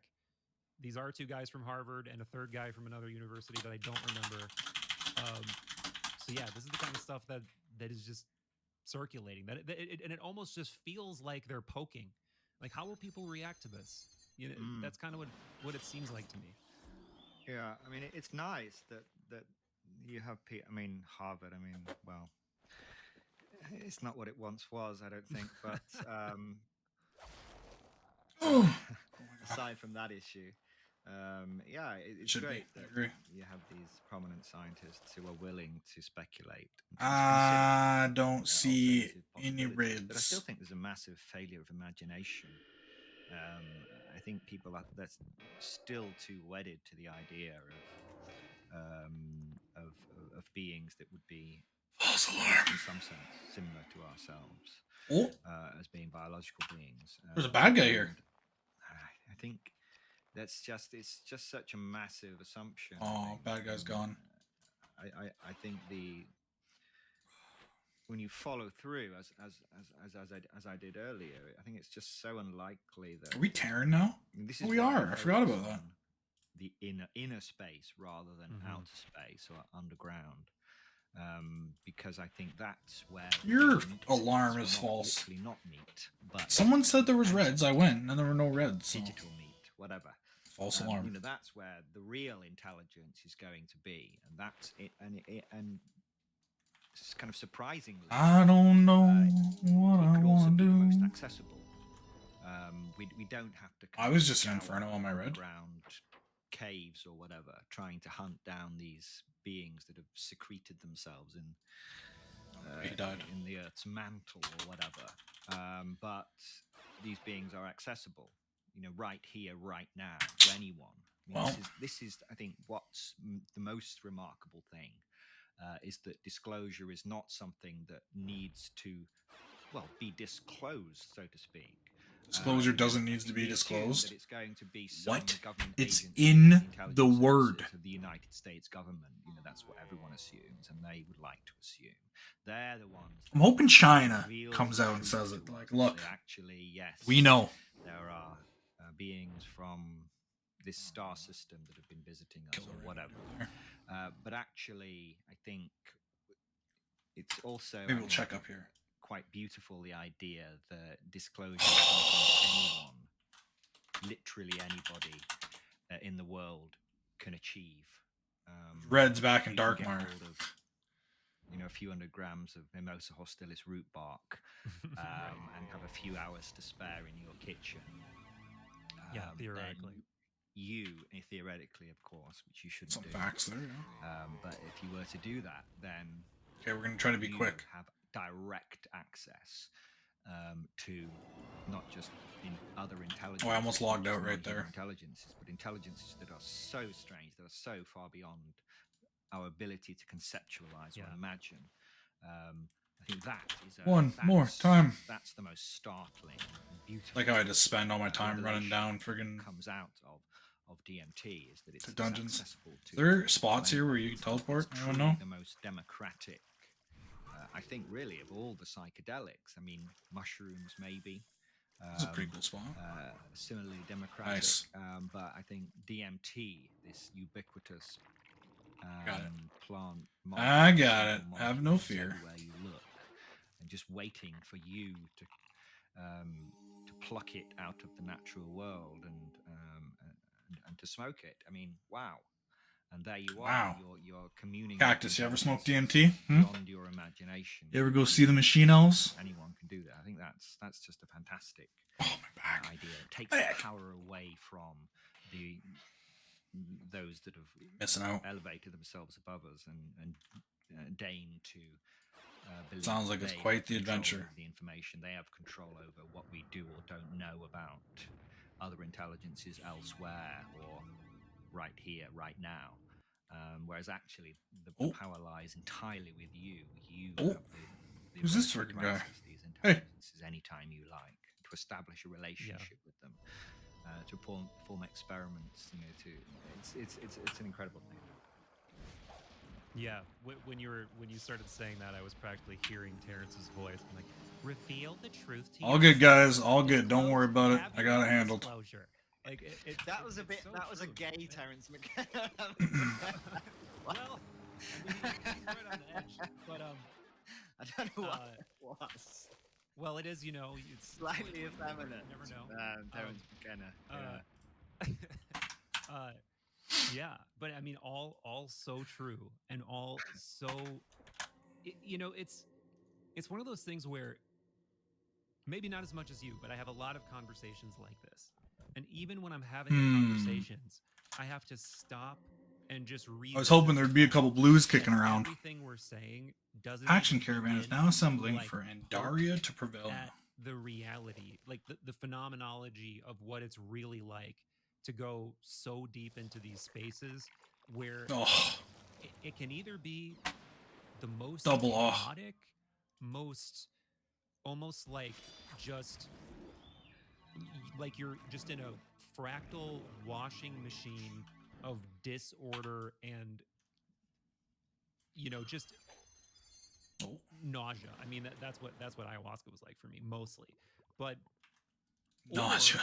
It can be a full-blown state. I have a feeling if I go up here, I'm gonna die. Of things that you can't possibly put into language. Or I've had situations where it legitimately felt like I was almost like watching. How do I do this? I need friends. Multi-dimensional movie in my mind. I need friends. Almost more real than sitting here talking to you. It's like, or you can, you know, you can access emotions, memories in like non-linear ways that you like experience as a feeling or as a color. It just there's so many things that are possible in these spaces that we don't even have. We don't. Not only do we not have the language, we don't have the neurological grammar. We don't have any way to fully understand what's going on, and it really feels like I'm not winning this battle. It what's appears. starting to unfold now with things like the Imperial study might be the beginning. No matter how bad I want to, does not seem like it's happening. This all-encompassing language is, or something. What now that we are past that point of having this pilot study, is there anything that you're waiting with bated breath to see if they do, or what happens, or what's your current just like peak curiosity with this as someone who's just been in it for so long? Well, I mean, I know that I need one of those blues. Come help. The grapevine. Yeah, I panic. What? I waste half my 90% of my mana to just do nothing to break them all. Hyperscanning. I think they made that word up. I think they're just trying to get out, but so what they do is they're taking this template sucks too. I never should have made this guy an arcane mage. I should just make it back, change it. DMT at the same time, and then bringing them into the DMT state at the same time, and then looking for correlations. So they will, I presume, I don't know the exact details of the study. I only heard about it recently, but presumably they would have them isolated, so there wouldn't be any communication with them. And then they might be looking for correlations in terms of their neural activity. Are they in some way interlocked? In some way? Are they looking for commonalities Got 'em. in the features and the content and structure? We got one. That kind of thing. So I think that's something that, you know, a lot of people have said, and a lot of people write to me and said, "Hey, we thought of this. You know, that's really far several away. people in at the same time and see if they go to the same place." I mean, that would be a great. Yeah, the longest. Not necessarily definitive, but it would at least raise some serious questions if you could say that yes, when two people are brought into the DMT state at the same time, they have experiences that are correlated to the extent that they cannot be explained, that are statistically significant, right?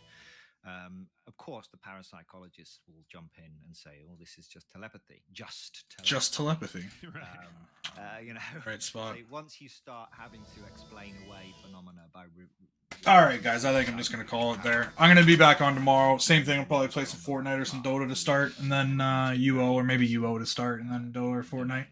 I appreciate.